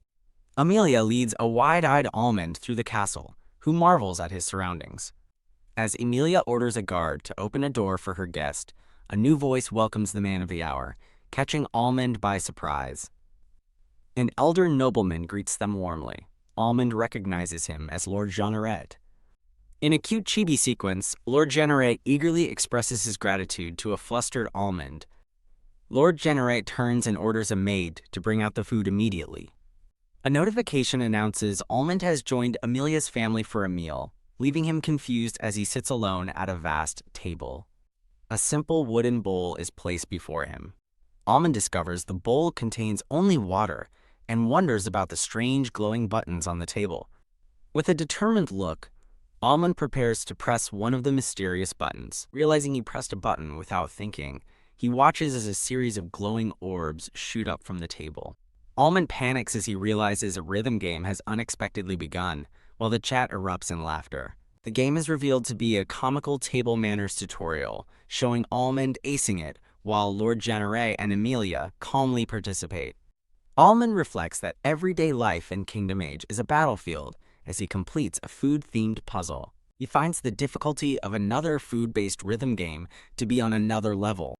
Almond sweats as he faces his next challenge, carving a whole roasted pig according to numbered instructions. Sungyun, mentally drained in his gaming capsule, likens the stressful minigames to meeting a future father-in-law. The live chat erupts in laughter, calling the game a marriage simulator and a quest to overcome the wrath of in-laws. Back in the game, a goblet is set down as someone begins to address Almond. Lord Janaray offers Almond a position as a knight, presenting him with a choice between honor and the mercenary life. The chat explodes in disbelief, shocked that the legendary knight route actually exists and is progressing so quickly. As the chat discusses the rarity of his situation, Almond considers the consequences of deviating from the main mercenary questline. The viewers are left in utter shock, collectively wondering if this is truly how the game is supposed to end. Almond acknowledges the gravity of the decision before him, accepting that this is the path he's on. As Emilia watches with a calm smile, the chat debates whether Almond should choose the knight ending or continue as a mercenary.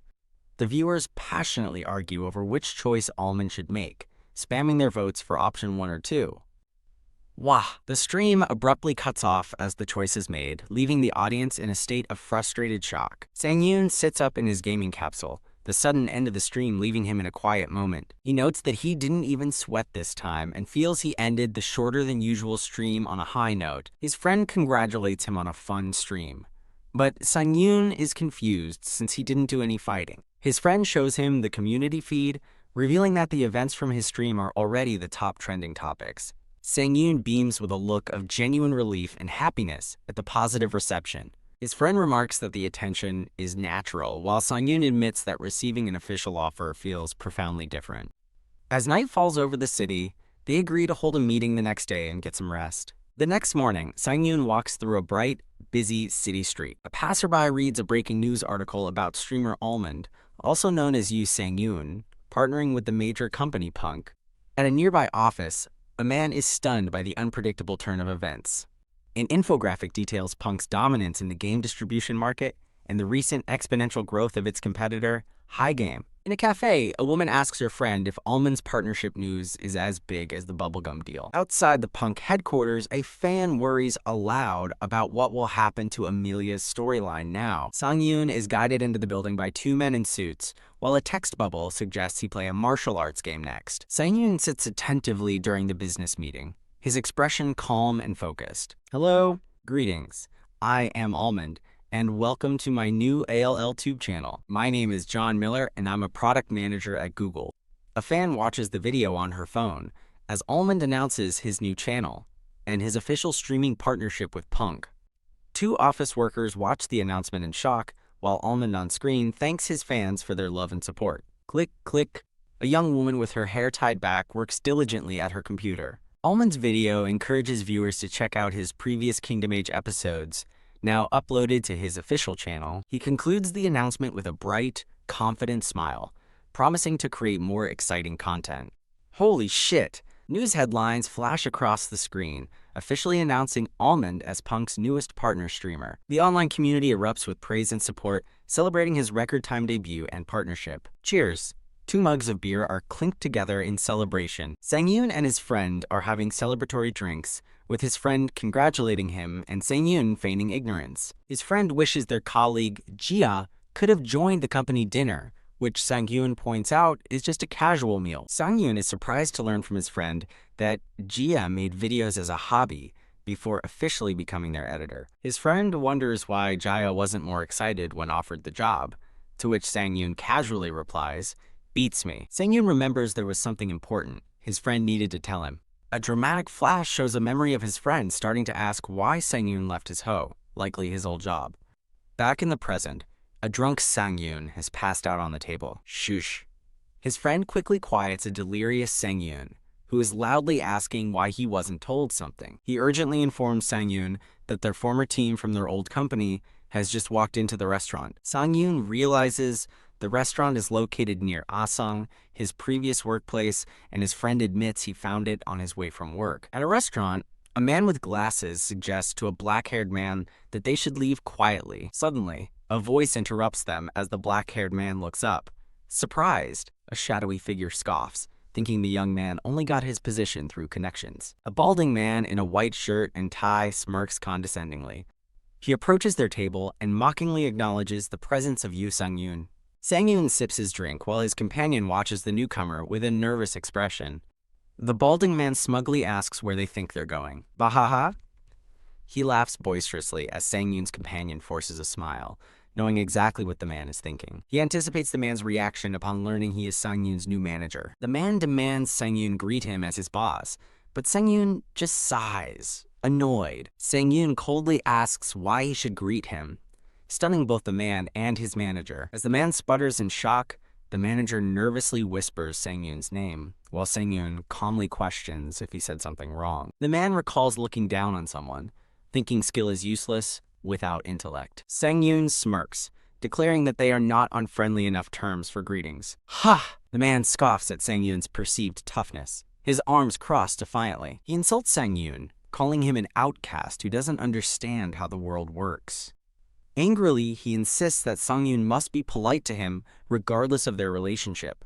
He places a hand on Sang-yoon's shoulder, creating a tense atmosphere. The man questions if Sang-yoon is laughing, but Sang-yoon retorts about the hypocrisy of demanding politeness. He continues, asking if pestering someone at their table is considered polite, as other patrons begin to notice. Sweating, the man is flustered by the comeback while a nearby customer wonders if a fight is brewing. Sang-yoon coolly turns the question on the man, asking for his opinion. Manager Park. Enraged, Park grabs his own shoulder and accuses Sang-yoon of starting trouble as his associate calls out to the general manager. Sang-yoon glares back at Park with an unwavering, intimidating gaze. His sharp, intense eyes reveal he is completely unfazed by the confrontation. Park stammers, clearly intimidated by Sang-yoon's stare. As Park challenges him to a fight, Sang-yoon's manager frantically tries to calm the situation down. A new voice exclaims, "Oh my!" interrupting the tense standoff. A cheerful man in a gray suit waves as he approaches their table. The manager looks over, surprised by the sudden arrival. Sang-yoon and Park both look confused, wondering who Director O is. Director O enthusiastically congratulates Sang-yoon on his recent video's amazing view count, leaving Sang-yoon puzzled. Bragging about his keen eye, Director O reveals the directors at Punk are thrilled, much to Park's utter disbelief. Director O announces a director from the massive company Punk wants to have a meal with Sang-yoon, shocking Park to his core. The idea of a meeting between Yu Sang-yoon and a Punk director echoes in Park's mind. Whoa, two employees recognize Sang-yoon as the streamer Almond and compliment him, further annoying Park. When a fan asks for an autograph, Director O eagerly encourages it, while Sang-yoon graciously agrees. Director O casually mentions that Sang-yoon has already signed the partner contract, delivering a final, stunning blow to Park. Park's mind races as he thinks about the parachute hire. He processes the unbelievable news.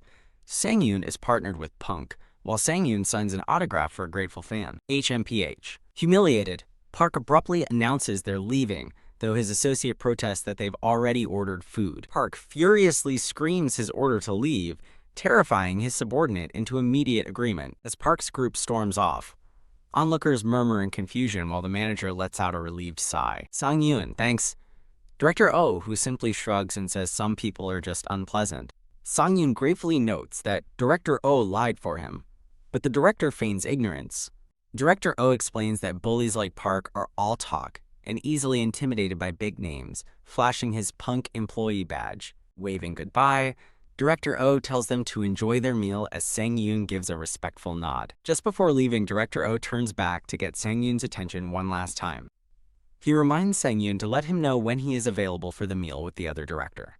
Sang-yoon looks slightly overwhelmed by the sudden offer, only able to stammer in response. Sang-yoon's friend presses him, asking if his surprise at seeing their former colleagues was also a lie, leaving him stunned. An older man from the new group laughs nervously, insisting he meant what he said, while Sang-yoon's friend admits their confusion. Sang-yoon looks on with a bead of sweat, bewildered by the situation unfolding around him. A flashback shows Almond's first video, Kingdom AGP1, with the triumphant declaration, "You have chosen the bow."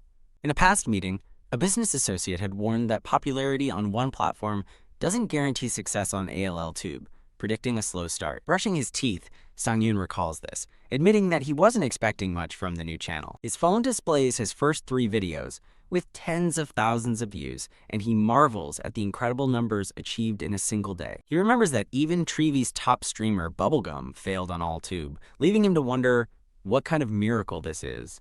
A past conversation reminds him that a good editor is crucial for success on AllTube, triggering a moment of realization.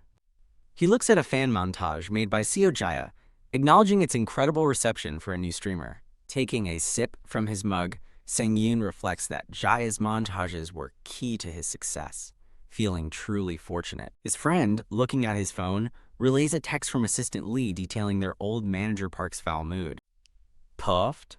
His friend explains that Manager Park now wrongly assumes Sang-yoon is backed by a powerful figure, leaving Sang-yoon utterly baffled. Crediting Director Oh for unknowingly intimidating Manager Park, Sang-yoon's friend praises the simple effectiveness of the tactic. His friend playfully chases him toward the bathroom as Sang-yoon decides to go work out, amused by how comfortable his friend has become. Huff, huff. Sang-yoon jogs outside, reflecting on how good it feels to exercise after neglecting it since quitting his job. He reminds himself that retiring from sports is no excuse to slack off on his physical fitness. Ring, ring, ring. His run is interrupted by a phone call. His friend answers the call from home, looking thoroughly annoyed.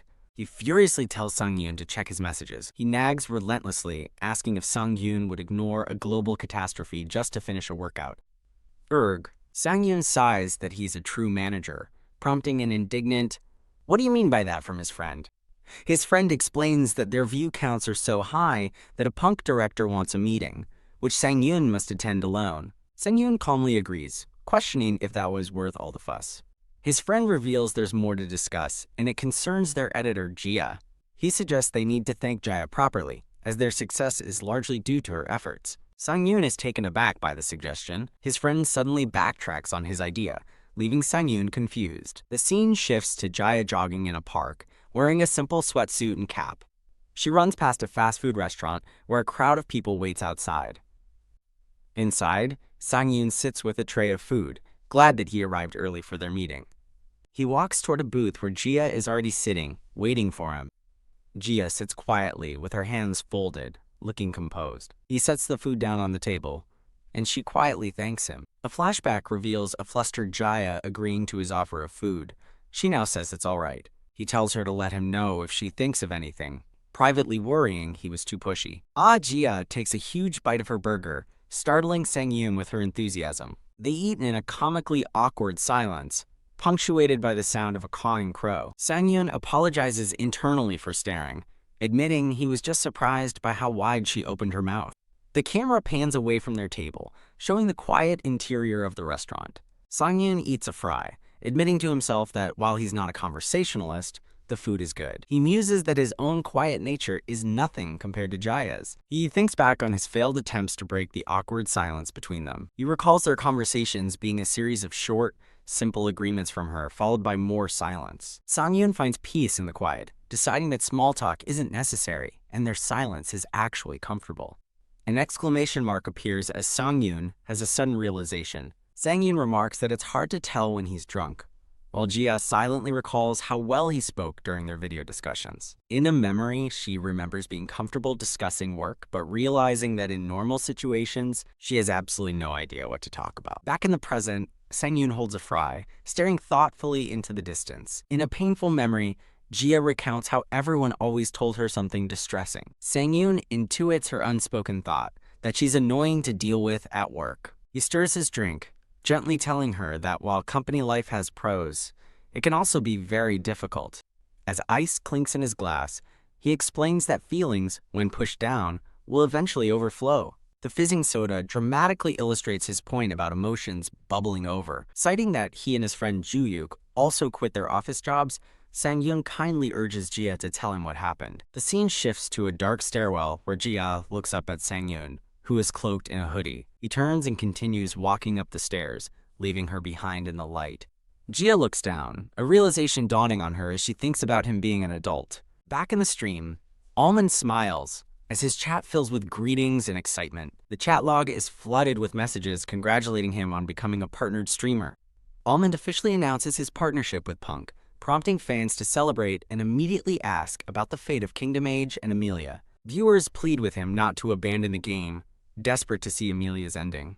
A narration explains that the audience had a strong feeling this would be the final stream for Kingdom Age. With a decisive click, Almond chooses the first option, formally beginning the night route. The game world transforms into a serene, snow-covered estate. A woman with blonde hair stands waiting in the wintry courtyard.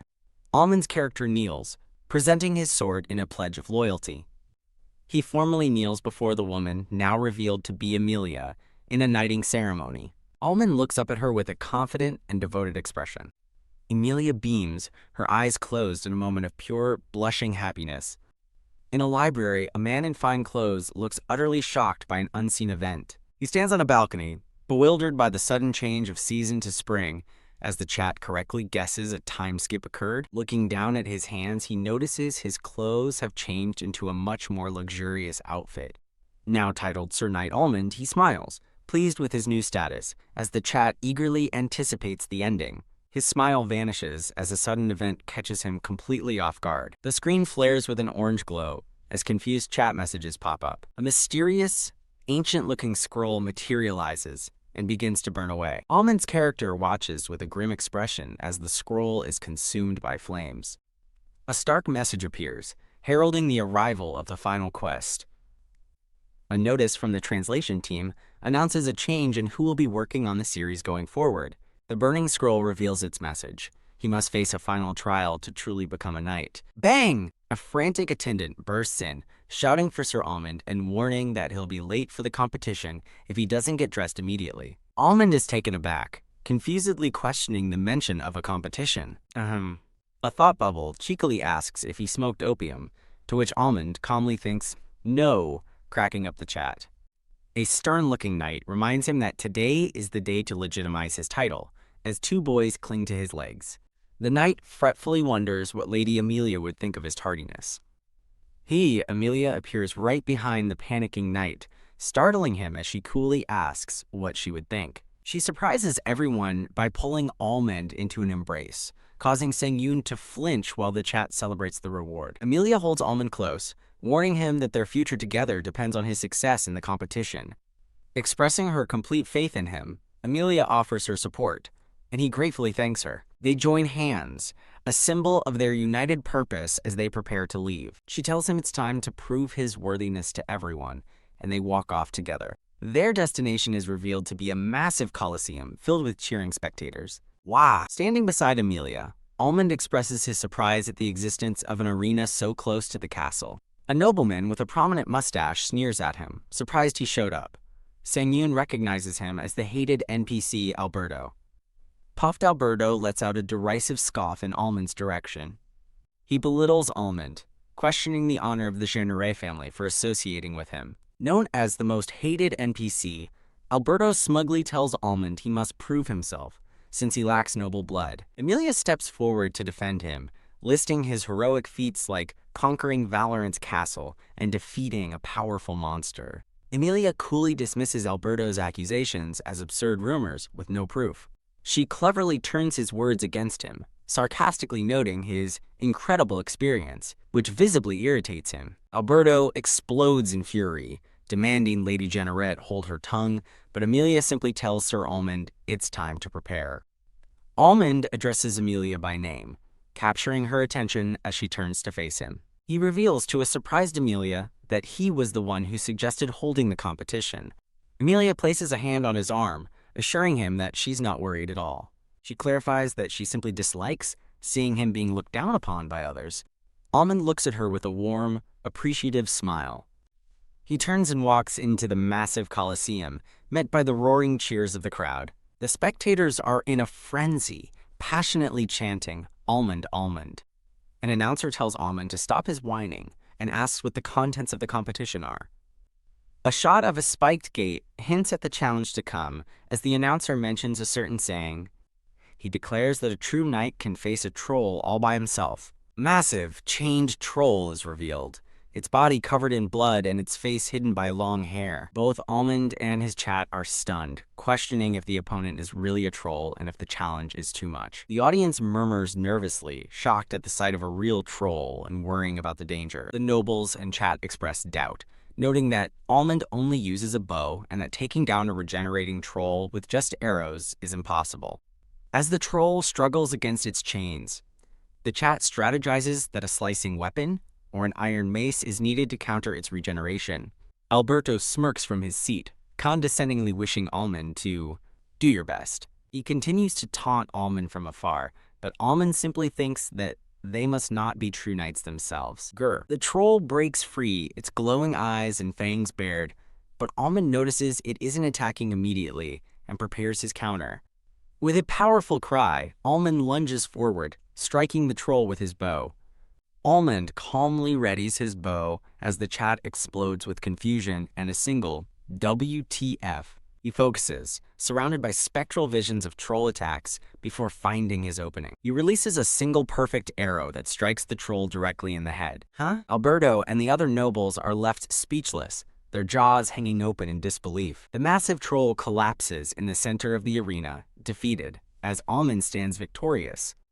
A lone chat message floats in the stunned silence. WTF. Perfect shot. The chat realizes that his so-called ultimate is actually just his basic attack, making trolls no exception to his power.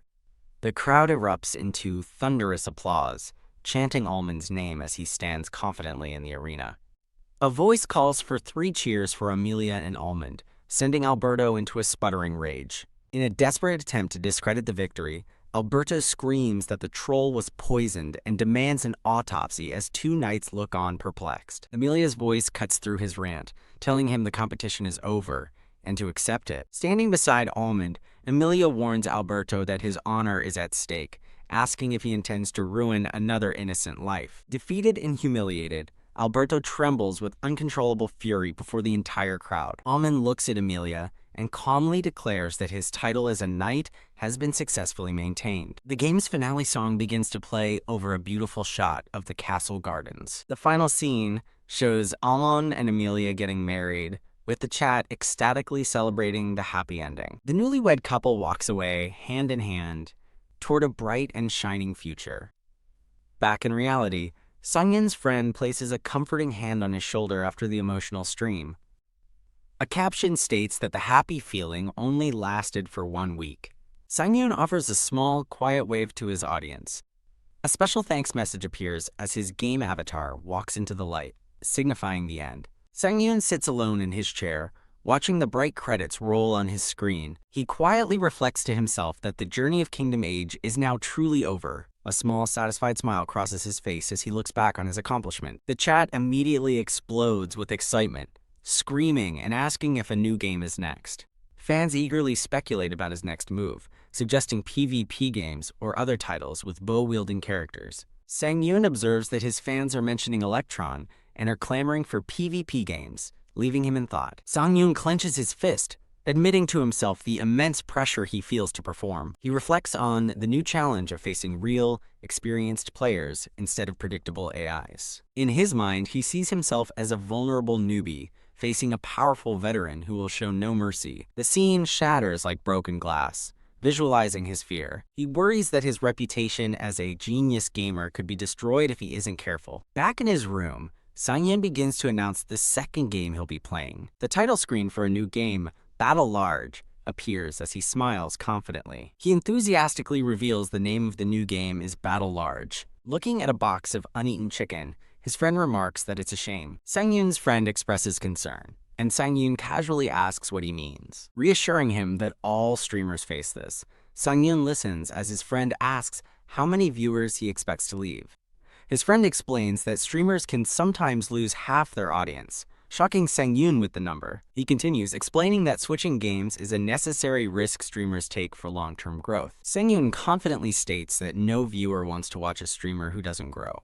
Despite his confident words, he quietly second-guesses himself. His viewer count drops by 900 as fans leave, and he admits to himself that the loss hurts. He tells his remaining viewers he'll start as soon as the game finishes downloading, surprising the chat. Sang-yoon wonders if this game is more realistic than Kingdom Age as a fan donates, confirming it's based on the real world. He recalls another realistic game, Real Olympics, while looking at the in-game staging area. Ding! The download finishes, and he smiles, anticipating a fun experience. A notification confirms he has officially entered the world of Battle Large. The world materializes around him in a flash of vibrant light. He finds himself inside a helicopter as a soldier next to him speaks into a headset. Looking down at his new military gear, Sang-yoon is completely stunned by the immersion. He looks out of the helicopter, shocked by how realistic and high up he is, while his chat jokes about the height.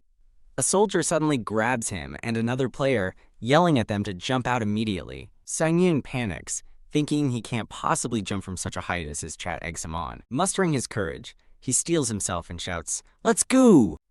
The soldier watches as Sang-yoon leaps from the helicopter. Following another player who jumps first, Sang-yoon shouts that he's on his way. As other players deploy their parachutes below, his chat warns him not to wait too long. With a determined expression, he silently agrees and prepares to follow. He jumps out with arms spread wide, and the chat finds his dramatic exit hilarious. In freefall, he looks up in terror at the shrinking helicopter, completely overwhelmed. He realizes with a jolt of panic that this feels far too real to be just a game. He lets out a long, terrified scream as he plummets toward the desert below. With a grunt of effort, he finally pulls his parachute cord. His parachute opens successfully, and he hangs in the air, panting to catch his breath. His expression hardens with determination as he gazes at the ground below. He suddenly realizes he's descending way too fast, his eyes widening in panic. Crash. He slams into the ground in a cloud of sand, a clumsy and painful landing. The chat erupts with laughter at his rough landing, affectionately calling him a newbie. Sang-yoon struggles to his feet, tangled in his parachute, as the chat asks if he's okay. Wiping the dirt from his face, he wonders why the game is already so difficult. He takes in the chaotic scene around him as other players are already engaged in fierce combat. As he observes the battlefield, someone shouts that they've spotted a player. 2 players spot him hiding, and one excitedly points him out as an easy target. He flees in a panic, wondering how they knew he was a rookie, while his chat explains his landing gave him away. Deciding he needs cover, Sang-yoon sprints toward a dilapidated building in the distance. He makes a beeline for a door, hoping to find safety inside. Huff! Panting, Sang-yoon enters the building and realizes he needs to find a weapon. His gaze sharpens with focus. He scans a nearby table and spots some equipment. A modern compound bow gleams under a ray of light. Sang-yoon recognizes the weapon with a look of surprise. His hand trembles as he reaches for the bow, shocked to see one here. He flinches, hearing a faint noise from nearby. Recognizing the sound, he whips his head around, instantly on alert. He realizes the other players are using the outdoor stairs to get to the second floor. He snatches the bow, knowing his pursuers are about to enter from above. As he prepares, the 2 players burst through a doorway at the top of the stairs. A bald man confidently assumes their target is still on the first floor. As the 3 players descend, the bald man asks if he's just hiding instead of farming. Whip! An arrow strikes a man with a ponytail, who had just been calling him a newbie. A notification announces Almond has eliminated Kenya Reverse, leaving his teammates completely stunned. The bald man shouts in confusion, and his companion points to the body, warning that their target has a bow. The bald man spots a flash of light from below and pinpoints Almond's location. He aims his shotgun down the stairs, ready to fire. With a swift counter, Almond scores a double kill on K-Food. He immediately takes aim again, targeting the final person. He watches his target, a look of mild surprise on his face. He lowers his bow, realizing the last player fled as his chat roasts the escapee. He wonders aloud if he should pursue, while his chat gives him conflicting advice. Suddenly, the fleeing player turns to fight back. The player takes aim with his own bow, shouting a curse as the chat realizes the situation. Almond effortlessly sidesteps the enemy's arrow, while loosing his own. He scores a triple kill on Taste Cow, and his chat celebrates the clean sweep. He smirks, amused that his opponent thought copying him would work, as his fans cheer him on. He asks if kills are always this easy, and the chat explains his opponents were just unskilled. Feeling more at ease, he decides to farm with more confidence while his chat encourages him. As the chat cheers him on, a strange alarm blares, catching him by surprise. Surrounded by golden light, he wonders what that sound was. A system message appears before him, announcing the blue zone will shrink in 30 seconds. The warning about the shrinking blue zone flashes again. The chapter ends with a credits page from the production studio. An explanation appears, detailing how the shrinking blue zone forces players together and damages those outside it. Looking at the map, Sang-in realizes he's in a bad position. Peeking through a window, he sees everyone else running and decides to leave as well. Stepping outside, he finds himself in a desolate, war-torn landscape. He quickly takes cover. Hearing the distinct sound of an approaching car, he anxiously hopes the car will pass by as he searches for its location. Ping! He recoils in shock as a bullet narrowly misses his head. He clutches his bow, startled by the sudden attack, as his chat laughs at his jumpy reaction. He tries to save face, claiming he was only startled because it's his first match. He spots a vehicle racing directly toward his position. A sense of dread washes over him as he realizes they're coming for him. He sprints behind a crumbling wall for cover, knowing it's his only option. He watches in horror as bullets tear through his cover, destroying the wall. Running out of options, he's forced into the open and braces for a fight. A discarded radio is crushed under a combat boot as the tension mounts. With incredible agility, Allman dodges the incoming gunfire. As bullets spark against the ground, his chat marvels at his athletic dodges. The attacker grows frustrated, screaming at Allman to stop running and face him. Allman finds better cover behind a sturdy wall, thankful for its durability. He's stunned to discover another group of players nearby, one mocking his teammate. While the new team strategizes, Allman watches from his hiding spot, bow at the ready. A confident smirk plays on his lips as he prepares his ambush. One of the enemy players begins to advance cautiously. Whip. Allman lands a perfect headshot, eliminating a player named Ralifan. He notes their lack of helmets made the kill easier, as the enemy team shouts in disbelief. The surviving teammate explains it was a headshot, just before another arrow eliminates a player named Pakafan. The final team member slumps over the wall in disbelief, cursing his swift defeat. The original attacker, now alone, furiously accuses Allman of smurfing and demands to know where he went. Confident he knows his target's location by sound alone, Allman decides not to chase and draws his bow. He aims his arrow high, preparing for an incredible long-distance shot. With a flick of his string, he looses the arrow in a high, arcing trajectory. The arrow descends perfectly, striking the last enemy hiding behind the wall. The enemy cries out as the chat explodes in amazement at the impossible shot. He coolly remarks that the target moved, but the noise he made gave away his new position. Crack. He fires another shot with unwavering focus. The arrow slams into cover, and a notification announces Allman has knocked out Dopafan. Allman is confused, wondering why the player was only knocked out and not eliminated. He pieces it together. A knocked out status means teammates can revive them, and the chat erupts as they all realize the truth. The reality hits him with full force. This is a squad match. He stands utterly bewildered by his mistake. He now recalls that squad matches allow 4-player teams, as a full enemy squad comes to mind. Mortified, he wonders how he made such a ridiculous mistake, while his chat finds the 4v1 predicament hilarious. A donation from the Solo Alliance praises his accidental solo run and offers a huge reward if he wins. He questions the game's logic, thinking the player should have been eliminated if his team was gone. His eyes widen in horror as he realizes the terrifying implication. A gun barrel appears in his vision. He's hit, spinning from the force of the bullet. Blood splatters as he realizes there was another player after all. The impact sends him crashing to the ground. He clutches his chest, stunned that he's been shot. As he falls under a hail of bullets, he's overwhelmed by how real the pain feels. He instinctively rolls across the ground, dodging the continued gunfire. He completes his evasive maneuver, tumbling through the dust. He finds cover behind a crate as his chat mockingly critiques his rolling technique. Huff. He pants heavily, trying to recover from the shock and pain. He's startled to see his actual heart rate displayed on screen, spiking dangerously high. He learns the game will force a logout if his heart rate gets too high, wondering if everyone plays under such intense conditions. He begins to wonder if the problem isn't the game, but something wrong with him.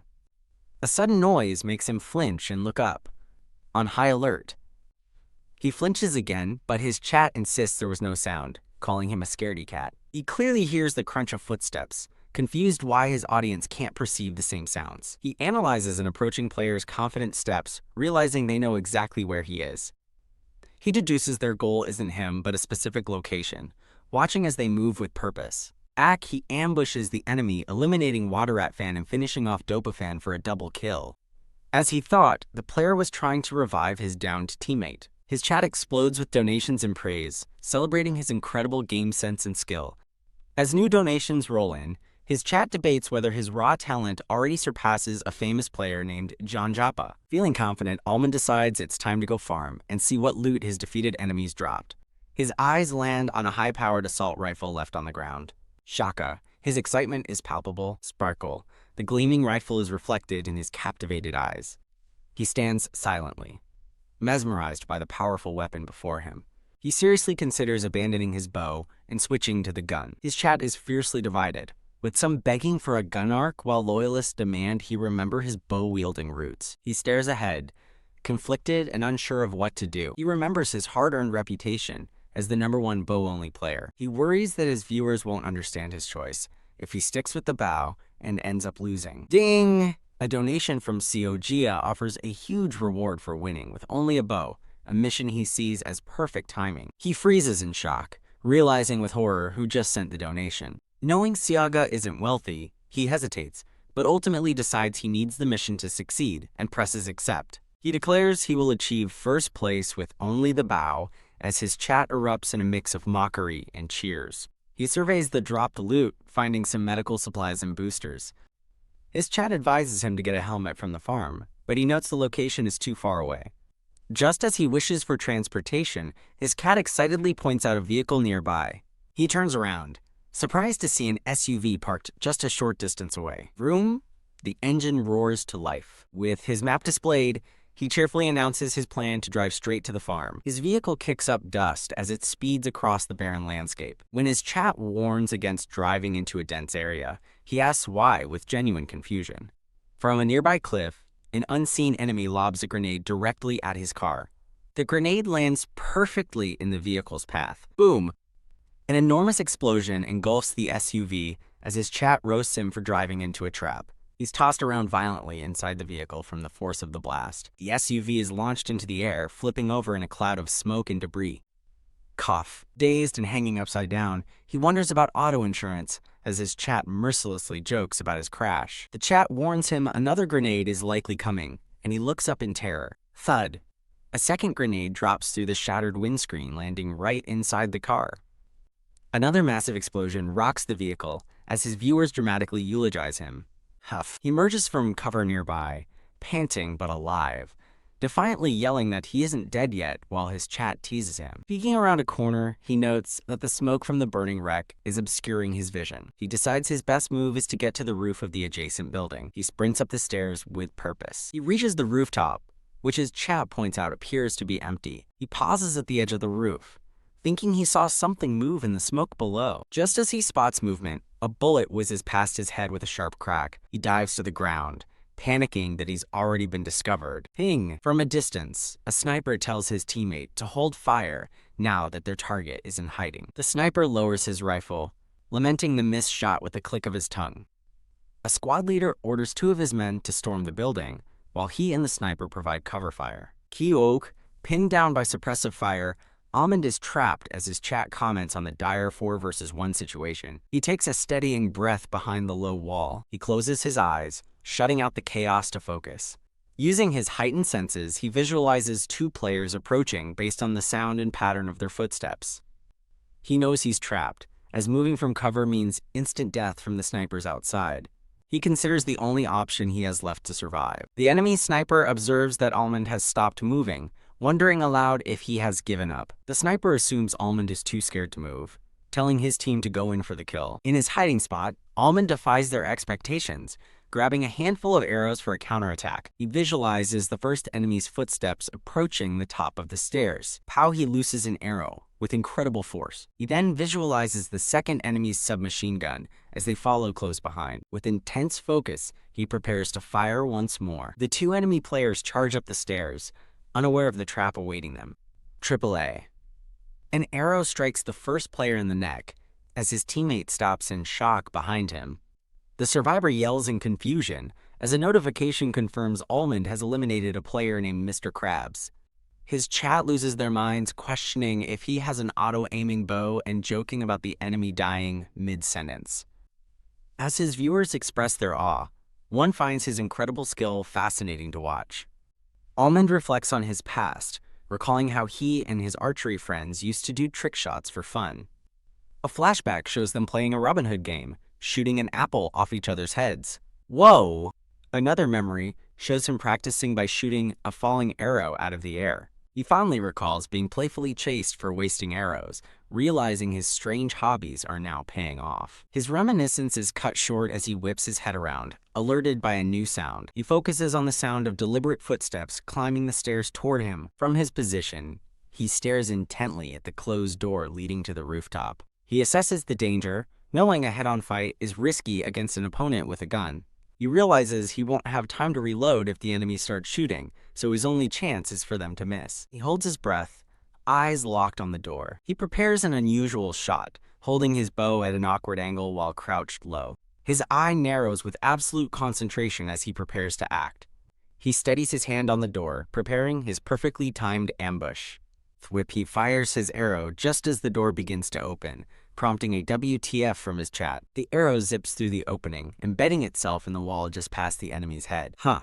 The last enemy player stares in utter disbelief at the arrow that nearly killed him. Stunned, he tries to process how the shot was even possible. He realizes with horror that the arrow flew through the tiny crack as the door opened. Almond aims with cold precision, ready for his next move. A view from above shows the bodies of the two fallen players as the third is eliminated on the stairs.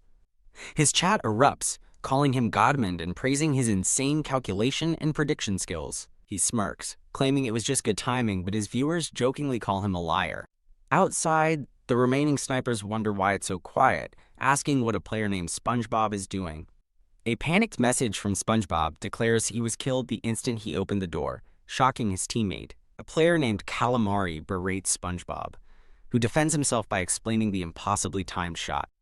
Calamari dismisses the excuse, blaming SpongeBob for being careless. Meanwhile, Almond checks the player list and smugly wonders how such a skilled opponent is in his low-rank match.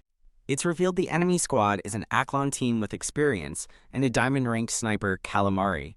A flashback explains their downfall.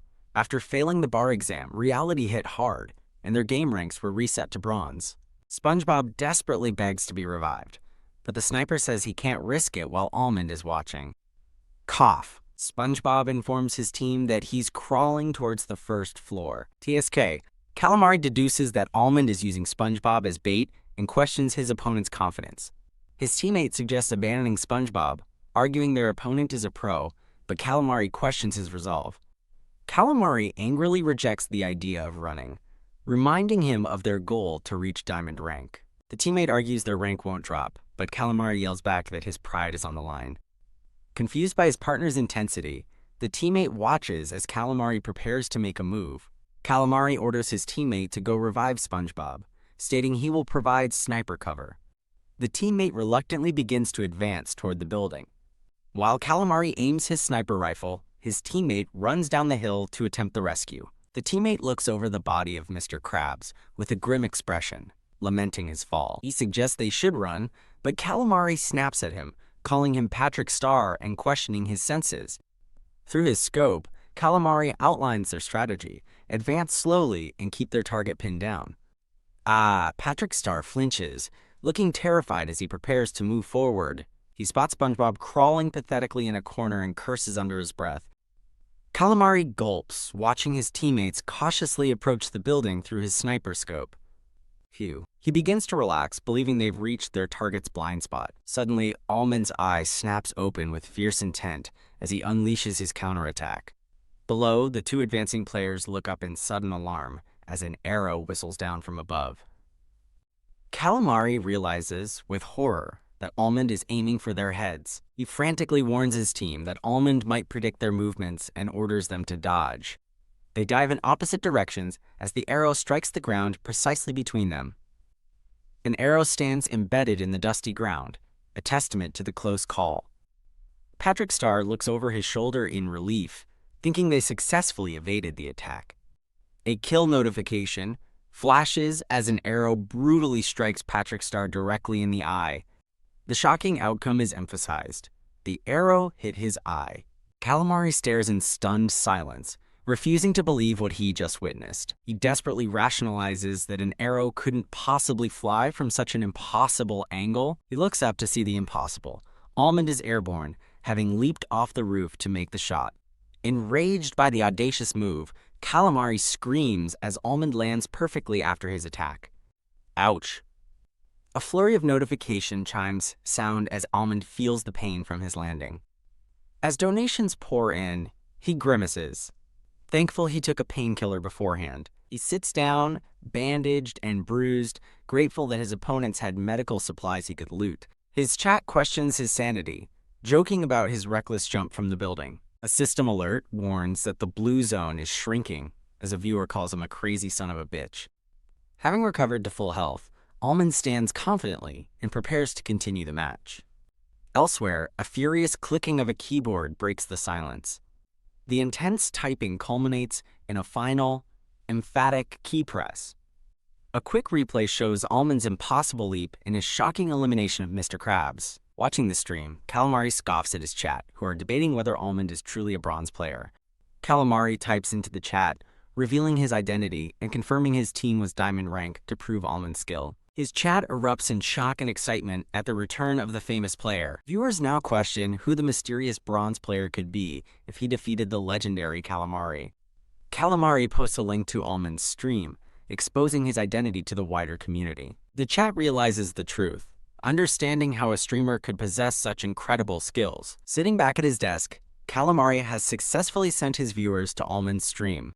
He vows revenge, ominously stating that his opponent is done for. Back in the game, Almond quietly loots a nearby building. He finds an empty drawer, while his chat jokes that all the medical supplies have been taken. Surrounded by rifles, pistols, and grenades, he notes the sheer number of weapons left behind. He glances at his mission tracker with a focused and determined expression. He's surprised to see the prize pool has increased significantly, now totaling 400,001. He checks his stream and is stunned to see his viewer count has skyrocketed to 1,905. Trying to maintain his composure, he fights back a wide, satisfied grin. He recalls his viewership plummeting in the past and wonders what caused this sudden surge. He reads his chat, confused by a flood of new viewers accusing him of being a smurf and threatening to report him. He senses a distinct and strange shift in his chat's usual atmosphere. A sense of unease grows as he thinks the chat's tone is getting weird. The thought repeats, highlighting his growing concern about the sudden change. He's completely baffled as a new message appears, asking if he is the smurf. Almond stares blankly, processing the accusation from his chat. A smurfer? He reflects on his strange viewer surge, while his chat explodes with reports and accusations of smurfing. As his old viewers explain what a smurf is to the newcomers, Almond is left feeling awkward. Deciding to be positive, he believes his skill will prove his legitimacy, and trusts someone named Juyuk will handle the fallout. His thoughts are interrupted by a system alert. The blue zone is shrinking. He perks up as the sound of distant gunfire echoes through the area. He notes that combat is becoming more frequent as the playable area shrinks. Deciding it's time to act, he begins to move out from his position. As he advances, a kill feed shows 5 players were eliminated instantly, leaving only 10 people in the match. He cautiously moves forward, wondering how many teams are left and hoping to encounter solo players. Wham! He collides with another player as he rounds a corner. Stunned by the impact, he stumbles back against a wall. Shaking his head, he looks up to see what he ran into. A gun is pointed directly at his face. Pow! The gun fires as Almond dives to the ground, narrowly avoiding the shot. He swiftly rolls and draws his bow, preparing an immediate counterattack. Taking aim from a low crouch, he faces an enemy player who is cautiously approaching with a rifle. He senses the enemy advancing and holds his breath, waiting for the perfect moment to shoot. Seizing a sniper round whizzes past his head, forcing him to duck. 2 soldiers look on in shock at their fallen teammate, yelling in surprise about a hidden sniper. From his vantage point, Almond watches the 2 soldiers take cover in a ditch and smirks, realizing they took the bait. A thwack sounds as his arrow strikes a soldier's helmet, triggering an equipment damage warning. In the ditch, one soldier curses as his helmet's durability drops, while his teammate is shocked by the arrow. One soldier begins healing his teammate, surprised to see a bow user this late in the game, and vows to find their hiding spot. Annoyed, Almond realizes more teams are left than he'd hoped. An arrow plummets from the sky, embedding itself in the ground right between the two soldiers. A notification announces Almond has knocked out a player named Octopus, leaving the surviving soldier stunned. The soldier frantically scans the area, desperately trying to locate where the arrow came from. He looks up in disbelief, wondering how a shot from such an impossible angle was even possible. A final notification confirms the elimination of a player named Baby Octopus, marking Almond's 6th kill. Almond is surprised they were defeated so quickly, as his chat praises his god-tier physics and the bow's power. The player count drops to 4 after a notification shows Fatty has eliminated Thug. Almond calculates his odds, hoping the final 3 opponents are not on the same team. A system warning announces the blue zone will shrink again in just 30 seconds. He sighs, lamenting his bad luck, while his viewers jokingly agree that he deserves it for being too talented. A recap of his missions shows the massive prize money at stake, as his viewers pray to the, quote, blue zone gods. Examining the map, he concludes that the shrinking zone will help, but snipers currently have too many places to hide. He starts running, still hoping the last 3 survivors are all solo players. Peeking from behind a wall, he calls out to lure any nearby enemies. He watches as a full squad of 3 emerges, amused that he's found where they were hiding. He sighs, realizing he's now in a 3 versus 1 situation, which his chat calls hell difficulty. A member of the enemy squad points to a location, telling his team where to go. He explains they must pass through that spot to escape the encroaching blue zone. A soldier on the opposing team checks his map, gloating that the blue zone is working in their favor. The blue energy field of the zone begins to close in on the battlefield. With unwavering focus, Almond believes that victory is now within his grasp. He grips his bow tightly, steeling himself for the final fight that will decide between 1st and 4th place. The final 4 players are shown, as a narrator explains that high-stakes moments separate mere players from superstars. Mission recap shows Almond's high-stakes challenges, winning with only a bow and winning a squad match solo. His eyes narrow with intense focus and determination. His mouth is set in a firm line, ready for the final confrontation. He correctly assumes the enemy squad is overconfident, as 2 of them casually wait for him to emerge. Thinking he must strike when their guard is down, he quickly consumes a buff item. A healing aura surrounds him, as he resolves to exploit their carelessness. Quiet. A soldier peeks over the rubble, wondering where Almond has gone. The soldier asks his teammate why their opponent isn't moving, while she advises they just wait him out. Lying prone, Almond waits for them to make a move as the blue zone crackles closer. The electrical energy of the zone begins to surge around his boot. He winces as the blue zone starts to drain his health. A system warning flashes, ordering him to move away from the damaging blue zone. The 2 soldiers stand up, confused, with one asking if they somehow missed their target. He realizes their opponent must have circled around behind them, shocking his teammate. Enduring the blue zone's damage, Almond grits his teeth, telling himself to hold on a little longer. The blonde-haired soldier looks back in disbelief, thinking it's impossible. Almond's eyes flash with excitement as he exclaims that his opponents have finally moved. Whack. An arrow zips past the blonde-haired soldier's head. Thunk. Another arrow strikes the 2nd soldier as a notification confirms Almond has knocked him out. The surviving soldier frantically sprints away from the direction of the arrow. Boom! The ground explodes behind him from another one of Almond's shots. The soldier desperately yells for Almond to come out while running for cover. Surrounded by the zone's energy, Almond calmly draws another arrow. Pow! His arrow strikes its mark, and a notification confirms the elimination of a player named Duckyuns. Almond finally groans in pain from the accumulated damage. Huff! He collapses after crawling out of the blue zone, his viewers shocked that he won with only 10% hydrogen phosphide. With a triumphant smirk, he savors his hard-fought victory against the squad. He observes the battlefield, noting there is still 1 person left to defeat. While healing, he analyzes the final opponent, suspecting they are the patient sniper from the kill log. He reasons that since the sniper hasn't fired, they can't see him, giving him an advantage. Just as he finishes healing, a new warning announces the blue zone is shrinking again. Suddenly, the blonde-haired soldier makes a break for it, leaving Almond to wonder about their destination. Almond considers following them to discover their teammate's location. He hesitates, realizing it makes no sense to risk reviving a teammate at this stage of the game. He deduces that the enemy already has the positional advantage and doesn't need to move. The truth dawns on him. This is a trick. He understands the fleeing soldier's bait, trying to lure him into the real sniper's line of sight. Crawling through the grass, he follows the soldier's path to pinpoint the sniper's hidden location. He scans the grassy fields and a distant tree, searching for any sign of the hidden enemy. Frustrated, he wonders where the final opponent could possibly be hiding. As his power crackles around him, he keeps scanning the field and suddenly pauses. His eyes widen with shock as he finally spots the hidden sniper. He exclaims triumphantly as he locks onto the sniper's position in the tall grass. The sniper, unaware he's been spotted, prepares to take what he believes is his only chance to win. Lying prone, Almond realizes he can't draw his bowstring properly from his current position. In a bizarre move, he simply lies on his back, confusing his viewers who think he's given up. He places his feet on the bow's riser, preparing for an unconventional shot.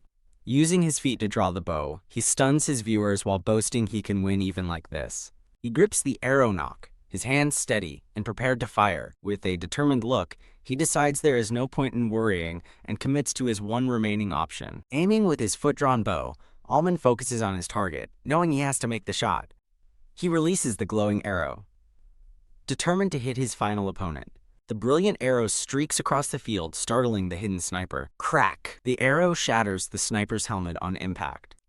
As the sniper's body falls, Almond calmly tells his viewers that they all know his style. The injured sniper scrambles behind a barrel to heal, buying himself a moment. Unseen, Almond loses a second arrow, sending it arcing high into the sky. The arcing arrow descends from above, striking the sniper with deadly precision. With the final opponent eliminated, Almond stands alone, the undisputed victor of the battlefield. His viewers react with pure disbelief, questioning how a 3v1 victory was even possible. They recall their earlier doubts, having believed he was good but too unlucky to win. But the kill feed showed his dominance as he knocked out LMFA-007 and Duckyuns, sparking hope in his viewers. The chat now buzzes with excitement as viewers realize his patient defense was a brilliant trick all along. They cheer wildly, celebrating the incredible final shots that secured his victory. The now empty battlefield stands as a silent testament to his solitary triumph. A system message congratulates Almond on first place, rewarding him with huge donations for winning alone with only a bow. Overwhelmed by praise and donations from Omega, Haruru, and Become One, a grateful Almond thanks his viewers. Ding! A sudden large donation from a viewer named Miho leaves Almond, and the chat stunned. As his chat explodes with excitement over the famous streamer, Almond looks on, wondering who Miho is. Trying to remain composed, he formally thanks Miho and his other top supporters for their donations. Miho donates again, this time asking if he's looking for a clan, leaving a flustered Almond speechless. While the chat panics over the rare offer, Almond reminds himself that he's just a newbie. He politely declines, explaining that as a beginner, he needs to practice more before joining a clan. Miho sends one last donation, telling him to get in touch if he changes his mind, and Almond happily thanks them. He waves goodbye to his viewers, ending the triumphant stream. Back in reality, a man with glasses tells Sang-yoon that Miho is a big deal and shows him his phone. Sang-yoon is captivated by the image of Miho, a beautiful pink-haired streamer. Seeing her stunning appearance, complete with fox ears, both he and his friend blush, wondering if she's a celebrity. His friend reminds him that he rejected her offer, but Sang-yoon explains he wants to protect his talented image from professional comparisons. Sang-yoon changes the subject, asking his friend how the stream and the game were received by the community. His friend shows him the Kingdom Age forum, reporting that the reaction there is overwhelmingly positive. However, he reveals a problem on the Battle Large forums, where players are reporting Sang-yoon as a smurf. Sang-yoon muses that this is the result of hiding his bio ID, while his friend asks if he plans to respond. He jokingly suggests making his bio public again, but his friend immediately warns him about attracting hackers. Deciding against it, Sang-yoon sees the controversy as an opportunity, reasoning that any attention is good attention. Just then, a notification appears on screen. His account has been suspended for rank manipulation. His friend erupts in fury, outraged that the game moderators suspended him without any investigation. Whack! He throws something across the room while Sung-yoon calmly muses that he's only receiving anger, not blessings. Sang-yoon sighs in frustration after his emails go unanswered, while his friend yells that such incompetent staff will never listen. He agrees, but a new thought strikes him, realizing the situation might actually be good for them. Turning to his friend, Sang-yoon declares that all this drama is just generating more interest in his stream. With a determined look, he decides to leverage the situation to gain even more attention, shocking his friend. He instructs his friend to get ready to write an announcement on the Kingdom Age community forum. Sang-yoon begins typing his post, informing his fans that his Battle Large account is suspended due to Smurf reports. His friend works on his own laptop, noting how worried all of Sang-yoon's fans are getting. Sang-yoon reads the comments with a smile, pleased to see his loyal Kingdom Age fans defending him and attacking the other community. The forum is flooded with comments blasting the Battle Lodge management's incompetence and bias against smaller streamers. He checks in with his friend, who confirms the forum has been in an uproar all day, and asks if things are going as planned. A pop-up message ponders just how skilled he must be for them to accuse him of smurfing without checking his record. His friend notes that no videos are uploaded yet, and mentions he just received a text from Jia. The view from a window shows a quiet neighborhood, with archery trophies resting on the sill. I got suspended as a smurf on my first match. The striking title card for the premiere remains on screen. In a PC bang, two viewers discuss the video. One dismisses it as clickbait, but the other insists it's real and caused a stir on the forums. Outside, a young woman suggests to her companion that they should watch the video, even if it might be clickbait. Whoa! The AllTube chat explodes with comments as viewers debate the suspension's authenticity and eagerly await the premiere.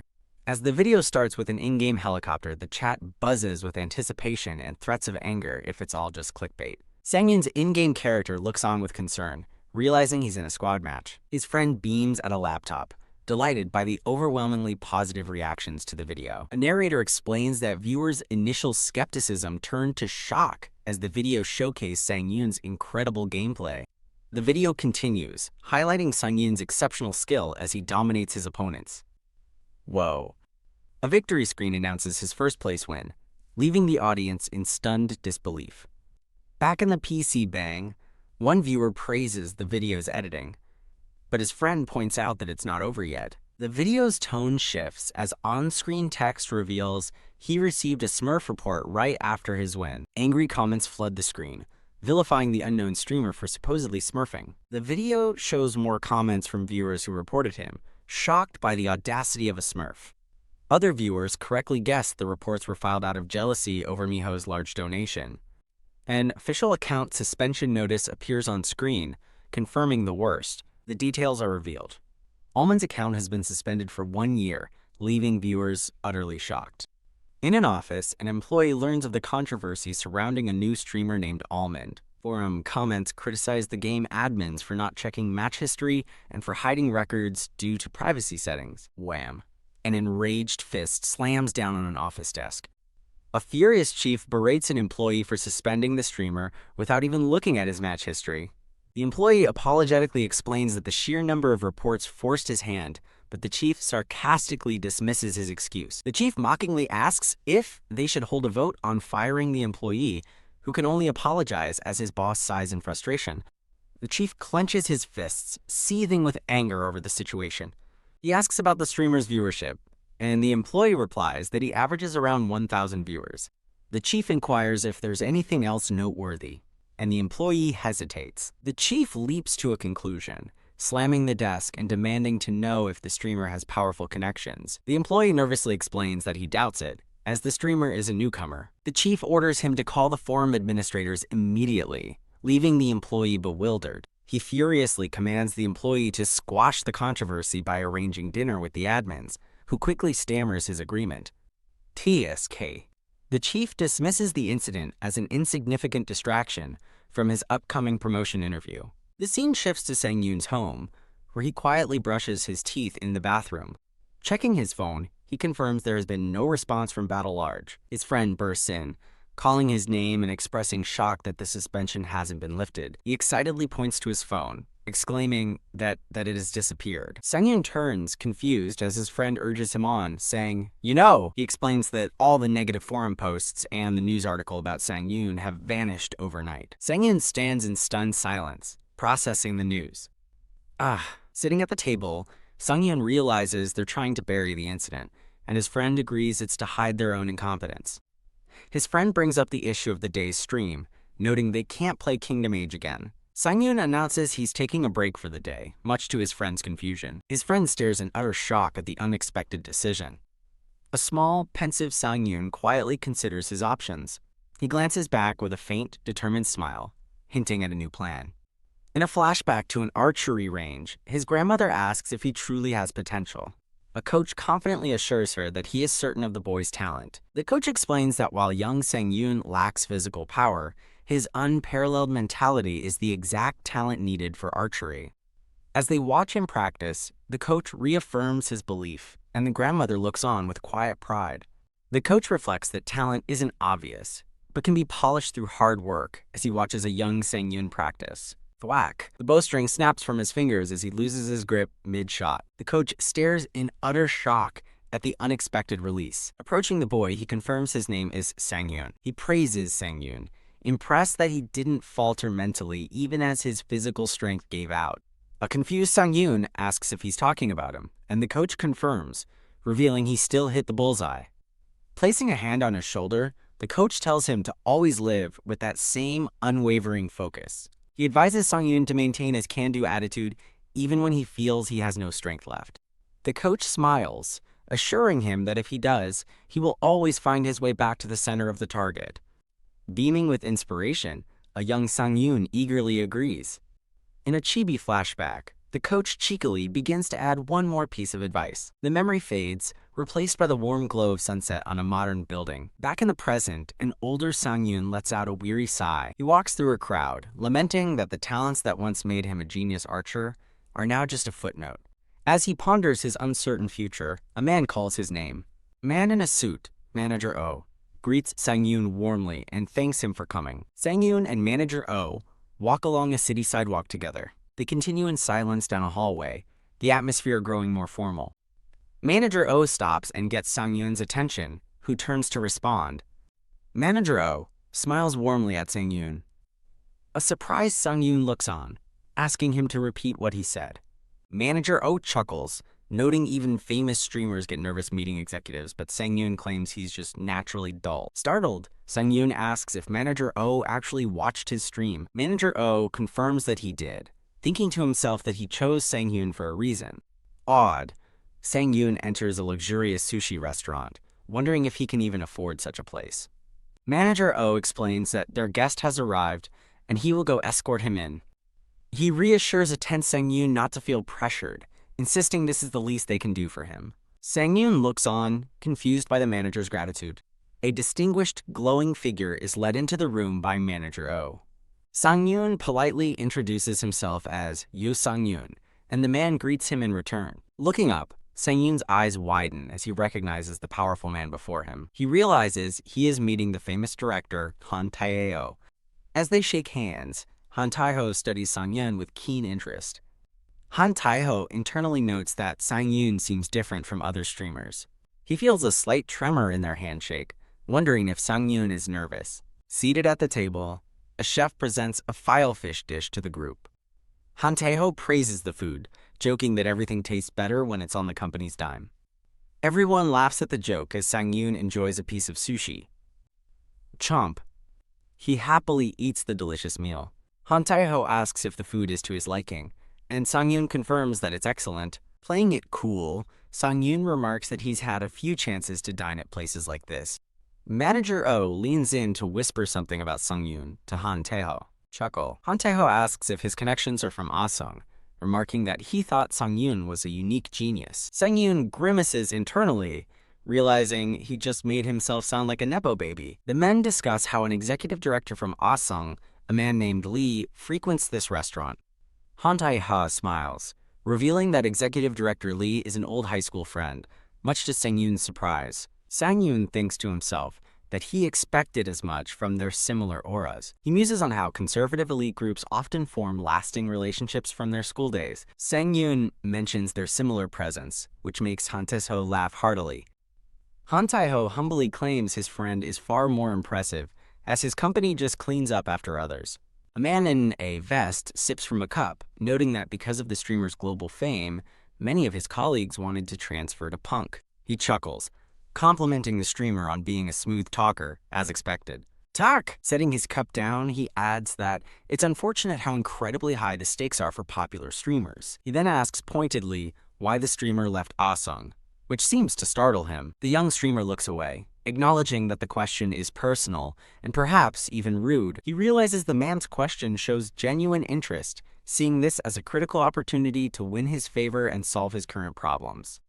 He wonders to himself if it is finally time. Deciding to take the risk, he prepares to tell his story to someone he barely knows for the first time. He believes a person of this man's stature can be trusted to keep his secret. He looks up and reveals that he used to be a highly skilled professional archer. The man and his companion are stunned, with the vested man exclaiming in shock, "You did archery?" The companion's eyes widen as he realizes the immense significance of this revelation. The man in the vest strokes his chin thoughtfully, admitting that he did not expect that. The young archer remains silent, letting the news sink in. He explains his career ended due to an injury, confirming the man's concerned question about his right hand. When asked how it happened, he reveals he was in an accident while heading home from winning a gold medal at the national competition. His audience is stunned, realizing that a national-level athlete is on par with a world champion, and they wonder when he won the medal. He answers that he was only 17, prompting the two men to gasp that it was an incredible record. Clenching his fist, he recalls trying to play for 3 more years before accepting he couldn't overcome the injury, leading his coach to find him a job at Asung. In a painful flashback, he remembers being ostracized at Asung, as coworkers resented him for getting a job he wasn't qualified for. He explains that this difficult time led him to discover virtual reality games, which changed everything for him. The man in the vest stands abruptly, realizing his right hand works perfectly in the game. The streamer confirms this, explaining he became a streamer to make money. He reflects that he was too busy with his grandmother and work at the time to regret his archery career, doubting he would have cared about the game then. The vested man says he understands, musing that life rarely goes the way you want as a drink is poured. He then smiles warmly, adding that life's unpredictability is what makes it fun. Thinking of his own family, he expresses relief that his life did not stray down a darker path. He picks up a piece of sushi and offers encouragement, telling the young man he will definitely do well too. The young man offers a small, grateful smile and thanks him. The companion chimes in with encouragement, calling him Sang-yoon, and asks about the new game he started, to which Sang-yoon perks up and says yes. Just as Sang-yoon begins to mention a problem, his companion abruptly cuts him off, grabbing a tablet. He nervously realizes he missed the perfect moment to present his findings, leaving a confused Sang-yoon waiting. Showing him a rapidly rising bar graph on the tablet, he asks Sang-yoon if he knows what it represents. While the vested man wonders what it is, Sang-yoon guesses it's stocks and comments on the huge increase. The man reveals the graph, shows the massive spike in Kingdom Age sales after Sang-yoon played it, leaving him utterly shocked. He scrolls through reviews praising Almond's stream, explaining that Sang-yoon's influence has given them more power at the production company. The vested man is impressed, though his colleague clarifies the graph is slightly exaggerated because the initial sales were so low. He explains that he wanted to share the good news with Sang-yoon today before his official report tomorrow. The man in the vest thoughtfully studies the data, agreeing that Sang-yoon's charm is quite unique. Tapping the table, he notes a problem. Kingdom Age is a single-player game and can't be streamed forever. He then asks what Sang-yoon chose for his next game, and he quietly answers, Battle Large. The companion notes that the game is popular with adults, and that his own son plays it, which surprises Sang-yoon. Leaning forward with a serious, knowing look, the vested man asks the crucial question, "So how's it going?" A comedic, intense close-up shows the man's winking face opposite Sang-yoon's panicked eye. Sang-yoon is completely stunned and at a loss for words. Finally composing himself, he lowers his head and admits there's a problem. The serious mood hangs in the air as the scene transitions. A determined foot steps onto the floor. A man in a gray sweater hurries down an office hallway, wondering why his manager called him in so early. A hopeful thought crosses his mind. Is this about a promotion? He smiles to himself, filled with confident anticipation. A man peeks into an office, asking if he was called, and the person inside confirms his arrival. A senior employee invites the newcomer to come in and have a seat. The employee realizes his colleague, assistant manager Kim, has also been summoned. The senior employee begins to explain why he called them, and Kim nervously awaits his words. He asks the two men if they know where he was that morning, leaving them puzzled. With a serious expression, the senior employee gestures upwards to make his point. He reveals he was in the executive director's office, which visibly startles both of his subordinates. He continues, explaining that the executive director heard something strange. He bluntly asks if they know who Almond is, sending a shockwave through the room. Kim panics internally, wondering how the executive director found out about the controversy he tried to bury. He frantically recalls deleting all the negative posts, a picture of Sang-yoon flashing in his mind. Wham! The senior employee slams the desk, demanding an answer, and Kim stammers that he knows the name. Trembling, Kim asks if he is about to face disciplinary action for his involvement. PF'd. The senior employee scoffs at Kim for underestimating the gravity of the incident. Looking at his phone, he asks if they have any idea how the executive director found out. He scolds them for trying a cover-up without a simple online search, making Kim flinch. A look of dawning horror appears in an employee's eye as the truth becomes clear. A profile on the phone reveals the shocking truth. Sang-yoon is a punk-partnered streamer. A close-up shows Sang-yoon's confident picture from his official partner profile. The revelation hits them. Almond is a partnered streamer with the massive platform Punk. Kim realizes the massive blunder. Almond single-handedly boosted their game sales fivefold, explaining the executive director's immediate intervention. The senior employee explains the dire consequences if Punk, their promotional partner, decides to cut ties with them. He furiously berates them for attacking a partnered streamer from Punk without a single shred of proof. Ha! The senior employee sighs, pinching the bridge of his nose in utter frustration. He lectures them, stating that while cover-ups happen, one needs intelligence to pull them off successfully. Calling them too dull for schemes, he advises them to live honestly, causing Kim to cry out in despair. The manager coldly waves away Kim's desperate plea for another chance. Kim sits in stunned silence, defeated by the weight of his career-ending mistake. He clenches his fists tightly in his lap, consumed by regret and helplessness. The manager orders them to get out immediately, or he will be forced to call security.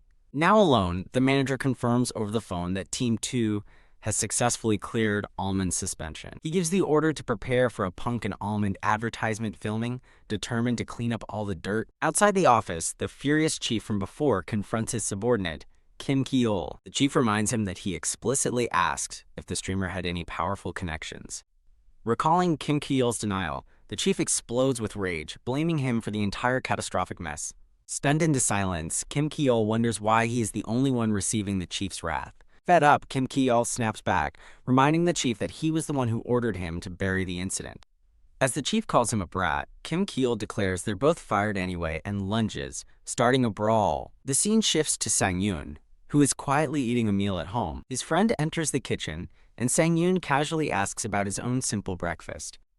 He remarks that his friend's meal choice is as simple as always. His friend impatiently asks for the details of Sang-yoon's high-profile dinner meeting. A flashback shows Han Tae-ho's impressed expression during their conversation. His friend is completely shocked by the news Sang-yoon shares. He imagines Han Tae-ho offering Sang-yoon personal lessons, wondering just how far this connection will go. Much relieved, he praises Sang-yoon for not misspeaking during the critical meeting. His friend confirms the details with an astonished, "Yup."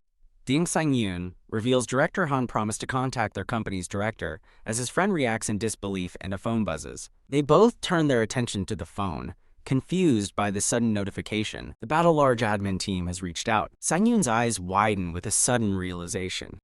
He remembers his friend should have just gotten to work, checking the time on his phone. His friend, still in the kitchen, jokes that Sang-yoon should train director Han to be a master archer, surprising Sang-yoon with his presence. His friend smirks, explaining he prefers a proper breakfast over just eating cereal. Announcing he's going to work out, Sang-yoon leaves the room, as his friend cheerfully sees him off. He pauses in the hallway to stretch, suddenly remembering something important. Deciding to act, he pulls out his phone to announce that his suspension has been lifted. Elsewhere, a young woman smiles at her phone after being contacted by someone named Joo-hyuk, Her expression quickly changes to one of confusion as she stares at her screen. She sees a video premiere on AllTube titled Punk Partnered Streamer Facing Battle Large's Admin Team, and wonders what it is. The thumbnail reveals the video is from a creator named Small Long and features a comment praising Almond. The video begins to play with a glitchy, distorted effect. A figure in a glowing bear mask introduces himself as Small Long. Small Long questions the absurdity of a first-time player being banned for smurfing. He continues his rant, criticizing Battle Large's terrible management and wondering how much worse it can get. But, regardless, Small Long leans in, asking the audience if they know the real reason Almond's suspension was lifted in just 2 days. He reveals that Punk allegedly contacted Battle Large directly through one of their directors. The video's comment section explodes with outrage over the news that the company ignored Almond's emails and tried to bury the issue. Small Long stares at his monitor in disbelief, shocked that his video has amassed 100,000 views in only 3 hours. He clenches his fists in glee, initially believing the video's success was just from general discontent with the game's management. His celebration is cut short by a flood of negative comments demanding he show proof of Almond's skills instead of just clickbaiting. Realizing his viewers wanted to see the gameplay, Small Long quickly adds an update with a link to Almond's play video. A wave of new viewers, who are simply curious about the player mistaken for a smurf, floods in. Back at home, Sung-yoon looks up from his meal, startled by something on his phone. His friend worries the food is bad, but Sang-yoon quickly clarifies that's not the issue. Sang-yoon asks if they normally get 400,000 views, and his friend confirms their average is only 50,000. His friend's glasses seem to shatter from shock as he sees the staggering view count on the phone. Staring at the screen, they both wonder if the huge number is just a glitch on AllTube's end. Munch, munch. As Sang-yoon eats, his friend calls his calm reaction incredible, noting that videos can sometimes go viral. Sang-yoon calmly speculates that the sudden popularity is likely due to the account suspension incident. His friend starts to celebrate wildly, but Sang-yoon cuts him off, stating that AllTube views don't impact his streaming. Sang-yoon sits peacefully with a slight smile, seemingly unbothered by the sudden fame. His friend is left utterly baffled by his nonchalant attitude. He leans across the table, trying to understand Sang-yoon's complete lack of excitement. Sang-yoon remains deep in thought, holding his chopsticks. Getting up, he stretches before heading toward his full-dive gaming capsule. He closes his eyes and takes a deep breath, practicing mind control to calm himself. As the capsule activates, a system message about mind control appears, and the stream begins. Inside the game, he's surprised to see the chat already scrolling much faster than usual. Thud. He logs into the game world, appearing in front of a rustic building.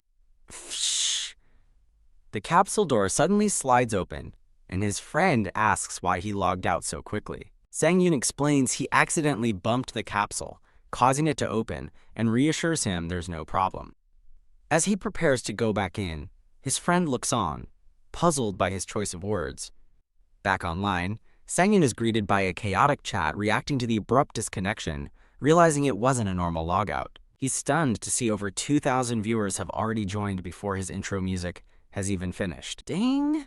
A message from his friend pops up, teasing him for panicking. A flustered Sang-yoon tells him to shut up.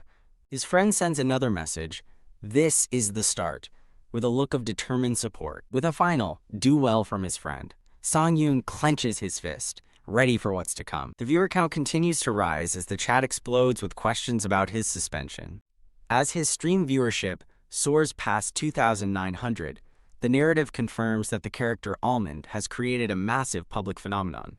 Sang-yoon lets out a slow breath, centering himself for the stream ahead. He recalls his past as a competitive archer, realizing it's the same high-pressure situation as before. He concludes that streaming is just a different method of expression for the same core skill. Returning to the present, he sees a flood of enthusiastic greetings from his viewers in the chat. He smiles warmly and greets his fans, "Hi, Tribby," as they shower him with compliments and questions. Wow, he marvels at the chaotic chat, recognizing the huge influx of new viewers from AllTube.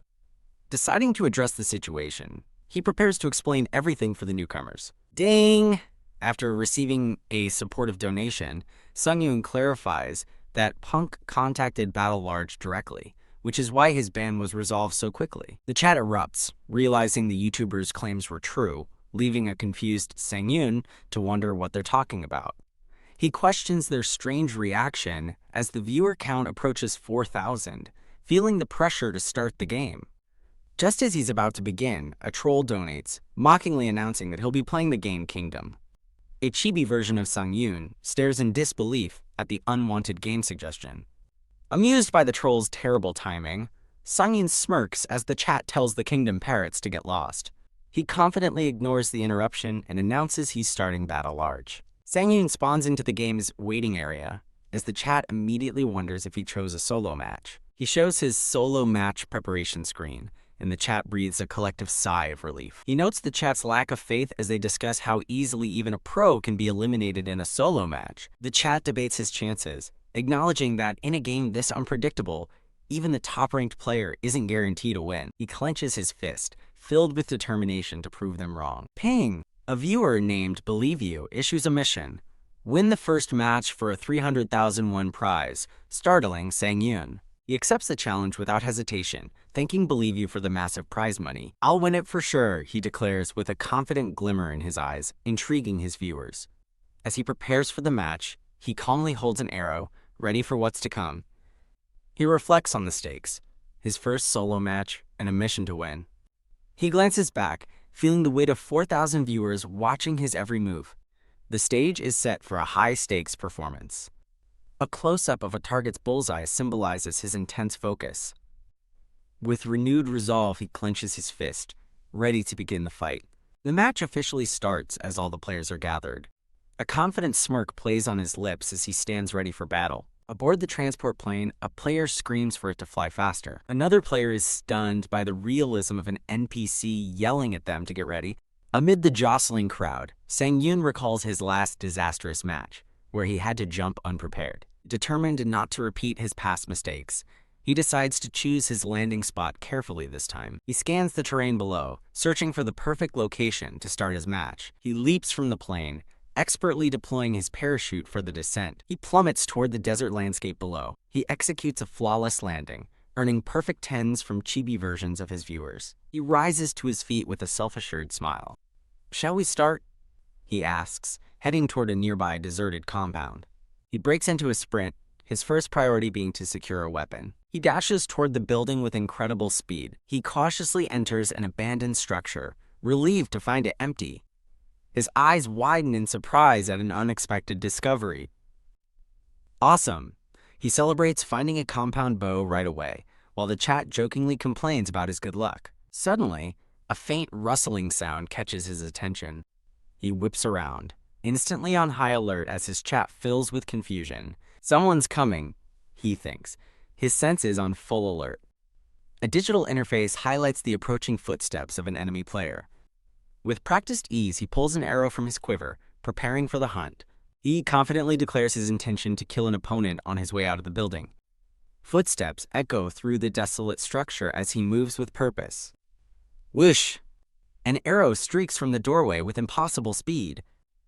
An enemy player, holding a rifle, is startled by the sudden, unseen attack. He stares in disbelief at an arrow perfectly embedded in the scope of his rifle. Another nearby player spots the arrow and wonders if the attacker is using a bow. Sang-yoon moves in a blur, already drawing his next arrow before his target can react. The first player is struck by a fatal headshot and collapses to the ground. A notification announces that Almond has eliminated a player named Toms, and Sang-yoon smiles, satisfied with his work. His chat explodes with awe and donations, praising his insane skill in locating the enemy by sound alone. Back in the real world, his friend watches the stream, stunned into silence and muttering, "Incredible." He observes the monitor, realizing Sang-yoon has become even stronger than before. Sang-yoon moves with an almost prescient awareness, as if he knows what's about to happen. Another player stumbles upon the scene, shocked to find a dead body and a discarded rifle. He panics and flees, lamenting that he hasn't found a weapon yet, as the narrative states Sang-yoon is now fully adjusted. With his bow drawn, Sang-yoon is hailed as the strongest player in the match. He eliminates the fleeing player, named Dodori, as his viewers praise his mastery of the compound bow. The chat goes wild, with new viewers realizing his skills aren't just video editing, as they marvel at his effortless headshots. A chibi Sang-yoon seems surprised to read that his weapon of choice is considered difficult to use. Ding! A user named Ruby Sword donates, cryptically suggesting the newcomers are missing the full picture. His veteran fans explain the running joke to the new viewers. Almond's bow is a headshot-only weapon. Sangyun thanks Ruby Sword for the donation and playfully asks his regulars not to tease the new viewers. He decides to check the map for the Blue Zone's next location, noting it will shrink in 30 seconds. Gah! His eyes widen in comical shock at what the map reveals. The safe zone is 4 kilometers away, prompting the chat to laugh at his legendary bad luck. He ponders his next move while politely thanking a viewer for another donation. Remembering the importance of medical supplies from his last match, he dashes into a nearby building to search for loot. He finds an energy drink, wondering if he'll only get basic recovery items again. Oh. While searching a drawer, a chibi version of him spots something promising.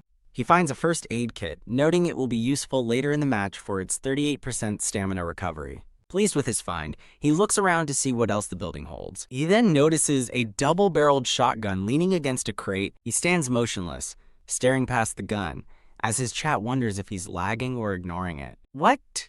Gun?"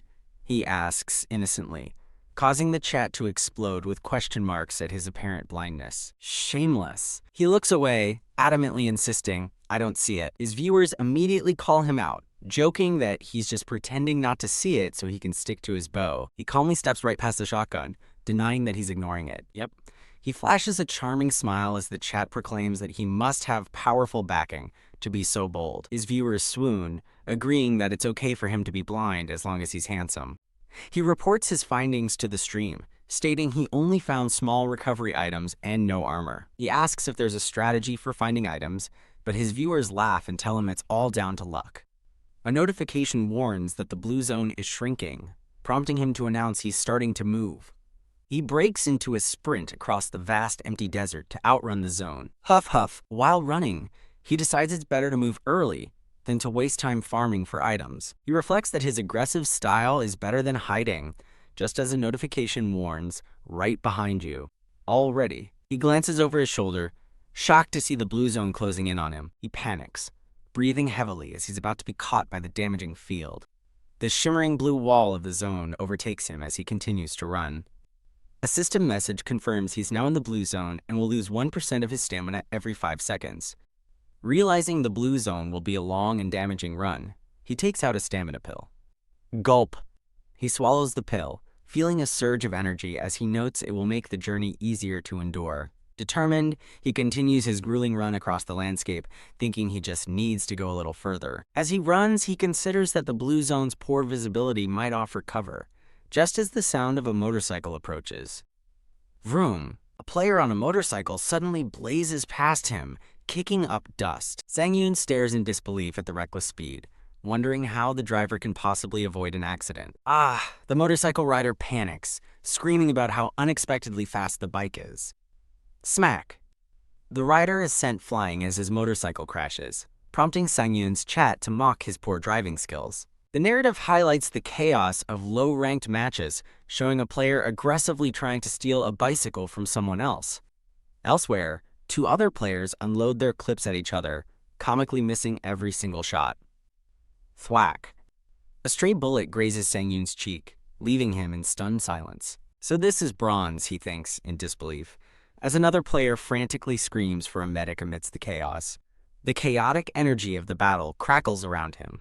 A player in a red jacket spots Sangyun and threatens him with a pistol, while his teammate calls him crazy for starting a fight. "Shut up!" the man yells, firing twice before fleeing as his companion calls him a psycho. Sangyun calmly deflects the bullets with his bow, looking completely unimpressed by the amateurish attack. As his chat laughs at the absurdity of the bronze tier, Sangyun sighs, realizing there's no helping the situation. When in a shithole, you gotta follow the shithole's rules, he mutters, preparing to engage the unruly players. A nearby rifleman is shocked, wondering how someone could land a running headshot with a bow. Another player watches in awe, admitting he underestimated the archer and realizing the situation is insane. The remaining players decide Sangyun is the biggest threat and agree to kill him first, much to the amusement of his chat. A sense of deja vu washes over Sangyun, as his viewers joke that he's ended up in another 4v1 solo squad match. He draws his bow, facing down an opponent's pistol in a tense standoff. Bang! As a shot rings out, the chat jokes about his bizarre popularity with his enemies. He recalls his younger days at the athlete's village, remembering the seniors who doted on him. A flashback shows a senior athlete calling out to a younger, milder Sang-yoon on the bleachers.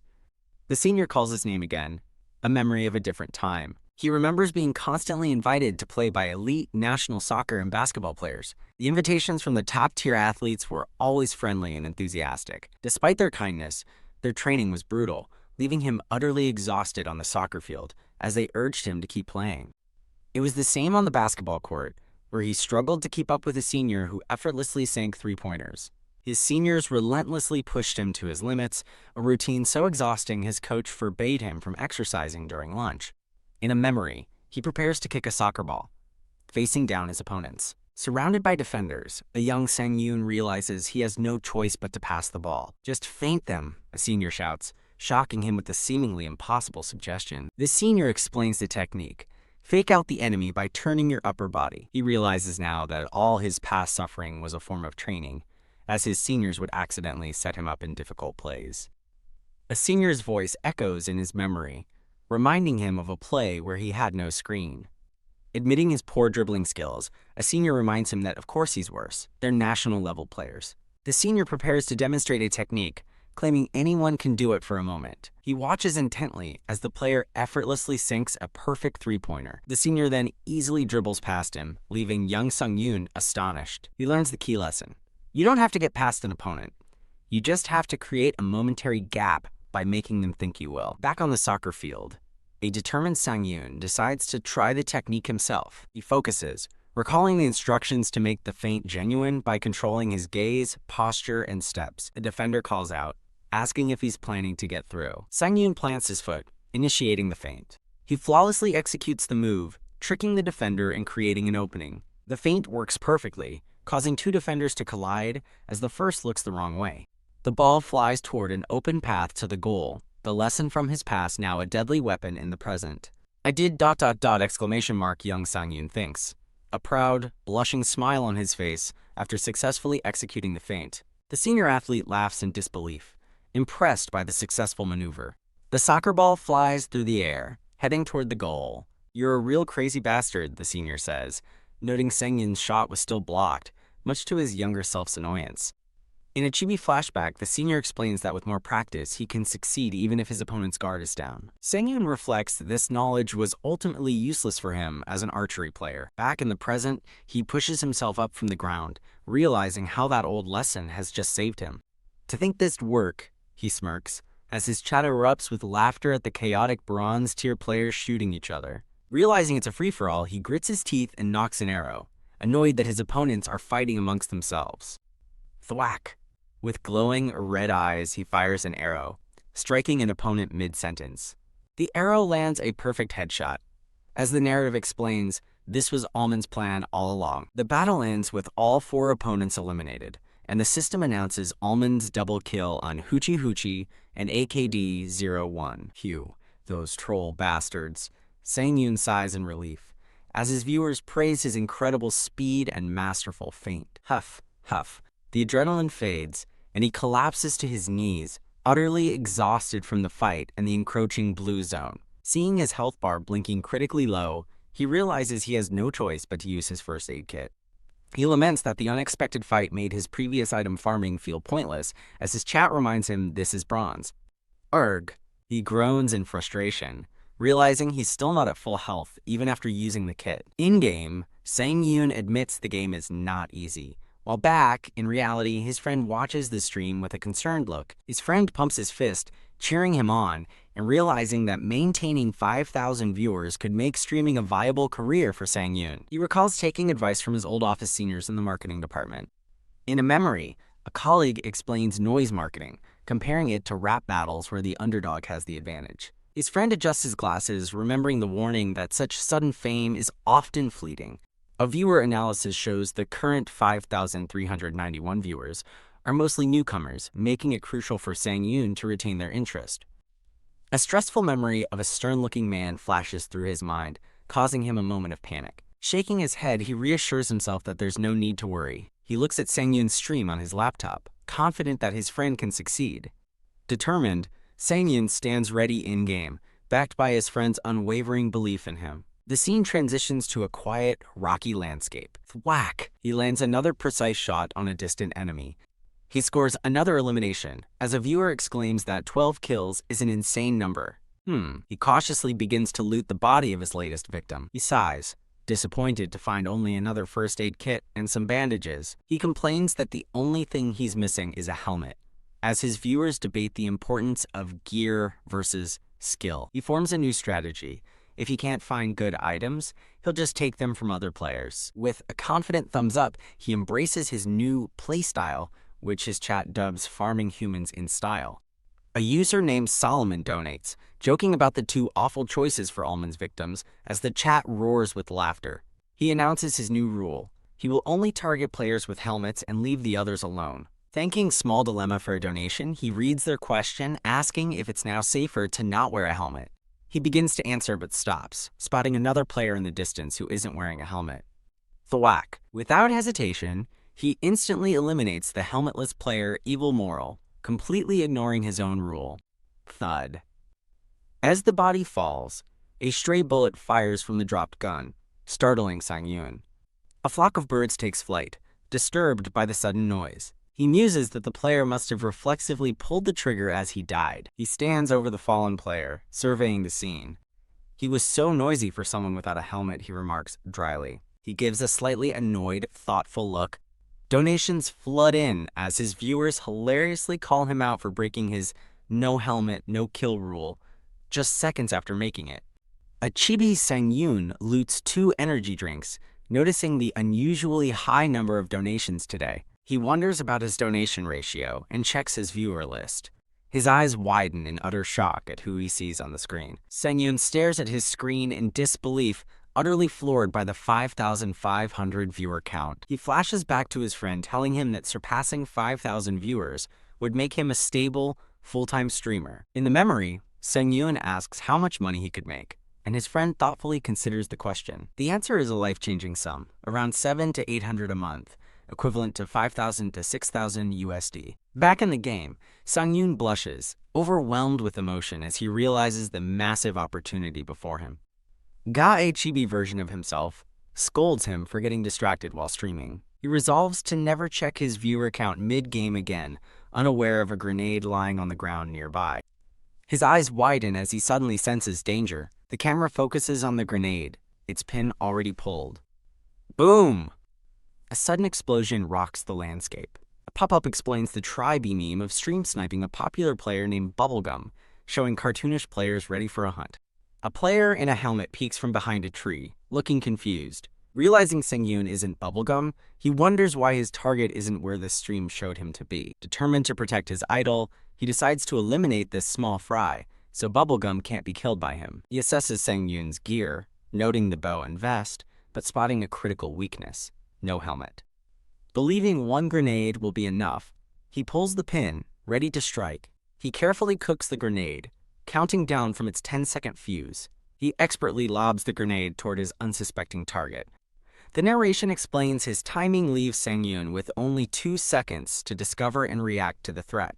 The grenade flies right past Sang-yoon's head as he turns to face it. His eye reflects the incoming explosive, his expression one of pure, focused shock. Kick! With lightning speed, Sang-yoon whips his bow into position. The grenade lies on the ground, moments from detonation. Oof. Confident in his kill, the player dusts himself off, ready to resume his search for Bubblegum. He pauses, a flicker of confusion crossing his face. A wave of bewilderment hits him. Looking back at the empty ground, he frantically wonders where the grenade went. He looks up in terror as a small object plummets toward him from the sky. A massive explosion engulfs him in a flash of fiery orange. He is violently thrown backward by the force of the blast. Kook! He lands hard in a cloud of dust and debris. Huff, huff. Dazed and scorched, he struggles to comprehend what just happened. As he wonders how the grenade returned, Sang-yoon appears before him, looking down with an amused, "Oh ho!" Sang-yoon takes aim with his bow, calmly noting that his target has a helmet. A horrifying realization dawns on the enemy player. He panics, asking in disbelief if Sang-yoon somehow deflected the grenade with an arrow. Ding! A system notification confirms Almond has eliminated Bubble Sniper.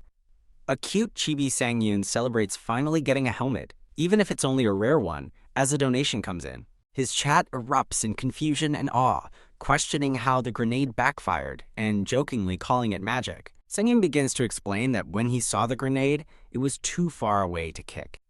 With no time to dodge, he instinctively grabbed an arrow from his quiver. He reveals his split-second decision. He hit the grenade upwards with an arrow. An illustration shows the impossible ricochet, as his viewers express their utter confusion. He clarifies with a diagram explaining he didn't hit the grenade directly, but struck its bottom at a 45-degree angle.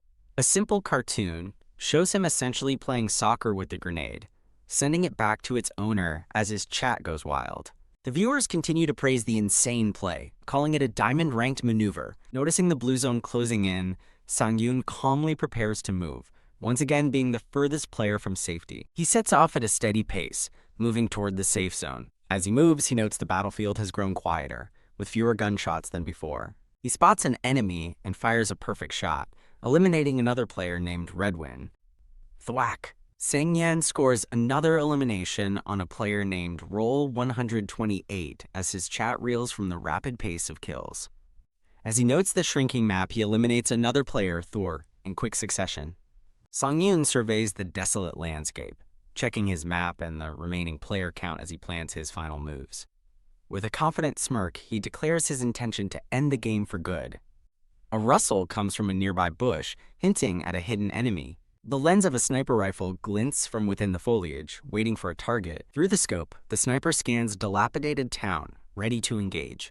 A streamer named Bubblegum announces to his viewers that he will be sniping anyone who enters his sights from the blue zone. Annoyed by his chat's mockery, Bubblegum crouches down and vows to prove them wrong by winning first place. As donations and taunts pour in, a viewer cruelly highlights his 0.04% win rate, enraging him further. Composing himself, Bubblegum feels a surge of confidence, believing his prime position and good loot will lead him to victory. A bright light signifies a moment of intense focus and hope. A chibi Bubblegum trembles with determination, dead set on finally achieving first place. He spots movement through his scope, alerting him to an approaching player. Seeing 3 of the 5 remaining players running into the open, he realizes this is his chance to clear the field for a final duel. With a nervous look, Bubblegum steadies his rifle as his viewers doubt his ability to win. He takes aim at a running player, while his chat mockingly anticipates another miss. To everyone's shock, Bubblegum lands a perfect headshot, eliminating a player named No Job Life. Stunned by his own success, a chibi Bubblegum expresses his disbelief at having actually hit the shot. As his chat speculates it was a bug, Bubblegum ignores them and immediately lines up his next shot. Another player falls, leaving the viewers speechless and wondering if he managed 2 kills in a row. Bubblegum begins to gloat to his viewers about his skill, but is cut short by a sudden realization. A kill notification reveals Almond eliminated Lemonbeat, proving Bubblegum didn't get the second kill and sparking laughter in his chat. Overwhelmed by his chat's relentless mockery of his infamous 0.04% win rate, Bubblegum seethes with rage. Spotting Sang-yoon through his scope, Bubblegum wonders if the bow wielder is the one who stole his kill. Convinced that Sang-yoon was hiding and stole his glory, Bubblegum vows that he cannot forgive him. Sang-yoon's eye flashes with a brilliant blue light, startling Bubblegum, who is watching from afar. Bubblegum flinches, shocked and confused as to how they could have possibly made eye contact from such a distance. The vast, open terrain between the 2 players emphasizes the impossibility of the moment. Shaking it off, Bubblegum decides to simply shoot Sang-yoon, noting that his stationary target makes for an easy kill. He scoffs as Sang-yoon aims a bow in his direction, arrogantly thinking an arrow poses no threat at this range. Bubblegum inwardly mocks his opponent, assuming he's a newbie who can't even judge distance. As Sang-yoon knocks an arrow, Bubblegum confidently places his finger on the trigger, ready to claim victory. "See ya," he shouts, firing his rifle while declaring the superiority of his weapon over a simple bow. In a flash of light, an arrow intercepts the bullet mid-flight. Utterly bewildered, Bubblegum wonders where his bullet went, as his chat speculates about a game bug. Dismissing the event as an annoying glitch, Bubblegum laughs it off and prepares to fire again. He pulls the trigger a second time, absolutely certain his shot will connect. "Huh?" he exclaims, recoiling in shock as the impossible happens once more. Peering through his scope, he struggles to comprehend what he's witnessing. A terrifying thought crosses his mind as he wonders if Sang-yoon just stopped his bullet with an arrow. An arrow shatters his third bullet mid-air, and his chat begins to believe it's not a bug. Bubblegum begins to panic as his viewers conclude that 3 successful blocks in a row can only be skill, not luck. He frantically scans the area, panicking when he realizes Sang-yoon has vanished from his previous position. His view is suddenly filled by another scope's crosshairs, revealing Sang-yoon aiming directly at him from much closer. Realizing Sang-yoon has closed the distance with impossible speed, Bubblegum panics, knowing he's too close to escape. A custom bolt fires from Sang-yoon's weapon, closing in on Bubblegum's head. Almond has eliminated Bubblegum, leaving only 2 players remaining in the match. Back in his room, Bubblegum stares blankly at the third-place result on his monitor. The defeated game streamer Bubblegum lets out a sigh of pure disbelief and exhaustion. A chibi Bubblegum tries to save face, cheerfully telling his viewers that 3rd place is still a good result. As his viewers suggest watching the player who defeated him, Bubblegum agrees and prepares to spectate. Intrigued by the mysterious bow wielder and his massive new audience, Bubblegum decides to spectate the rest of the match. Back in the game, Sang-yoon explains he took the risk because a bow's firing rate is similar to a sniper's. Sang-yoon's chat erupts in disbelief, calling him insane for pulling off such an impossible defense. He calmly responds to his frantic viewers, explaining that if he just dodged, he would be letting his opponent control the fight. With a confident smile, Sang-yoon declares he doesn't like giving his opponents that power, impressing his chat. The stream is flooded with massive donations from viewers named Manhwa Fan, Ruby Sword, and Strategist, all expressing their awe and excitement.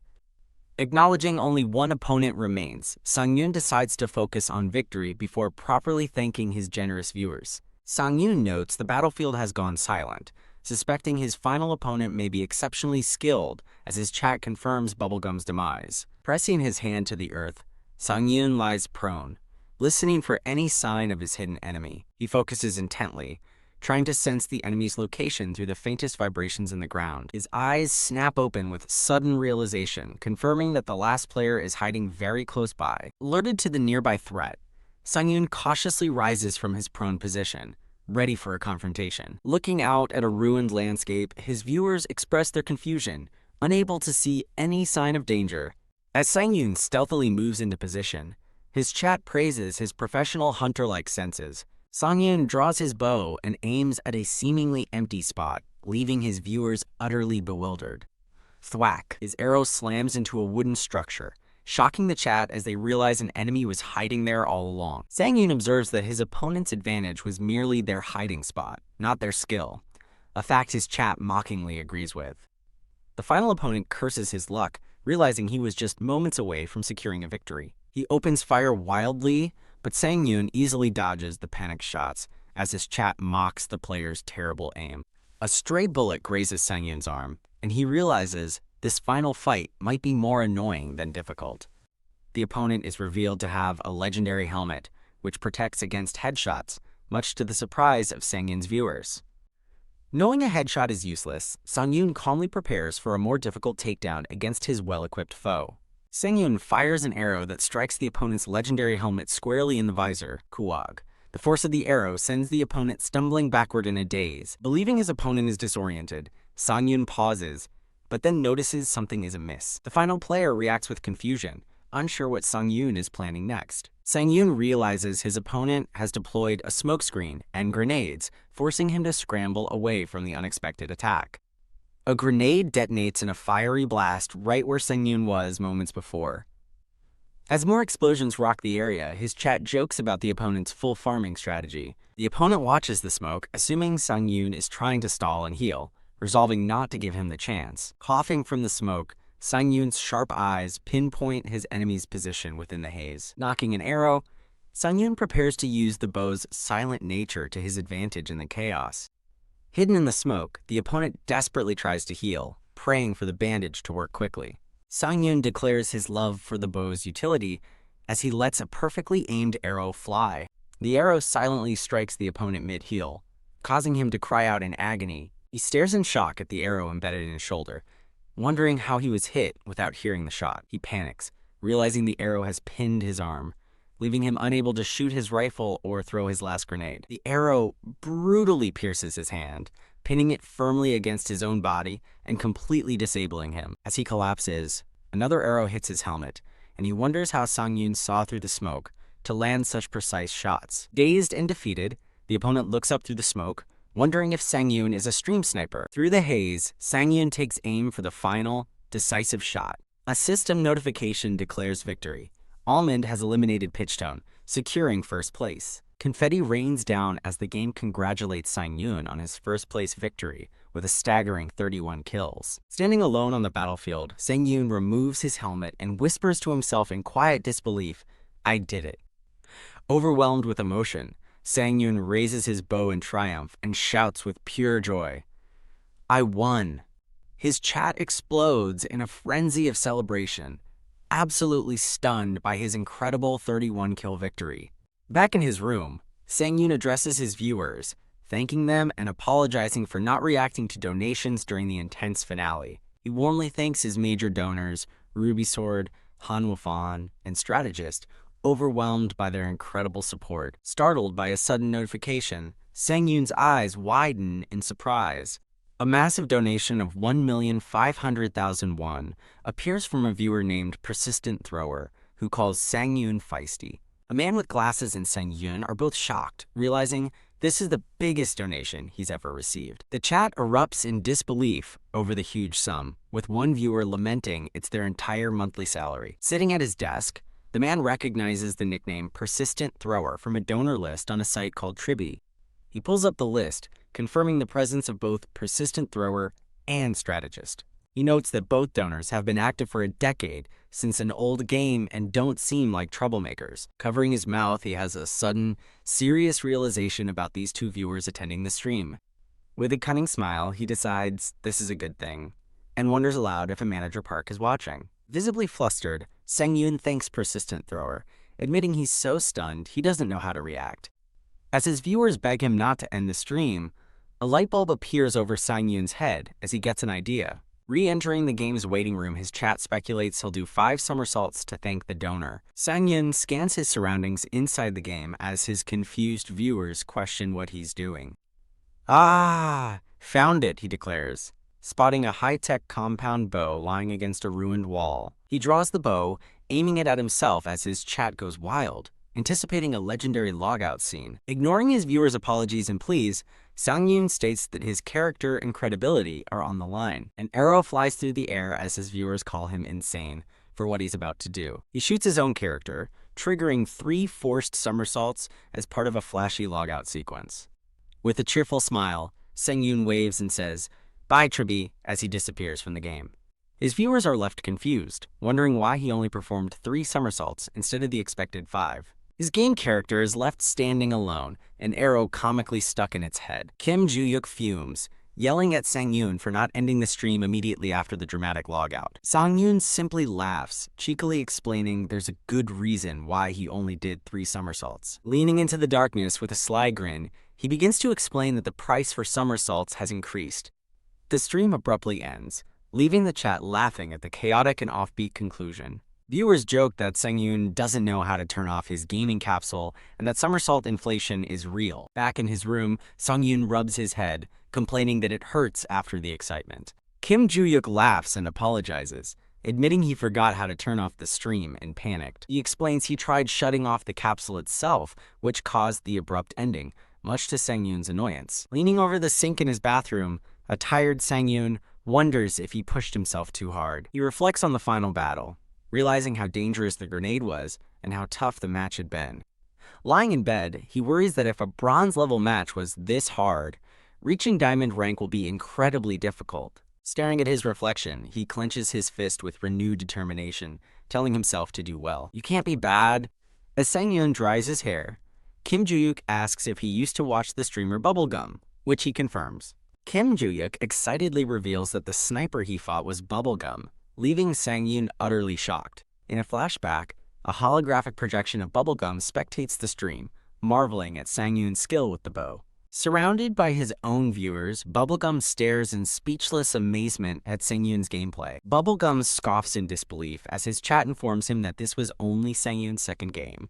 Kim Joo-yi gives a thumbs up, happily reporting that Bubblegum and a whopping 50,000 of his viewers watched Sang-yoon's stream. Sang-yoon quietly reflects on how Bubblegum's streams provided him comfort during his difficult office life. With a faint blush, he acknowledges that watching that streamer is what led him to where he is today. Kim Joo-hyuk tries to show him the positive forum reactions, but Sang-yoon walks away, simply stating he's tired. Sang-yoon heads to his room, saying he'll read the forums in bed, leaving Kim Joo-hyuk confused but wishing him well. Lying down and scrolling on his phone, Sang-yoon feels a bit let down, wondering if their encounter was only meaningful to him. He closes his eyes, deciding it's enough that the moment was special to him, even without acknowledgement. His eyes snap open as he sees something unexpected on his phone screen. Still in bed, he lets out another surprised, "Huh," as he processes what he's seeing. Sitting up, he stares intently at his glowing phone, asking, "What's this?" The reflection in his wide eye shows his complete focus on the surprising discovery. Kim Joo-hyuk stares at his phone in disbelief, wondering if this is all just a dream. His phone displays a list of viral videos detailing Almond's incredible plays against Bubble Sniper. In a dimly lit room, a girl sits intently in front of her glowing computer screen. Her expression is serious and focused as she watches the screen. She watches a replay of Sang-yoon's stream, his confident image filling the monitor. Her stomach rumbles loudly, breaking her concentration as she lets out a small "ah." Noticing the late hour on the clock, she realizes she completely forgot to eat today. With a resigned expression, she dismisses her hunger, deciding it doesn't matter. She reflects that hunger, like all other pain, will eventually fade away on its own. Her attention returns to the screen, where Sang-yoon appears to be in a difficult situation. A painful memory surfaces of the person who pushed her into despair. Her eyes widen in sudden realization or shock. She recalls her favorite moment from the stream, watching Sang-yoon set up a difficult shot. She begins meticulously planning an edit, considering where to start and place sound effects. She sketches out a storyboard, deciding to emphasize a key moment with slow motion. Ding! A notification sound startles her, and she wonders if it's a donation. Looking at her monitor, she's shocked to see far more donations than the previous stream. She stares in utter disbelief, a bead of sweat forming as she whispers, "Huh?" A massive 1,500,000 one donation from a user named Persistent Thrower flashes across the screen. A sudden thought strikes her, and she begins typing frantically at her keyboard. Checking the donation rankings, Seo-jia is horrified to see Persistent Thrower has pushed her to second place. Ah! Panicking at the thought of losing her #1 spot, she scrambles to donate more. A determined hand grips a mouse, clicking decisively. She stops, remembering her actual role in this. "But I'm his editor." Phew. Letting out a sigh of relief, she collapses onto her desk, exhausted. Lifting her head with renewed purpose, she reaffirms her desire to be helpful to Almond. Her expression hardens with fierce determination. Looking from the stream to her drink, she contemplates the best way to be truly helpful. She has an epiphany. Her true strength isn't donating, but something she does best. Filled with confidence, she turns to her editing software, feeling good about the video she's about to create. She sees several outstanding plays in the raw footage that she can edit to go viral. "Let's do it," she decides, her fingers flying across the keyboard. She smiles, determined to create an edit so incredible it will shock even those who watched live. As morning light fills the room, it reveals Seo-jia asleep at her desk, having worked all night. She's fast asleep, completely exhausted from her marathon editing session. On the screen, the finished video awaits, the cursor hovering over the send button. The new video is uploaded to AllTube, titled with a catchy, provocative headline for its premiere. The premiere chat explodes with hype, spamming Almond's name and jokes. Viewers grow increasingly impatient, demanding the video be released immediately. Kim Joo-hyuk remarks to Sang-yoon that the hyped-up viewers would have already smashed down their door. He's impressed that 1,450 people are already waiting, a huge number for a premiere. Sang-yoon finds it fascinating how obsessed people are with his content, despite it being his own channel. Despite his calm exterior, his nervously tapping feet betray his anxiety. Kim Joo-hyuk nervously reassures them both, saying the editor must have been confident to upload it so quickly. Just as Kim Joo-hyuk asks how he stays so calm, Sang-yoon announces the video has started. "Oh!" Kim Joo-hyuk says, leaning in with keen interest as the video begins.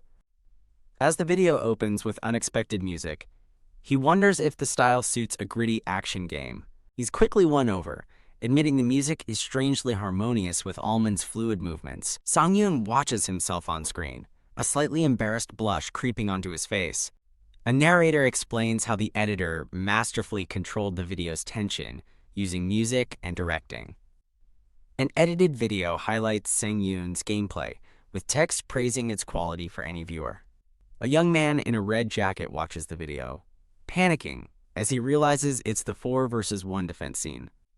Kook, the man in red, flinches in shock as he watches the tense standoff unfold on screen. Kim Joo-hyuk excitedly points out that the grenade scene is next as he and Sang-yoon watch the video together.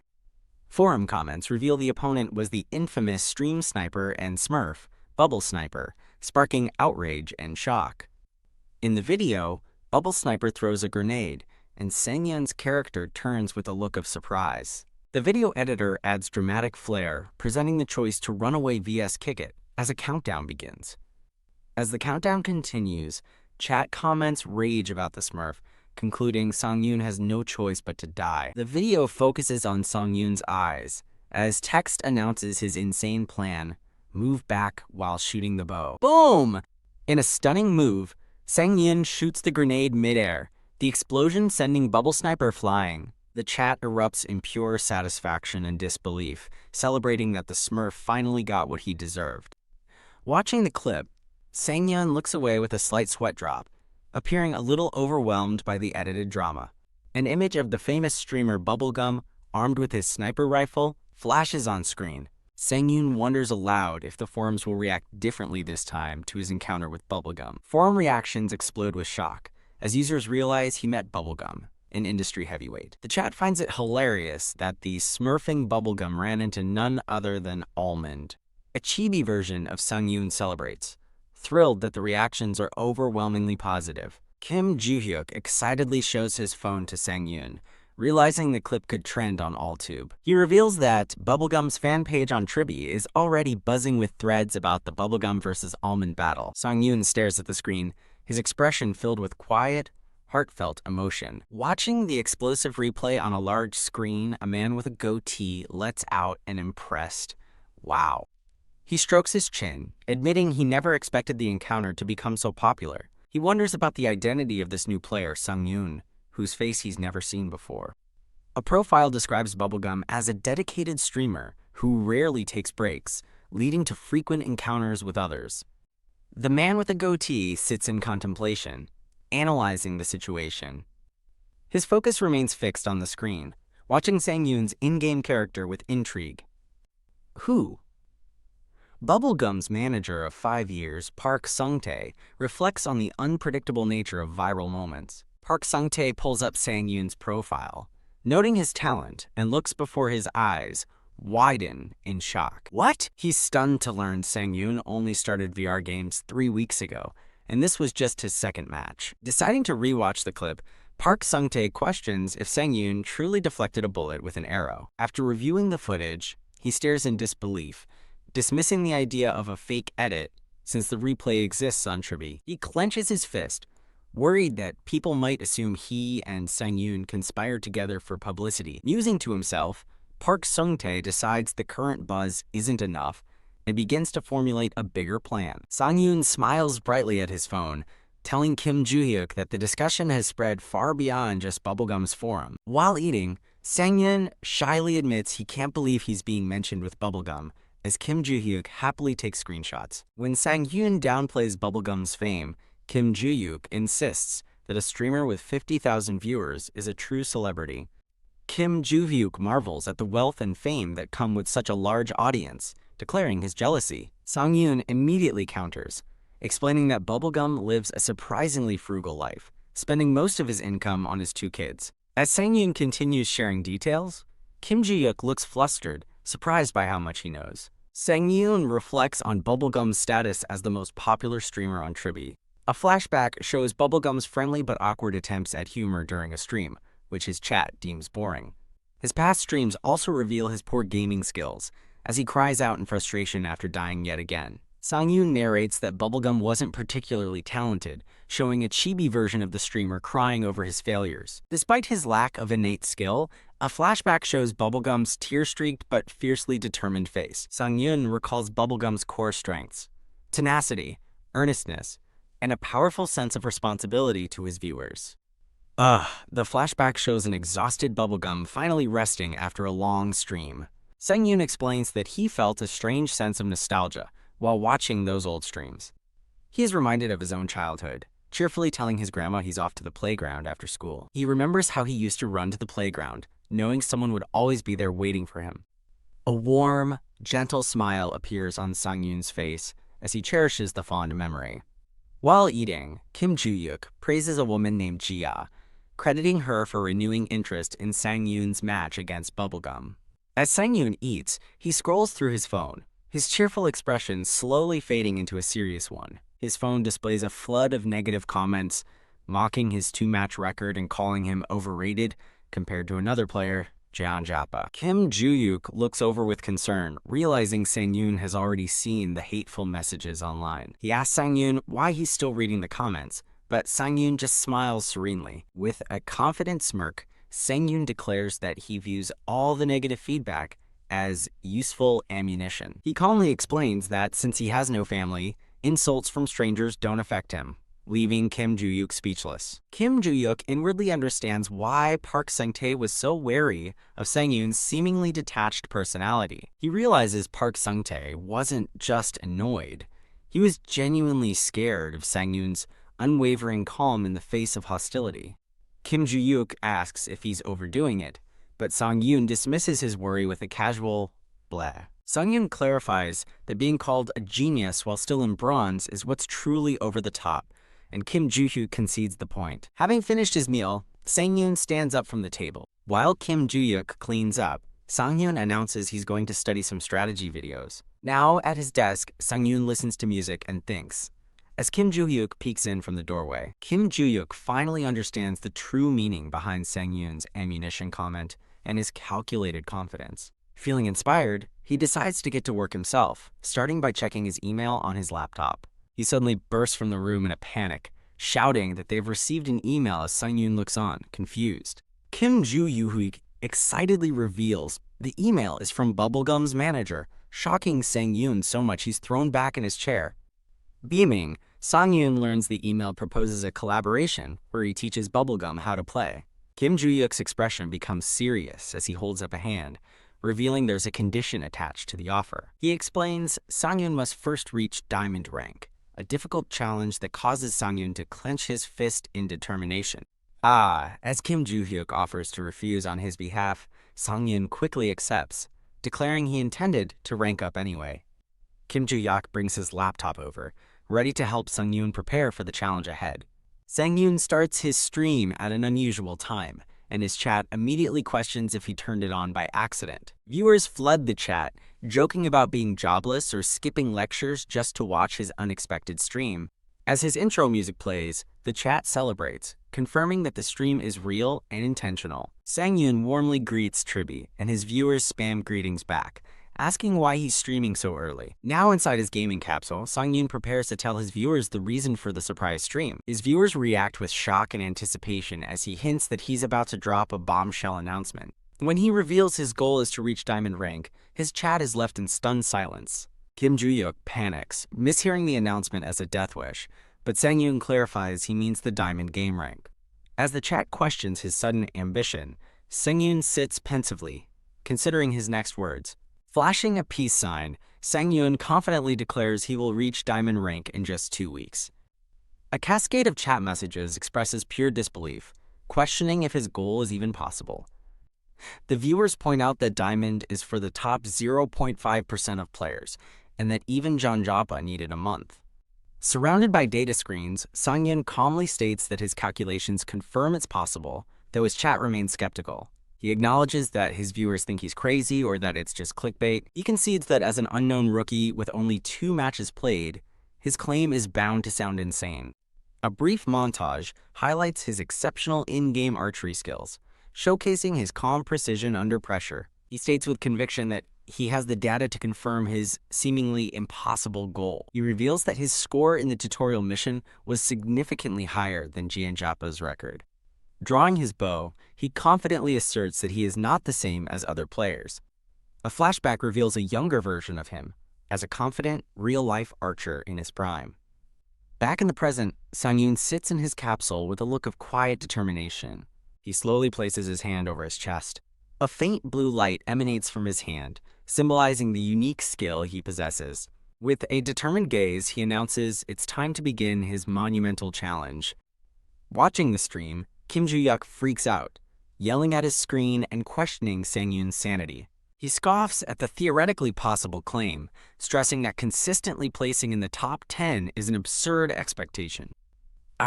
Overwhelmed, Kim Joo-yuk clutches his head, admitting that Sang-yoon's high-risk, high-return playstyle is not for him. Kim Joo-yuk adjusts his glasses, realizing Sang-yoon has a surprisingly bold side. In a flashback, he recalls Sang-yoon standing apart from his conversing colleagues. He remembers Sang-yoon always having an aloof and distant gaze, standing alone by a window. Sang-yoon's profile in the memory confirms his quiet and pensive nature. Back in the present, Kim Joo-yuk looks at his laptop, understanding something new about him. He now sees the fierce determination hidden behind Sang-yoon's calm exterior. Deciding to bet on this new side of him, Kim Joo-yuk types, ready to increase the risk for a bigger reward.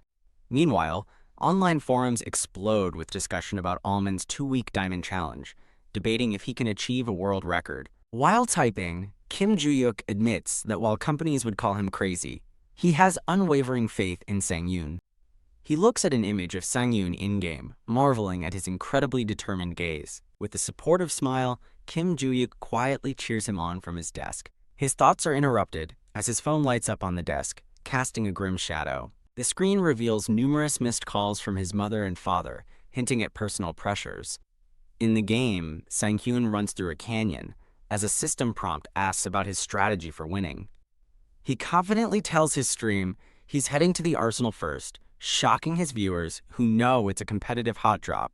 The chat erupts, warning him that the arsenal is chaotic and a surefire way to die early in the match. When Sang-yoon declares he'll use a bow, his viewers are baffled, questioning his choice to go to the gun-filled arsenal. Undeterred, Sang-yoon begins scaling a wall, approaching the contested area.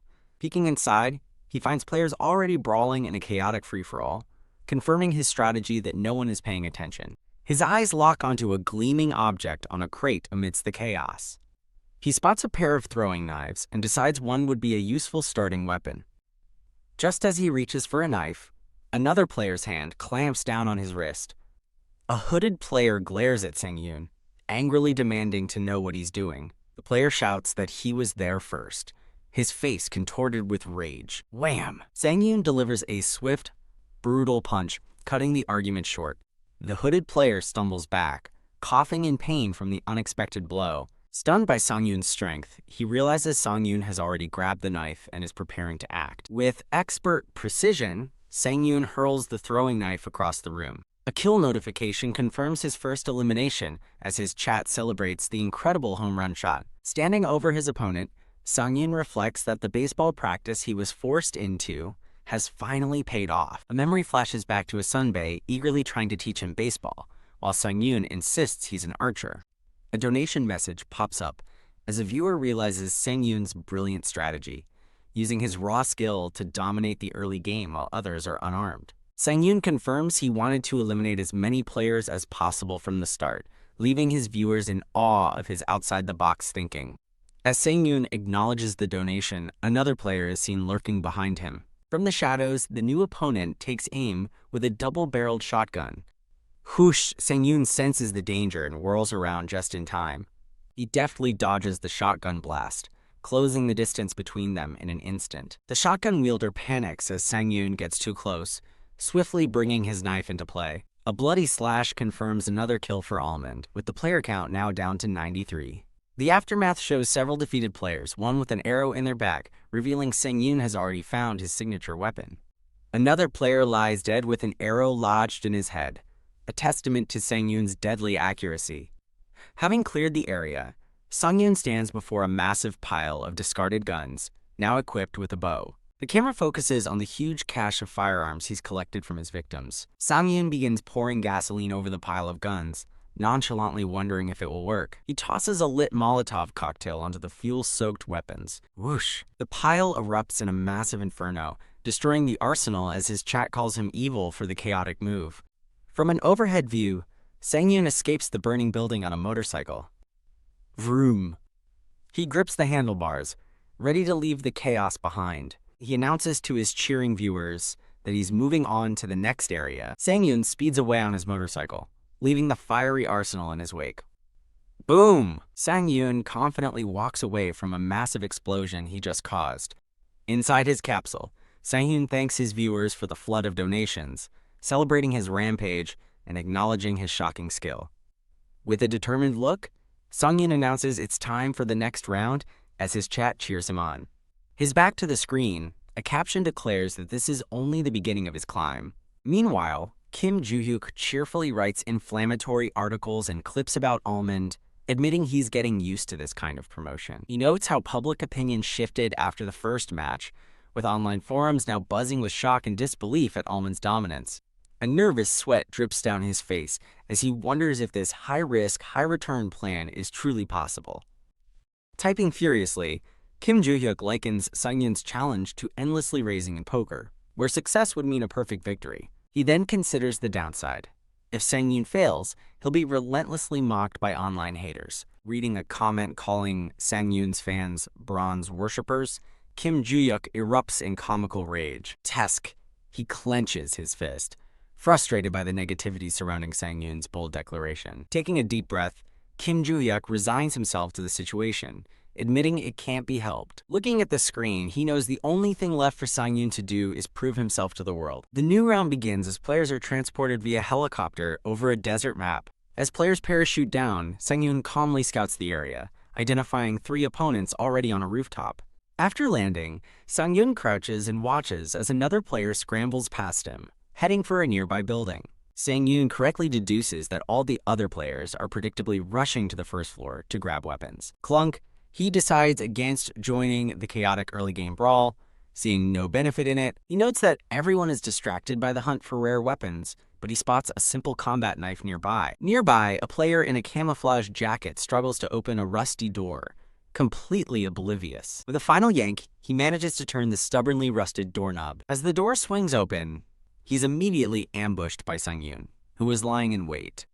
Inside, Sang-yoon holds a knife, having already disabled one player while another looks on in shock. Sang-yoon internally states that he isn't interested in the rare weapons everyone else is fighting for. Hyok! Sang-yoon delivers a brutal blow, sending his ambushed opponent reeling back in pain. Cough. Cough. The downed player struggles to breathe as Sang-yoon notes that the dull blade is the only reason he's not dead. A third player, seeing the carnage, panics and tries to flee while yelling about the early game fighting.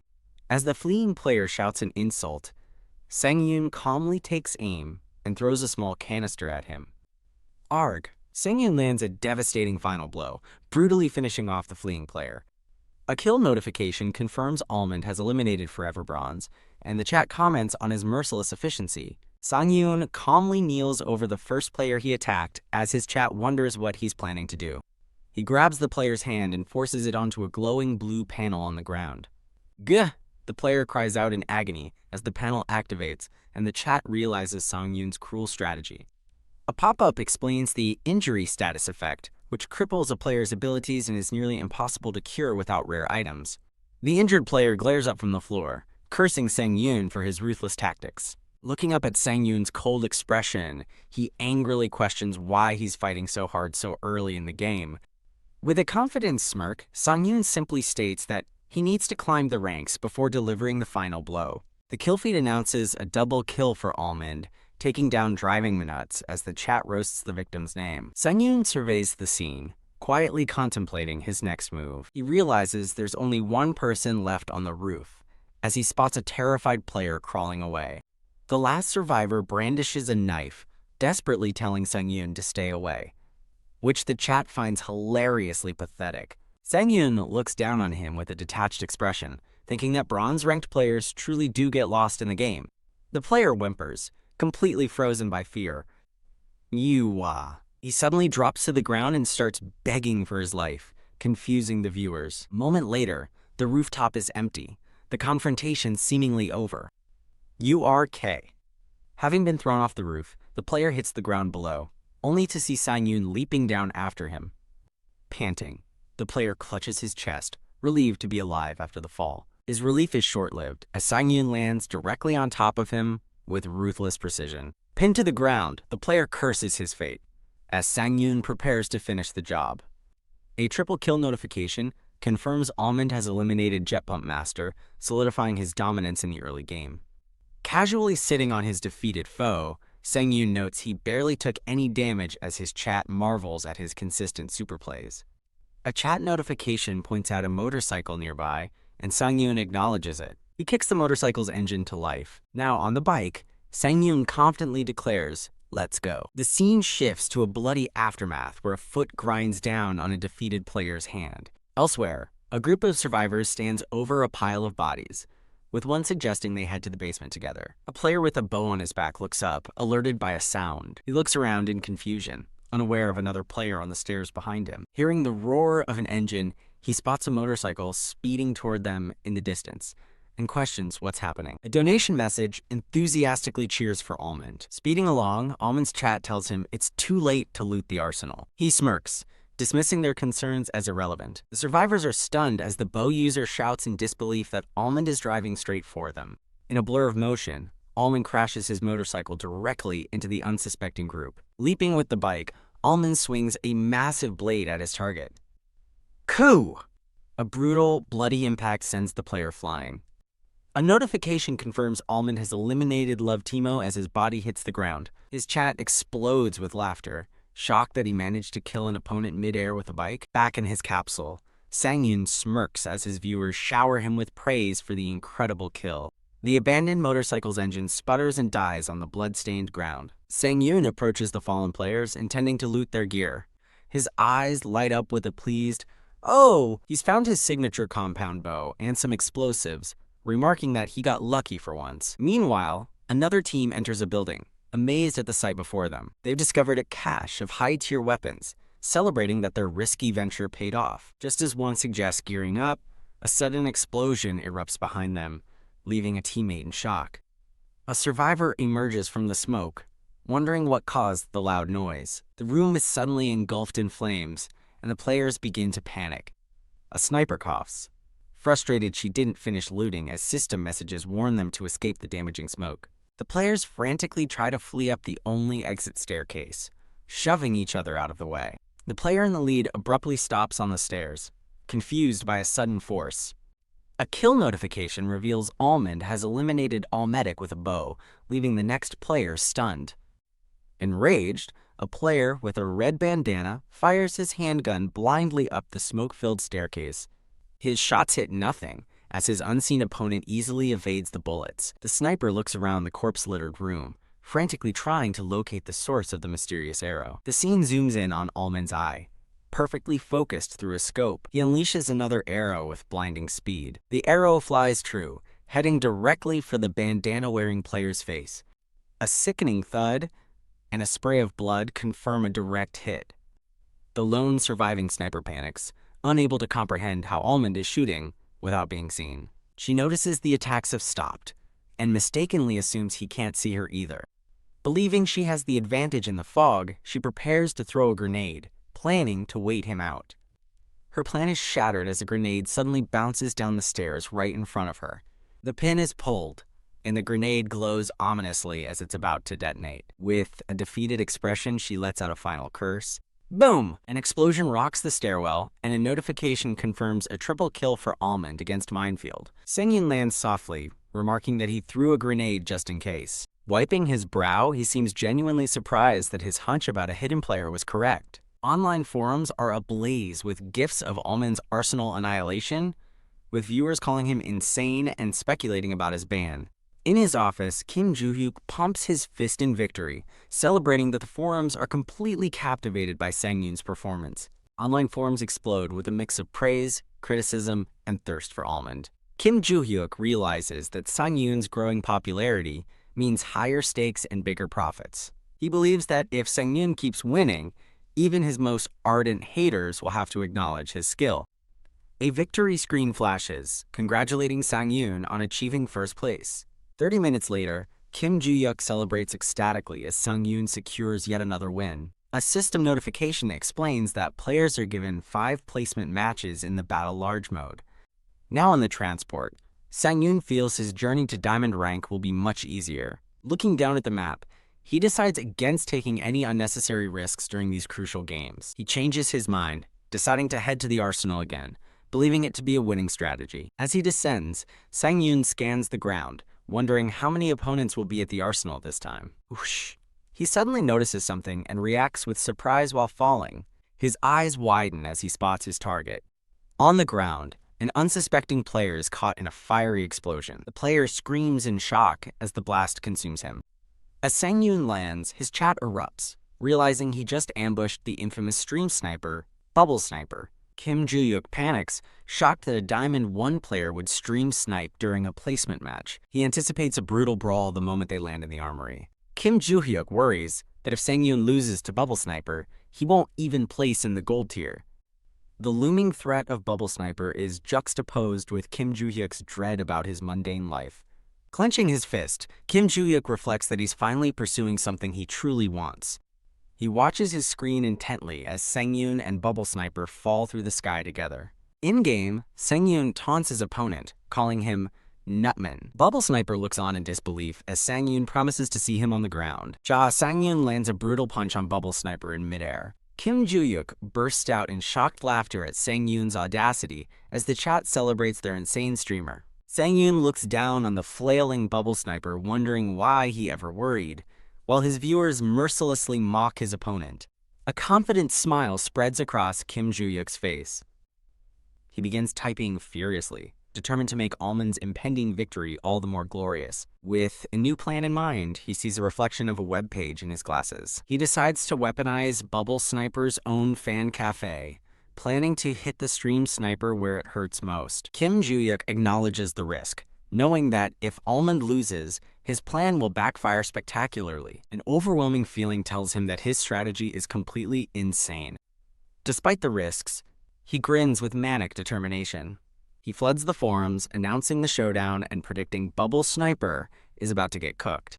As the viewer count skyrockets, Kim Joo-hyuk eagerly anticipates the downfall of the dirty bastard Bubble Sniper. Sang-yoon's gaze is sharp and focused as he prepares for the confrontation. The two rivals rush toward the same building, ready to end their feud once and for all. The Bubblegum Fan Cafe is suddenly flooded with activity. The Fan Cafe chat devolves into chaos as they argue over whether Almond can defeat the high-ranked Bubble Sniper. Kim Joo-hyuk finds the drama hilarious and shares a link to the stream, inviting everyone to watch the chaos unfold. New viewers flood the stream, drawn in by the drama of Almond facing off against Bubble Sniper. With the viewer count soaring past 4,800, the showdown has become a box office hit. The scene transitions, showing helicopter blades spinning as the next match begins. As he parachutes into his last placement game, Sang-yoon is surrounded by dozens of other players. He knows that a single mistake here could ruin his goal of reaching Diamond rank in 2 weeks. Bubble Sniper smirks, fully aware that his goal is to crush Sang-yoon's ambitions. Sang-yoon grimly accepts that some veteran players simply enjoy crushing talented newcomers. He realizes that after using the same strategy 3 times in a row, he was bound to attract predators. Faced with the looming threat of Bubble Sniper, Sang-yoon finds his opponent's movements surprisingly easy to predict. Sang-yoon coolly assesses the situation, noting that Bubble Sniper is a full 3 ranks higher than his target rank. Sang-yoon gulps, acknowledging that Bubble Sniper has likely analyzed all his patterns and strategies. Clenching his fist with resolve, he prepares for what comes next. He rockets forward with a sudden burst of speed. "Let's fight dirty," Sang-yoon shouts, launching a surprise mid-air attack on the stunned Bubble Sniper. As their parachutes tangle, Bubble Sniper yells in disbelief while the chat roars with laughter. "Ha!" Sang-yoon scoffs, taunting Bubble Sniper for being unable to face him in a fair fight. Sang-yoon cruelly reminds him of his death to a bronze player, enraging Bubble Sniper as the chat cheers. A warning from the chat shouts, "Below!" as the ground rushes up to meet them. Thud. The tangled parachutes slam hard into the dirt. Coughing from the impact, both players struggle to get their bearings. Sang-yoon recovers first and pins his rival, spurred on by his chat's bloodthirsty cheers. But instead of finishing the fight, Sang-yoon suddenly sprints away, leaving everyone confused.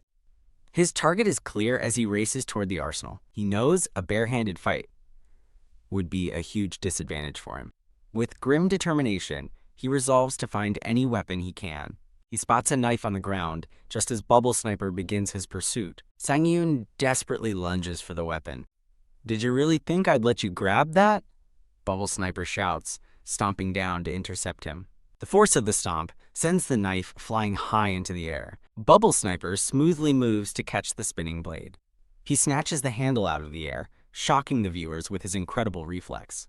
The chat is in awe, acknowledging the skills of a Diamond 1 player. Now armed and smirking, Bubble Sniper lunges at Sang-yoon, roaring, "Die!" He unleashes a dazzling knife spin that the chat deems impossible to counter. Sang-yoon stands his ground, while his frantic viewers scream for him to dodge. "No," he decides, charging forward to meet the attack head-on. Bubble Sniper smirks, revealing a second knife nearby and making it clear that dodging was pointless. With laser focus, Sang-yoon knows he must intercept the other knife. His eyes glow with concentration as he commits to his one chance. Catch it! In a jaw-dropping move, his hand closes around the second knife's hilt, leaving the chat stunned. "What question mark, exclamation mark," Bubble Sniper stares in utter disbelief at the impossible catch. Now armed, Sang-yoon faces a furious Bubble Sniper, who can't believe he was outplayed by a bronze. The rivals face off, both believing that a single decisive blow will end the duel. Bubble Sniper prepares for a follow-up strike, certain he'll get another chance. In a baffling move, Sang-yoon seems to let his arm drop past the attack.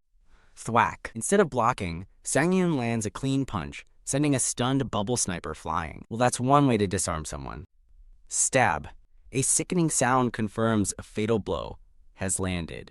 Sang-yoon stands victorious over his defeated opponent. The perspective shifts to the real world, showing a player reacting to the loss.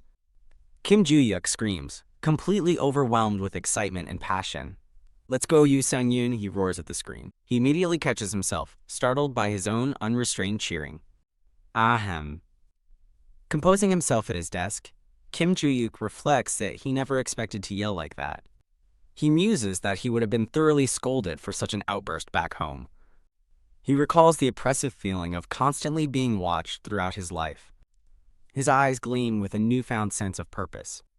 Throwing his hands in the air, he celebrates with pure, unbridled joy. This is freedom, he thinks, a radiant smile spreading across his face.